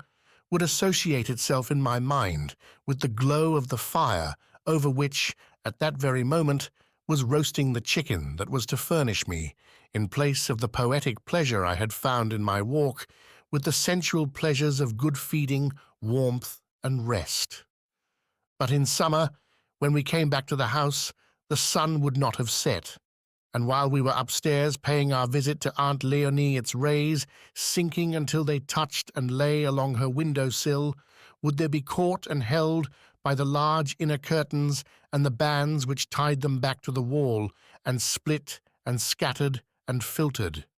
and then, at last, would fall upon and inlay with tiny flakes of gold the lemon wood of her chest of drawers, illuminating the room in their passage with the same delicate, slanting, shadowed beams that fall among the boles of forest trees. But on some days, though very rarely, the chest of drawers would long since have shed its momentary adornments. There would no longer, as we turned into the Rue du Saint-Esprit, be any reflection from the western sky burning along the line of window panes. The pond beneath the Calvary would have lost its fiery glow, sometimes indeed had changed already to an opalescent pallor, while a long ribbon of moonlight, bent and broken and broadened by every ripple upon the water's surface, would be lying across it from end to end. Then, as we drew near the house, we would make out a figure standing upon the doorstep, and Mamma would say to me, "Good heavens! There is Francoise looking out for us. Your aunt must be anxious. That means we are late." And without wasting time by stopping to take off our things, we would fly upstairs to my Aunt Léonie's room to reassure her, to prove to her by our bodily presence that all her gloomy imaginings were false, that on the contrary nothing had happened to us, but that we had gone the Guermantes way. And good Lord, when one took that walk, my aunt knew well enough that one could never say at what time one would be home. "There, Francoise," my aunt would say, "didn't I tell you that they must have gone the Guermantes way? Good gracious, they must be hungry, and your nice leg of mutton will be quite dried up now, after all the hours it's been waiting. What a time to come in! Well, and so you went the Guermantes way?" "But, Leonie, I supposed you knew," Mamma would answer. "I thought that Francoise had seen us go out by the little gate through the kitchen garden." For there were in the environs of Combray 2 ways which we used to take for our walks, and so diametrically opposed that we would actually leave the house by a different door, according to the way we had chosen, the way towards Méséglise-la-Vineuse, which we called also Swann's Way, because, to get there, one had to pass along the boundary of Monsieur Swann's estate and the Guermantes way. Of Méséglise-la-Vineuse, to tell the truth, I never knew anything more than the way there, and the strange people who would come over on Sundays to take the air in Combray, people whom, this time, neither my aunt nor any of us would know at all, and whom we would therefore assume to be people who must have come over from Méséglise. As for Guermantes, I was to know it well enough one day, but that day had still to come, and during the whole of my boyhood, if Méséglise was to me something as inaccessible as the horizon, which remained hidden from sight, however far one went, by the folds of a country which no longer bore the least resemblance to the country round Combray. Guermantes, on the other hand, meant no more than the ultimate goal, ideal rather than real, of the Guermantes way, a sort of abstract geographical term like the North Pole or the Equator. And so, to take the Guermantes way in order to get to Méséglise, or vice versa, would have seemed to me as nonsensical a proceeding as to turn to the east in order to reach the west. Since my father used always to speak of the Méséglise way as comprising the finest view of a plain that he knew anywhere, and of the Guermantes way as typical of river scenery, I had invested each of them by conceiving them in this way as 2 distinct entities, with that cohesion, that unity which belongs only to the figments of the mind.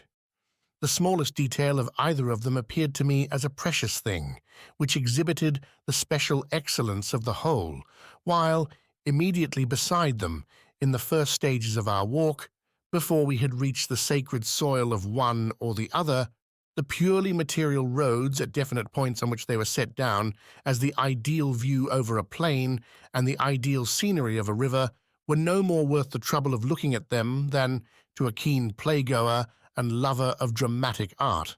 are the little streets which may happen to run past the walls of a theatre. But above all, I set between them, far more distinctly than the mere distance in miles and yards and inches which separated one from the other, the distance that there was between the two parts of my brain in which I used to think of them, one of those distances of the mind which time serves only to lengthen, which separate things irremediably from one another, keeping them forever upon different planes. And this distinction was rendered still more absolute because the habit we had of never going both ways on the same day or in the course of the same walk, but the Méséglise way one time and the Guermantes way another, shut them up, so to speak, far apart and unaware of each other's existence, in the sealed vessels, between which there could be no communication, of separate afternoons. When we had decided to go the Méséglise way, we would start, without undue haste, and even if the sky were clouded over, since the walk was not very long, and did not take us too far from home, as though we were not going anywhere in particular, by the front door of my aunt's house, which opened on to the Rue du Saint-Esprit. We would be greeted by the gunsmith. We would drop our letters into the box. We would tell Theodore, from Francoise as we passed, that she had run out of oil or coffee, and we would leave the town by the road which ran along the white fence of Monsieur Swann's park. Before reaching it, we would be met on our way by the scent of his lilac trees, come out to welcome strangers. Out of the fresh little green hearts of their foliage, the lilacs raised inquisitively over the fence of the park, their plumes of white or purple blossom, which glowed, even in the shade, with the sunlight in which they had been bathed. Some of them, half concealed by the little tiled house, called the Archer's Lodge, in which Swann's keeper lived, overtopped its Gothic gable with their rosy minaret. The nymphs of spring would have seemed coarse and vulgar in comparison with these young houris, who retained in this French garden the pure and vivid colouring of a Persian miniature. Despite my desire to throw my arms about their pliant forms and to draw down towards me the starry locks that crowned their fragrant heads, we would pass them by without stopping, for my parents had ceased to visit Tansonville since Swann's marriage, and, so as not to appear to be looking into his park, we would, instead of taking the road which ran beside its boundary and then climbed straight up to the open fields, choose another way which led in the same direction, but circuitously, and brought us out rather too far from home. One day my grandfather said to my father, "Don't you remember Swann's telling us yesterday that his wife and daughter had gone off to Rheims, and that he was taking the opportunity of spending a day or two in Paris? We might go along by the park, since the ladies are not at home. That will make it a little shorter." We stopped for a moment by the fence. Lilac time was nearly over. Some of the trees still thrust aloft, in tall purple chandeliers, their tiny balls of blossom, but in many places among their foliage where, only a week before, they had still been breaking in waves of fragrant foam, these were now spent and shriveled and discoloured, a hollow scum, dry and scentless. My grandfather pointed out to my father in what respects the appearance of the place was still the same, and how far it had altered since the walk that he had taken with old Monsieur Swann on the day of his wife's death, and he seized the opportunity to tell us, once again, the story of that walk. In front of us, a path bordered with nasturtiums rose in the full glare of the sun towards the house, but to our right the park stretched away into the distance on level ground. Overshadowed by the tall trees which stood close around it, an ornamental water had been constructed by Swann's parents, but even in his most artificial creations, nature is the material upon which man has to work. Certain spots will persist in remaining surrounded by the vassals of their own especial sovereignty, and will raise their immemorial standards among all the laid-out scenery of a park, just as they would have done far from any human interference, in a solitude which must everywhere return to engulf them, springing up out of the necessities of their exposed position and superimposing itself upon the work of man's hands. And so it was that,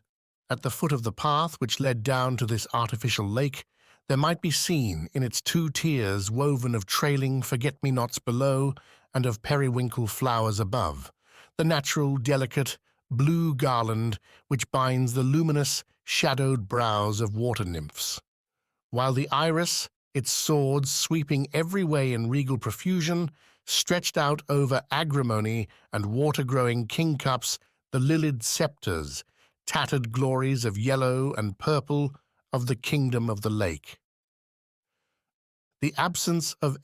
Swann, which, since it preserved me from the terrible risk of seeing her appear on one of the paths, and of being identified and scorned by this so privileged little girl who had Bergotte for a friend and used to go with him to visit cathedrals, made the exploration of Tansonville, now for the first time permitted me, a matter of indifference to myself, seemed, however, to invest the property, in my grandfather's and father's eyes, with a fresh and transient charm, and, like an entirely cloudless sky when one is going mountaineering,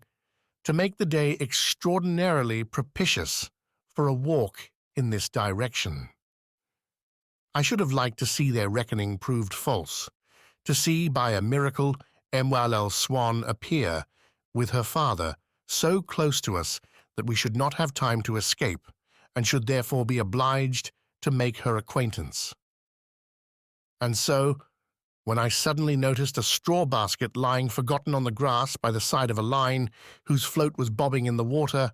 I made a great effort to keep my father and grandfather looking in another direction, away from this sign that she might after all be in residence. Still, as Swann had told us that he ought not really to go away just then, as he had some people staying in the house, the line might equally belong to one of these guests. Not a footstep was to be heard on any of the paths. Somewhere in one of the tall trees, making a stage in its height, an invisible bird, desperately attempting to make the day seem shorter, was exploring with a long, continuous note the solitude that pressed it on every side. But it received at once so unanimous an answer, so powerful a repercussion of silence and of immobility, that one would have said it had arrested for all eternity the moment which it had been trying to make pass more quickly. The sunlight fell so implacably from a fixed sky that one was naturally inclined to slip away out of the reach of its attentions, and even the slumbering water, whose repose was perpetually being invaded by the insects that swarmed above its surface, while it dreamed, no doubt, of some imaginary maelstrom, intensified the uneasiness which the sight of that floating cork had wrought in me by appearing to draw it at full speed across the silent reaches of a mirrored firmament. Now almost vertical, it seemed on the point of plunging down out of sight, and I had begun to ask myself whether, setting aside the longing and the terror that I had of making her acquaintance, it was not actually my duty to warn Swann that the fish was biting, when I was obliged to run after my father and grandfather, who were calling me, and were surprised that I had not followed them along the little path, climbing uphill towards the open fields into which they had already turned. I found the whole path throbbing with the fragrance of hawthorn blossom. The hedge resembled a series of chapels, whose walls were no longer visible under the mountains of flowers that were heaped upon their altars, while underneath the sun cast a square of light upon the ground, as though it had shone in upon them through a window. The scent that swept out over me from them was as rich and as circumscribed in its range as though I had been standing before the lady altar, and the flowers, themselves adorned also, held out each its little bunch of glittering stamens with an air of inattention, fine radiating nerves in the flamboyant style of architecture, like those which, in church, framed the stair to the rood loft or closed the perpendicular tracery of the windows, but here spread out into pools of fleshy white, like strawberry beds in spring. How simple and rustic in comparison with these would seem the dog roses which, in a few weeks' time, would be climbing the same hillside path in the heat of the sun, dressed in the smooth silk of their blushing pink bodices, which would be undone and scattered by the first breath of wind. But it was in vain that I lingered before the hawthorns, to breathe in, to marshal before my mind, which knew not what to make of it, to lose in order to rediscover their invisible and unchanging odour,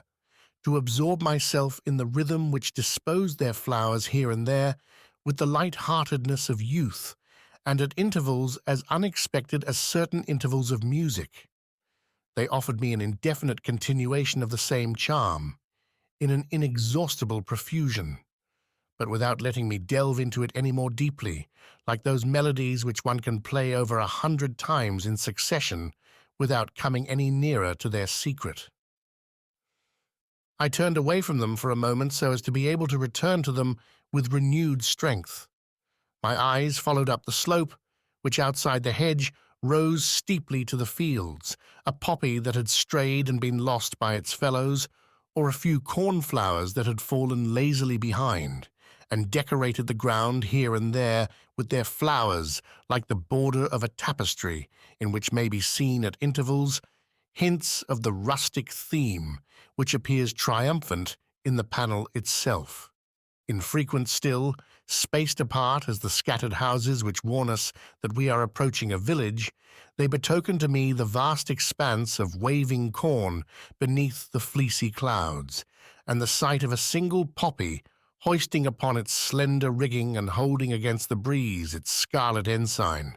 over the buoy of rich black earth from which it sprang, made my heart beat, as does a wayfarer's when he perceives upon some low-lying ground an old and broken boat which is being caulked and made seaworthy, and cries out, although he has not yet caught sight of it, "The sea!" And then I returned to my hawthorns and stood before them as one stands before those masterpieces of painting which one imagines one will be better able to take in when one has looked away, for a moment, at something else. But in vain did I shape my fingers into a frame, so as to have nothing but the hawthorns before my eyes.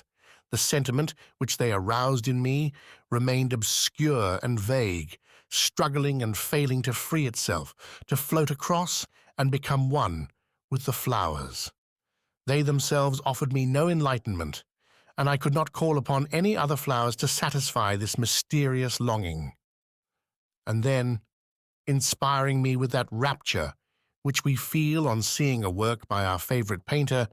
quite different from any of those that we already know, or, better still, when someone has taken us and set us down in front of a picture of which we have hitherto seen no more than a penciled sketch, or when a piece of music which we have heard played over on the piano bursts out again in our ears with all the splendor and fullness of an orchestra. My grandfather called me to him, and pointing to the hedge of Tansonville said, "You are fond of hawthorns. Just look at this pink one. Isn't it pretty?"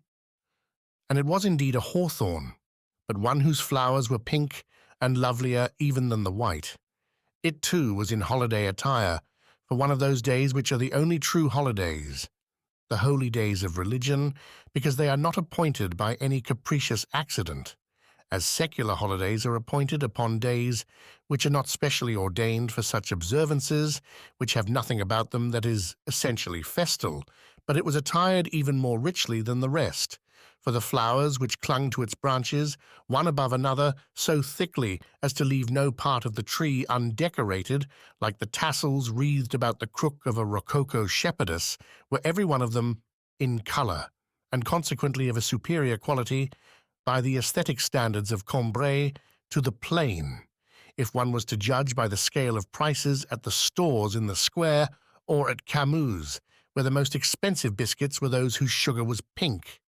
And for my own part, I set a higher value on cream cheese when it was pink, when I had been allowed to tinge it with crushed strawberries. And these flowers had chosen precisely the colour of some edible and delicious thing, or of some exquisite addition to one's costume for a great festival, which colours, inasmuch as they make plain the reason for their superiority, are those whose beauty is most evident to the eyes of children, and for that reason must always seem more vivid and more natural than any other tints, even after the child's mind has realized that they offer no gratification to the appetite and have not been selected by the dressmaker. And indeed I had felt at once, as I had felt before the white blossom, but now still more marvelling, that it was in no artificial manner, by no device of human construction, that the festal intention of these flowers was revealed, but that it was nature herself who had spontaneously expressed it, with the simplicity of a woman from a village shop, laboring at the decoration of a street altar for some procession, by burying the bush in these little rosettes, almost too ravishing in colour, this rustic pompadour. High up on the branches, like so many of those tiny rose trees, their pots concealed in jackets of paper lace, whose slender stems rise in a forest from the altar on the greater festivals, 1,000 buds were swelling and opening, paler in colour, but each disclosing as it burst, as at the bottom of a cup of pink marble, its blood-red stain, and suggesting even more strongly than the full-blown flowers the special irresistible quality of the hawthorn tree, which, wherever it budded, wherever it was about to blossom, could bud and blossom in pink flowers alone, taking its place in the hedge, but as different from the rest as a young girl in holiday attire among a crowd of dowdy women in everyday clothes who are staying at home, equipped and ready for the month of Mary, of which it seemed already to form a part. It shone and smiled in its cool, rosy garments, a Catholic bush indeed, and altogether delightful. The hedge allowed us a glimpse, inside the park, of an alley bordered with jasmine, pansies, and verbenas, among which the stalks held open their fresh plump purses, of a pink as fragrant and as faded as old Spanish leather, while on the gravel path a long watering pipe, painted green, coiling across the ground, poured, where its holes were, over the flowers whose perfume those holes inhaled, a vertical and prismatic fan of infinitesimal, rainbow-coloured drops. Suddenly, I stood still, unable to move, as happens when something appears that requires not only our eyes to take it in, but involves a deeper kind of perception and takes possession of the whole of our being. A little girl, with fair reddish hair, who appeared to be returning from a walk and held a trowel in her hand, was looking at us, raising towards us a face powdered with pinkish freckles. Her black eyes gleamed, and as I did not at that time know, and indeed have never since learned, how to reduce to its objective elements any strong impression, since I had not, as they say, enough power of observation to isolate the sense of their colour, for a long time afterwards, whenever I thought of her, the memory of those bright eyes would at once present itself to me as a vivid azure, since her complexion was fair, so much so that, perhaps, if her eyes had not been quite so black, which was what struck one most forcibly on first meeting her, I should not have been, as I was, especially enamoured of their imagined blue. I gazed at her, at first with that gaze which is not merely a messenger from the eyes, but in whose window all the senses assemble and lean out, petrified and anxious, that gaze which would fain reach, touch, capture, bear off in triumph the body at which it is aimed, and the soul with the body. Then, so frightened was I lest at any moment my grandfather and father, catching sight of the girl, might tear me away from her by making me run on in front of them with another, an unconsciously appealing look, whose object was to force her to pay attention to me, to see, to know me. She cast a glance forwards and sideways, so as to take stock of my grandfather and father, and doubtless the impression she formed of them was that we were all absurd people. for she turned away with an indifferent and contemptuous air, withdrew herself so as to spare her face the indignity of remaining within their field of vision. And while they, continuing to walk on without noticing her, had overtaken and passed me, she allowed her eyes to wander over the space that lay between us in my direction, without any particular expression, without appearing to have seen me, but with an intensity, a half-hidden smile which I was unable to interpret according to the instruction I had received in the ways of good breeding, save as a mark of infinite disgust, and her hand, at the same time, sketched in the air an indelicate gesture, for which, when it was addressed in public to a person whom one did not know, the little dictionary of manners which I carried in my mind supplied only one meaning, namely, a deliberate insult. "Gilberte, come along! What are you doing?" called out in a piercing tone of authority a lady in white, whom I had not seen until that moment, while, a little way beyond her, a gentleman in a suit of linen ducks, whom I did not know either, stared at me with eyes which seemed to be starting from his head. The little girl's smile abruptly faded, and seizing her trowel, she made off without turning to look again in my direction, with an air of obedience inscrutable and sly. And so was wafted to my ears the name of Gilberte, bestowed on me like a talisman which might perhaps enable me some day to rediscover her whom its syllables had just endowed with a definite personality, whereas a moment earlier she had been only something vaguely seen. So it came to me, uttered across the heads of the stocks and jasmines, pungent and cool as the drops which fell from the green watering pipe, impregnating and irradiating the zone of pure air through which it had passed, which it set apart and isolated from all other air, with the mystery of the life of her whom its syllables designated to the happy creatures that lived and walked and travelled in her company. Unfolding through the arch of the pink hawthorn, which opened at the height of my shoulder, the quintessence of their familiarity, so exquisitely painful to myself, with her and with all that unknown world of her existence into which I should never penetrate. For a moment, while we moved away, and my grandfather murmured, "Poor Swann, what a life they are leading him. Fancy sending him away so that she can be left alone with her Charles." For that was Charles. I recognized him at once, and the child too, at her age, to be mixed up in all that. The impression left on me by the despotic tone in which Gilberte's mother had spoken to her without her replying, by exhibiting her to me as being obliged to yield obedience to someone else, as not being indeed superior to the whole world, calmed my sufferings somewhat, revived some hope in me, and cooled the ardor of my love.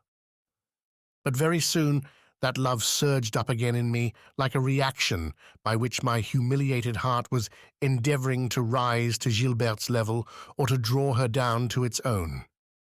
I loved her. I was sorry not to have had the time and the inspiration to insult her, to do her some injury, to force her to keep some memory of me.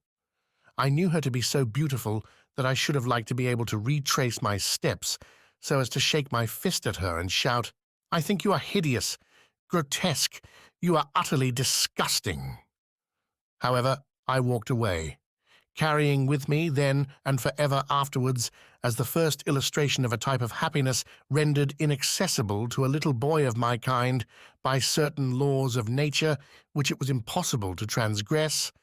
the picture of a little girl with reddish hair and a skin freckled with tiny pink marks, who held a trowel in her hand and smiled as she directed towards me a long and subtle and inexpressive stare. And already the charm with which her name, like a cloud of incense, had filled that archway in the pink hawthorn through which she and I had, together, heard its sound, was beginning to conquer, to cover, to embalm, to beautify everything with which it had any association. Her grandparents, whom my own had been so unspeakably fortunate as to know, the glorious profession of a stockholder, even the melancholy neighborhood of the Champs-Élysées, where she lived in Paris. "Leonie," said my grandfather on our return, I wish we had had you with us this afternoon. You would never have known Tansonville. If I had had the courage, I would have cut you a branch of that pink hawthorn you used to like so much." And so my grandfather told her the story of our walk, either just to amuse her, or perhaps because there was still some hope that she might be stimulated to rise from her bed and to go out of doors.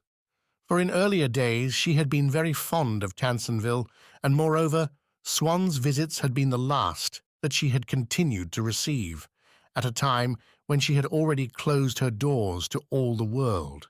And just as, when he called in these later days to inquire for her, and she was still the only person in our household whom he would ask to see, she would send down to say that she was tired at the moment and resting, but that she would be happy to see him another time. So this evening she said to my grandfather, "Yes, some day when the weather is fine, I shall go for a drive as far as the gate of the park." And in saying this, she was quite sincere.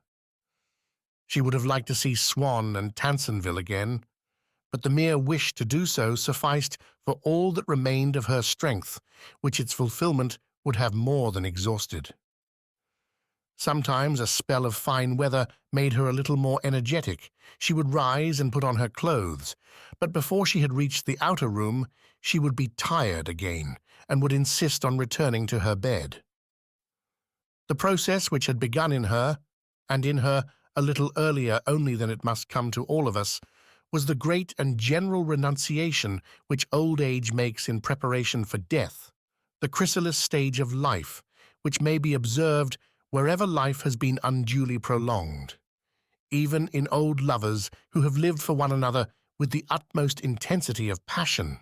and in old friends bound by the closest ties of mental sympathy, who, after a certain year, cease to make the necessary journey, or even to cross the street to see one another, cease to correspond, and know well that they will communicate no more in this world. My aunt must have been perfectly well aware that she would not see Swann again, that she would never leave her own house any more, but this ultimate seclusion seemed to be accepted by her with all the more readiness for the very reason which, to our minds, ought to have made it more unbearable. Namely, that such a seclusion was forced upon her by the gradual and steady diminution in her strength which she was able to measure daily, which, by making every action, every movement tiring to her, if not actually painful, gave to inaction, isolation, and silence the blessed, strengthening and refreshing charm of repose. My aunt did not go to see the pink hawthorn in the hedge, but at all hours of the day I would ask the rest of my family whether she was not going to go, whether she used not at one time to go often to Tansonville, trying to make them speak of MOL Swann's parents and grandparents, who appeared to me to be as great and glorious as gods. The name, which had for me become almost mythological, of Swann, when I talked with my family, I would grow sick with longing to hear them utter it. I dared not pronounce it myself, but I would draw them into a discussion of matters which led naturally to Gilberte and her family, in which she was involved, in speaking of which I would feel myself not too remotely banished from her company, and I would suddenly force my father, by pretending, for instance, to believe that my grandfather's business had been in our family before his day, or that the hedge with the pink hawthorn which my Aunt Léonie wished to visit was on common ground, to correct my statements, to say, as though in opposition to me and of his own accord, "No, no, the business belonged to Swann's father. That hedge is part of Swann's park." And then I would be obliged to pause for breath. So stifling was the pressure upon that part of me where it was for ever inscribed, of that name which at the moment when I heard it seemed to me fuller, more portentous than any other name, because it was burdened with the weight of all the occasions on which I had secretly uttered it in my mind. It caused me a pleasure which I was ashamed to have dared to demand from my parents, for so great was it that to have procured it for me must have involved them in an immensity of effort and with no recompense, since for them there was no pleasure in the sound. And so, I would prudently turn the conversation, and by a scruple of conscience also. All the singular seductions which I had stored up in the sound of that word Swann, I found again as soon as it was uttered. And then it occurred to me suddenly that my parents could not fail to experience the same emotions, that they must find themselves sharing my point of view, that they perceived in their turn, that they condoned, that they even embraced my visionary longings, and I was as wretched as though I had ravished and corrupted the innocence of their hearts. That year my family fixed the day of their return to Paris rather earlier than usual. On the morning of our departure, I had had my hair curled to be ready to face the photographer, had had a new hat carefully set upon my head, and had been buttoned into a velvet jacket. A little later, my mother, after searching everywhere for me, found me standing in tears on that steep little hillside close to Tansonville, bidding a long farewell to my hawthorns, clasping their sharp branches to my bosom, and, like a princess in a tragedy, oppressed by the weight of all her senseless jewelry, with no gratitude towards the officious hand which had, in curling those ringlets, been at pains to collect all my hair upon my forehead, trampling underfoot the curl papers which I had torn from my head, and my new hat with them. My mother was not at all moved by my tears, but she could not suppress a cry at the sight of my battered headgear and my ruined jacket. I did not, however, hear her. "Oh, my poor little hawthorns," I was assuring them through my sobs, "it is not you that want to make me unhappy, to force me to leave you.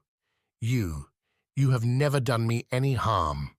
so I shall always love you."